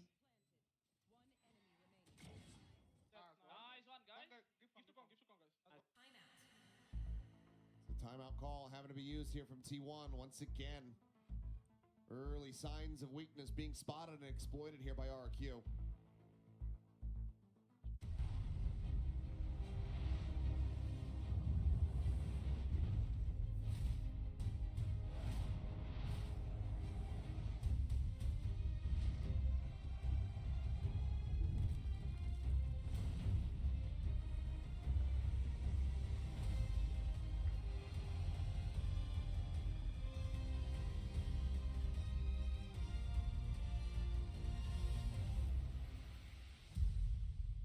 It's going to take gun round on gun round on gun round to work your way back into this attacking side of Sunset. And not only is the coach having some input there, you need to say, guys, switch on. We can't just be getting picked for free going through the map, but now we have to try to design a round that's going to find some success for us. It isn't the full investment here. Meteor's got a Phantom and some light armor, and we've got a couple of ults to play with. So this is a round that RQ has to respect. It could be potentially dangerous. They're going to really fight for mid quite heavily here.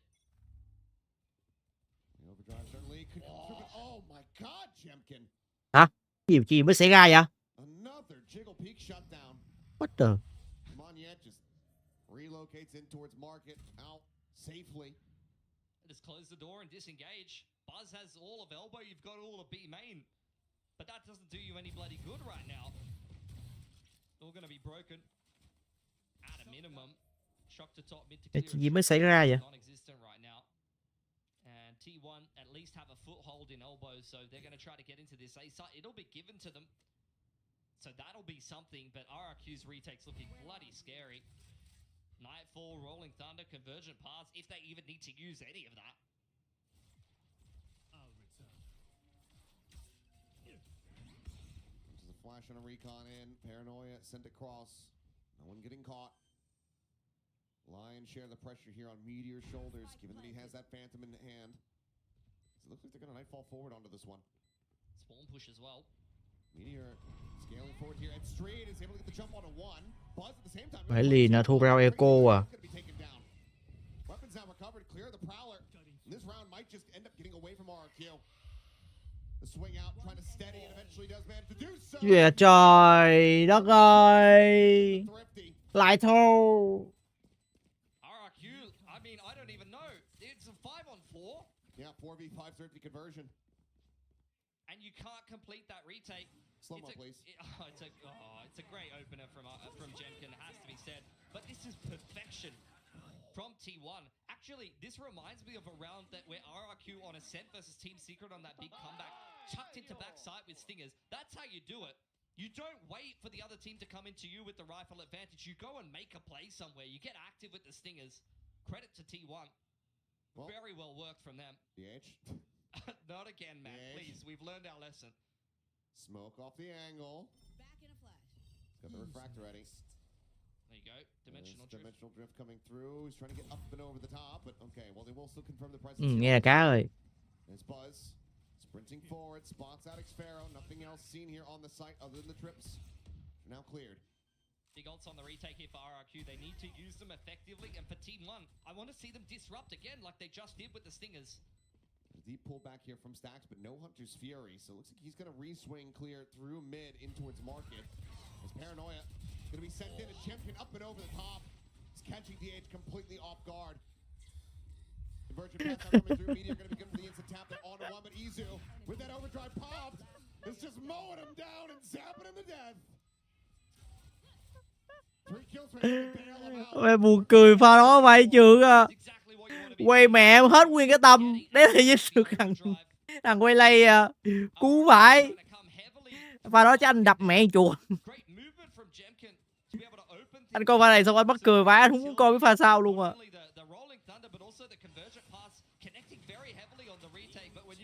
Trời ơi, pha này đen thế. Crazy Guy cầm khẩu ốp à. Hơi thua. Cần tham ao một tẹo, Không tham ao luôn.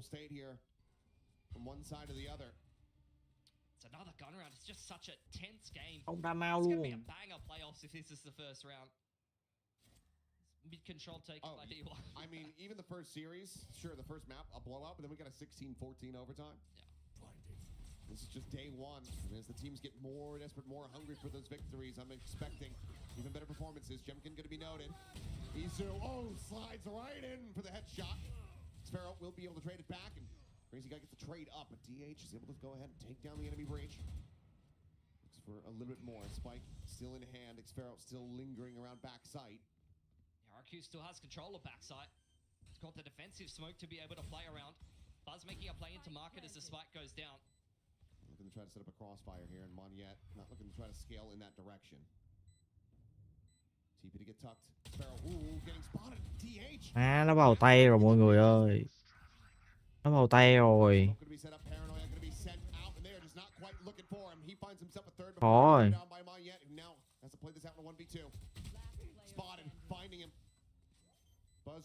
Nó dạt luôn anh em à. Hứa. Mà nó chắc chắn nó dạt.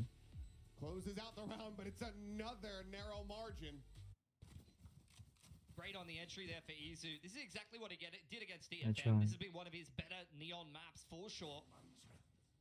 Able to punish Champion, deny the Omen TP, and wrestle control of the back of the site for at least a moment. RQ did tuck in there, but that's where you're putting DH in a post plant. Tucking himself in. He's been so good in these XVXs. Like I think about chắc chắn pha nó sẽ gà, nó dẹt. Cùng lắm là phải defuse một nửa xong rồi mới hết kê.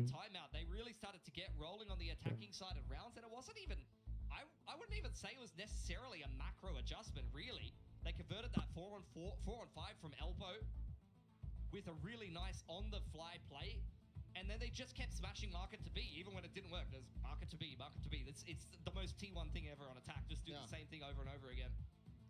It just feels like they've just, I don't know, something's clicked and they're like, oh yeah, we're supposed to, we're shooting them in the face. That's, yeah. Like, Forgot about that. I think it's something that's kind of underrated, to be honest. I think a lot of, like, I think the layman often watches these games and is like, oh, that play didn't work. We went the A site, it didn't work. Let's go B this time. It's like, no, sometimes you go A and something goes wrong and you're like, okay, it wasn't because the strat was bad. We just run it again. Just do it again. Make that small adjustment and it'll work this time. And credit to T1. I mean, they've been shut down on that market play, but this time they make it work beautifully. Up to RRQ now, though, to make some adjustments. They're only on the half bite. But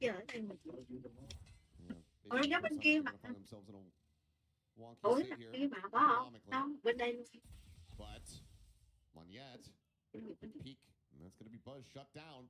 Sphero and Jimkin in the back of the side again. Looking for that hit, sends out the saturate, and they're going to be backpedaling into it. He's got him lined up. Now he just refracts out the safety. Still here at backside. Shark sent to try to delay the cam. Not quite getting cleared out. DH dead. Jemkin finding himself a second. They just cannot get these kills to come through. Meteor doing his damnedest. Comes up with a third, but it's now all on stacks, and both players have full HP. And somehow, some way, RRQ, they are able to convert this effective thrifty round to tie us up at 5-5. Yeah, great timeout. You notice that Buzz gets isolated over on that A side of the map. He's been on the aggressive lurk on the Yoru multiple rounds in a row. I don't know if that's something that Ewok and Warbirds pointed out, did see. I think there was a haunt actually as well from short there to set up Monyet for the peek out elbow. He's found that timing perfectly. That's a great read post timeout, which puts RRQ at an advantage. They're able to convert even with the weaker weaponry. Well, as the pendulum swings, it's now T1 who are looking to pull off a thrifty themselves. Oh, hold on. Yeah. And sometimes it's awesome, sometimes it's terrible. That is just the duality of the play. As well, Meteor's trying his luck. He's collected the Bulldog. Yeah, that's probably what he's looking for. He's re-peeking the opposite side. Okay, it was actually Monyet who finds that kill. As Stacks just able to find the one. Hả? Ủa? Quay qua quay lại 6 năm rồi. Thắng 2 round liên tiếp luôn hả? Wow. Again, the most T1 thing ever. That someone just trying to shove top mid. Let's try that again. Let's do it again. Thua smoke rồi. Ê, anh cảm giác như là cả hai team nó bắn đều throw ấy. Cả hai team đều bắn throw hay sao ấy.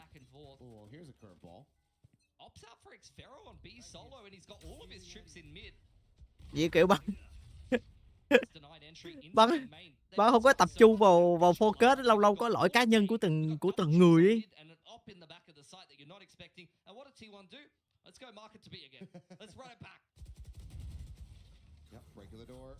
Phá cửa,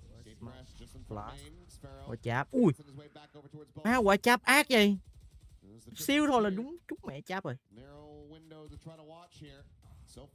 Dính một. Ơ kìa, dính ngay chân à. Đen thế. Hay, sao? Hay. Thằng bên dùng đồ lỗi 3 vs 3 ultimate. Rồi xong cút một thằng rồi đấy. Đéo ép gốc được nó à. Chưa đặt bom được là ngon. Hay. Ôi má ơi.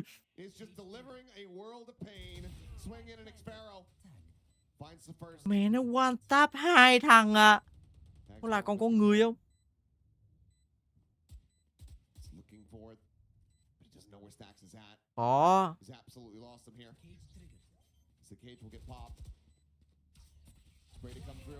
Ôi ship à.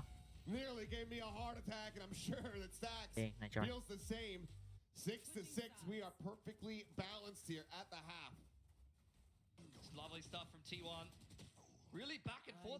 Mẹ cô nó bắn one tap, con nó bắn one tap kìa.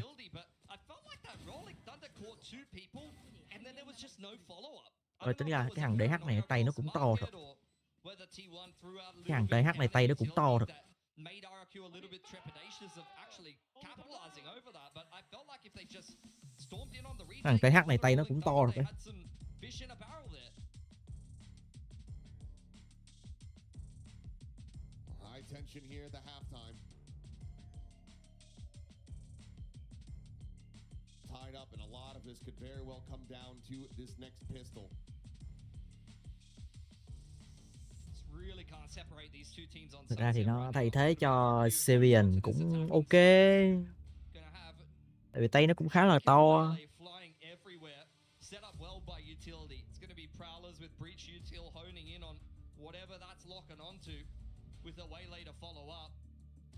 Gonna necessitate some aggression with the double duelist here for T1. They got a lot of pace behind this comp. You could see quick tiles plays. You could see them running down mid really quickly. Should be a very entertaining half of Valorant. Great to see some nice little representation out here for Crazy Guy. He's got doubled up the Vietnamese players in Pacific. Got Nizzy on Team Secret now. And he, honestly, for a rookie performer coming into an underperforming team, he had some pretty damn good games. Oh, yeah.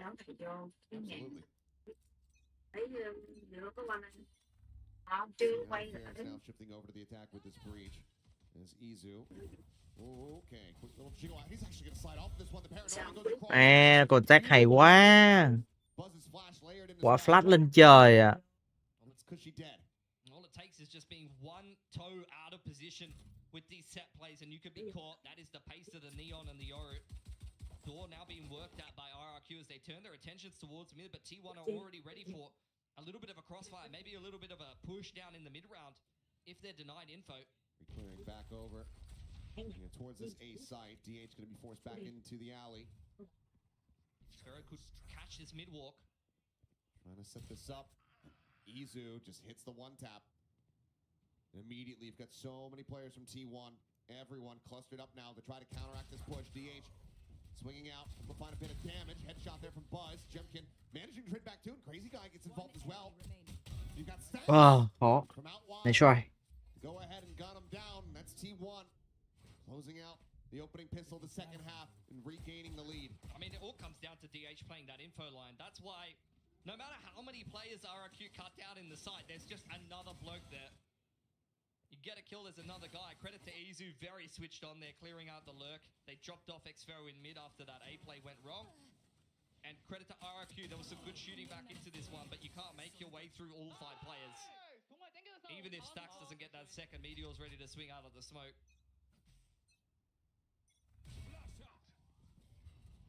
Heavy contest here as Izu going to get spotted out, has to backpedal. Even then, Classics through the box, not really going to be able to find too much damage, but plays it safely. DH maybe holding the paranoia off of Buzz's contact. Oh. Up and over, and DH only going to be good for one, because she does manage to go ahead and take him down. Marshall shot. Ui, JQ nhanh thế. 3vs3. Hay bắn whip. Ơ kìa. Đen thế. She perfectly healthy. Does have the Marshall. Meteor's down the 10, and now he swaps it over for a Bulldog. Got the C's haunts about to Cái come cơ bản là Meteor nó yếu máu. Dart 2 seconds away as the drone goes in. It's a safe plan. Drone getting the spot.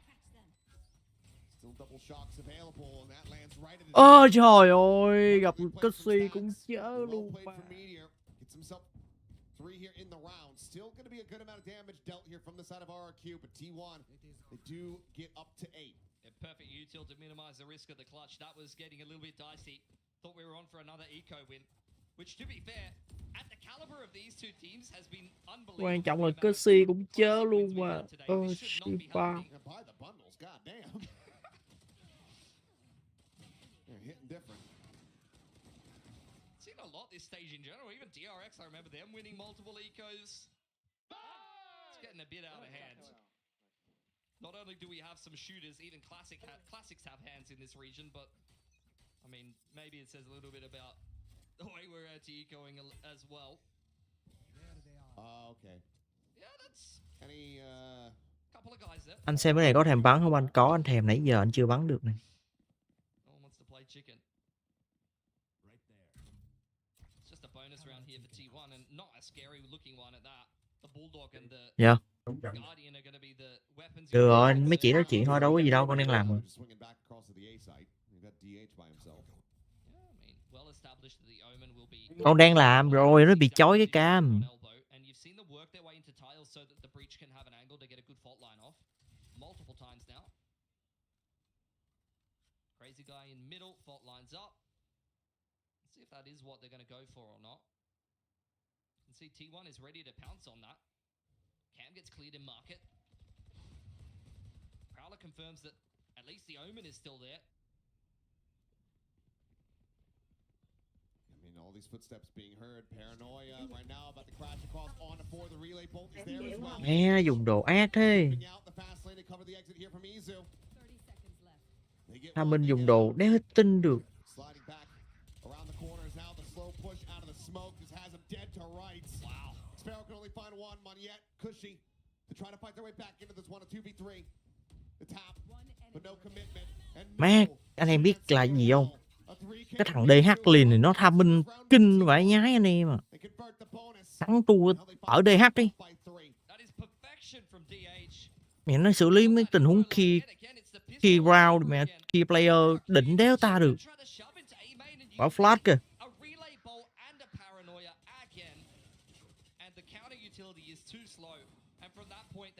Force their way out elbow and up short, and they're running through 2 smokes. With the rest of T1 already flooding into position. RRQ just, they can't deal with this A info line. Oh, it's Should I do it again? Yeah, why not? It's funny. Khó anh em ạ. Ôi, khó à. Ôi mẹ lái ốc chứ. I mean, I feel like RRQ are falling apart at the seams a little bit. Not gonna lie, it's going bad to us. And it is. MT mọi người. The thing is, like I was talking about it before, they have a fade breach comp.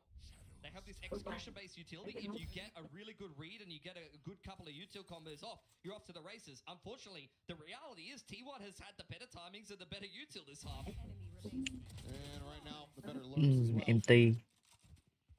3K from Buzz, Dimensional Drift online going into the next. Team 1 find themselves in double digits.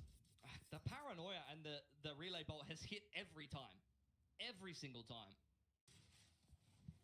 It's the things that you drill in practice over and over and over again. When you take A main, you're going to run into this situation every single time. We see the Omen there. It's either the Omen solo, he falls away to sight, or they have a trap. If they're playing a trap, you need to be better about the counter utility and what your protocols and reactions are to seeing that utility come out. You cannot be losing a player to that every time because it's very common. If you're one of the better teams in Pacific, you're one of the better teams in the world, and a team that has won Pacific, has been to these international tournaments, you need better execution than RRQ is showing right now. Final timeout call from RRQ. A last-ditch effort, potentially a Hail Mary. Sent to try to turn the tides of this map that is very steadily getting away from them. And we've seen the rally back, but we've also seen the crumble from RRQ as of late, allowing for Team Secret to get their way back into that opening map of the set. Yeah. And the recovery to be able to absolutely rinse them in the next 2. You need to see that one, that latter half of RRQ. They want to make a recovery. I try. They would have broken that curse and broken the pressure issue after the Pacific win, but it's just continued to plague them at times. Convergent paths, one away. Nightfall for now. Only ultimate available here to the side of RRQ.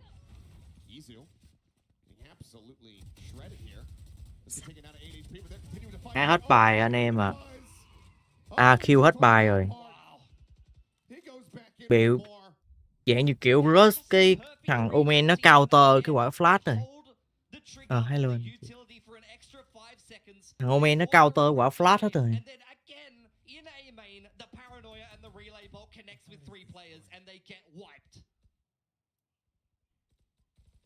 And you have the prep right now from T1. Having the reads like this, it's looking so damn good on this defending side. Meteor may be getting timing. I think a gun barrel was spotted. But do you even try to go for this kill? You want to alert them to your presence with Tụi này nó bắt bài hết rồi mọi Take người. anything at this point. You take absolutely Bắt bài hết rồi. Nhìn là biết AQ hết bài đánh rồi. Whip luôn. This game's over. Look away. Unfortunate. Like T1 just way too good, man. 100%. Like the reads, the prep that they had for bind, post timeout, they've had the perfect answers every single bloody time. Respect. And to just counteract it Khó. on their opponent's timeout, their final timeout call. Yeah. They have the exact right read. They have it end. Khó mọi người. I'm not sure if the call was from Stacks or from Autumn. Maybe just said, hey, main looks weak. Punch them. Love that hawk. Up onto the little clothesline there. Lazy Susan. RQ into B main now. Trying to pick up the pace a little bit into Meteor's site there, into his domain, but inside of the site, he's actually been able to create some magic there. 11-6 win là được không ta? Hay quá. Ui má hay. Pussy yếu máu rồi. Pussy đặt spy. Còn quả apply nữa, ultimate luôn. Mà nó tùy bi kìa. Mac play thế. Ui hay quá Pussy ơi.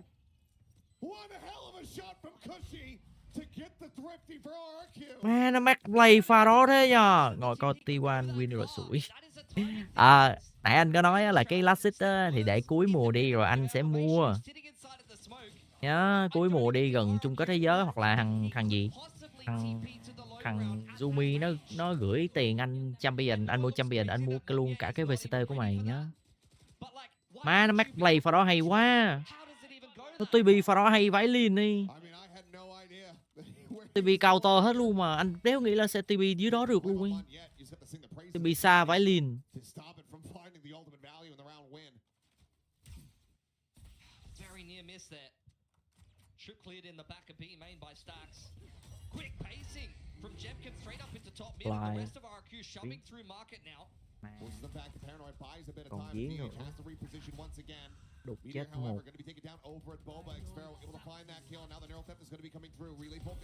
Ui.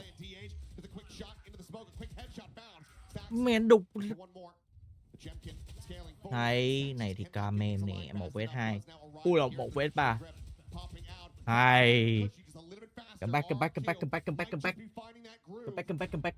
Just way too late to the party. I feel like T1, they're trying to force the end of this game. Could have just waited for the dimensional drift to have more impact. They even have a boatload of ults they can combo with that.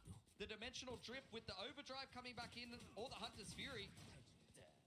Meteor, unlucky, gets counter spammed straight back through the smoke. They had a nice little crossfire, to be fair. Like, T1 are in all the right positions to be able to defend this site here. But that's where RRQ, the spacing is perfect, the pacing is perfect. And they trade each other super well to come break open that side hold. We've got it down. We've got it down, Pat. We've got a game. Treo 2 tab cho anh mình. Ôi cảm ơn Chevron Not nha, cảm ơn bé nha, cảm ơn bé nha. Có anti Crazy Guy với Gem King khỏe. Đúng rồi em ạ. Nhưng mà như em nói là phải trên tiền đề đó là phải có ultimate. Chứ trận này anh thấy Crazy Guy nãy giờ không có được bắn, toàn là chỉ dùng đồ mà. Với lại anh cảm giác như Crazy Guy chơi con này nó không sao nhỉ, nó không có vào tay ấy. Nó không có tự tin như là những con Omen hay là con Sova. Trời ơi mà nó bắn skin đôi luôn à. Hẹn lại up đéo tin được vào đó. Đùa nhau chắc. Thôi thì là số phải thua rồi anh em à. Phải Kalin à. Số thua rồi. Chưa kịp dùng đồ nó cút mẹ rồi. Cút mẹ 2 inni rồi. Cút mẹ inni rồi. Cút mẹ inni 9 rồi. Chưa dùng đồ nữa thằng phay cút mẹ rồi. brief reprieve here for RRQ. Đâu rồi? T1 Lạnh à? now hold all the cards. Match Rồi. point is theirs. They have 4 ultimates behind this. Just a changing up the angle there for Buzz. Xuyên đồi pha đó luôn kìa. They want to go quietly, but Buzz with the gate crash active. This is what you can Trời do. đất You can ngoại disrespect the ơi. utility if you're confident enough. Hai ông vô cùng một chỗ luôn mà. Thua rồi guys. Khó rồi. Oh man. Well, T1 on the verge of this upper bracket. Stax now has the upper hand, something that you never really see. Izu rushing forward, dead. Great little tuckback trap set up here from the side of RRQ. Fury crashing across. Stax desperately hunting for something, but cannot find it. Mẹ nó ghiềm tâm ác vãi liền cái thằng DH liền này. Does manage to get a shot in onto Xpharaoh. Despite the early kill, that does bring us out into a 3v3. The neural step now starting to go through. Trời. Oh, it's a double shock! A collide in the previous round. Thôi. Into that from Stax. Đờ mờ. The TP to the top of the box. The death stick up fork in them. They are Chịu anh em ạ. T1. Số thua rồi. These last few rounds absolutely demolish RRQ. Thôi cũng nói là T1 hay thật. Here in the upper bracket and advance forward to play against Paper GG Rex. guys. Gonna have another crack against Chịu. Paper Rex after their Rồi lát hồi gặp anh em lại sau nhá. Lát hồi gặp lại nha. For T1 though, that's got to be a feel-good moment, knocking RRQ into the lower bracket, getting a little closer to Champions Paris, not only by just moving on through the upper bracket, but also eliminating. Nha, lát hồi gặp lại anh em ở bên TikTok nha. Is RRQ versus Bye bye. GG. Bye bye guys. Bye bye bye bye bye bye bye.